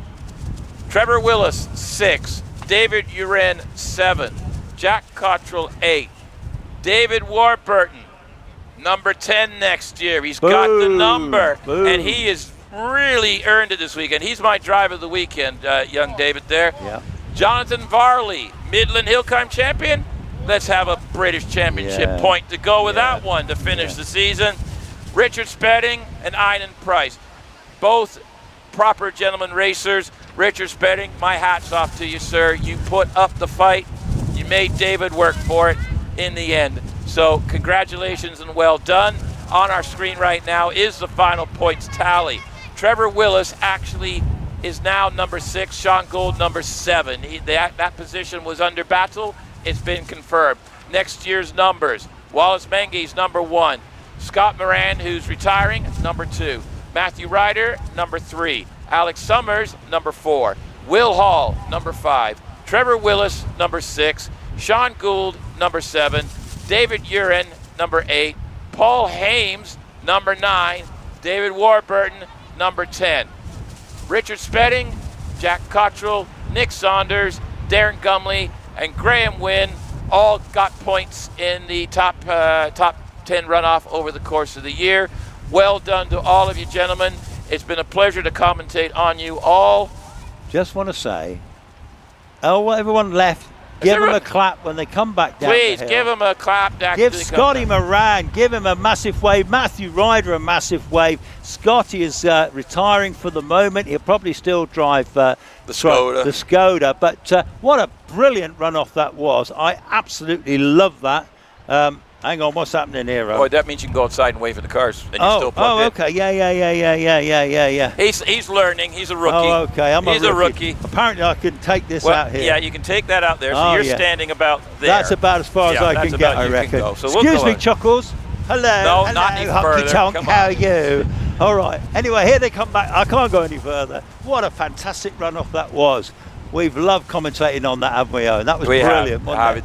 It's been great action to commentate with. So yeah. Here they come. Give them all a round of applause as they come down the hill. Give them a wave.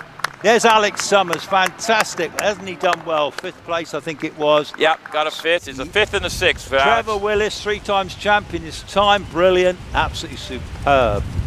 Wow, that was some finale to the end of the season here, wasn't it? So, yeah, absolutely. There will be an awards presentation, so please stick around for that. That's just up above. Up near the bar, yes. There'll be an awards presentation shortly after. Here comes your driver of the day, David Warburton, my driver of the day, putting that thing in the top 5. Yeah, brilliant stuff. It is such a thrill to see these single-seaters going up the hill at those speeds, isn't it, in those exciting runoffs. The runoffs, to me, are the pinnacle of the weekends. Here comes David Uren in the Gould GR55 that he shares with Nicola Minges, coming back down, very experienced competitor. Well, I don't know, I'm just trying to catch my breath there, Owen. That was some runoff, wasn't it? That was a good, the end to a good weekend's racing. Yeah, definitely. So here comes Matthew Ryder. Give him a clap. There we go. Winner of the runoff, the second runoff. 2 wins on the day. Fantastic, incredible stuff. Now this looks like Will Hall coming down. Will's a serious competitor this year in this brand new Gould. Well done, Will. Fantastic stuff. And wait for Scott Moran. This could be him coming round the corner. Here comes Scott Moran. Give him a massive wave. Well done, Scotty. Fantastic stuff. I hope we see him again in a single-seater, but we might not. Yeah. And you can see all the peers down in the paddock actually applauding him. They recognize. I don't think we got many to come, have we? Simon. Any to come now? Any to come back down? That is it. That's it, folks. We're done.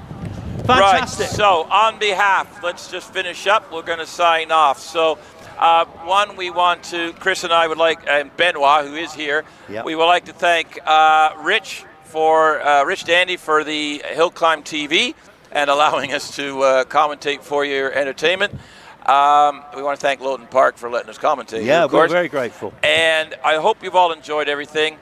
We will be back next year. Thank you to the marshals, to all the ambulance marshals, crews, the medics, rescue crews, rescue everybody crews, like that. timekeepers. You've done a brilliant job, everyone. For our viewers online, thank you very, very much for supporting the channel, for supporting Rich. Over 10,000 subscribers. Over 10,000 subscribers. I think I nagged every person I knew. You did. Great job. Great. And thank you for just supporting British hill climbing in general.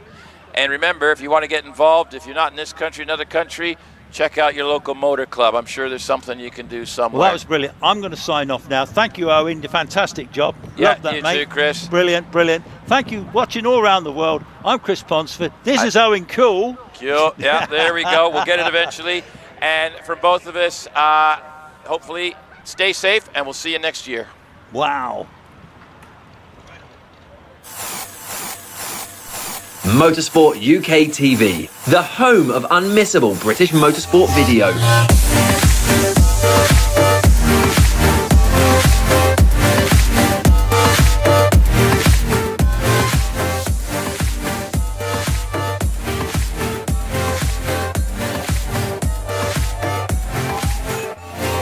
Bringing you all the action from the British Championships. Taking you behind the scenes. Giving you top tips to succeed in every discipline. Showcasing the best equipment.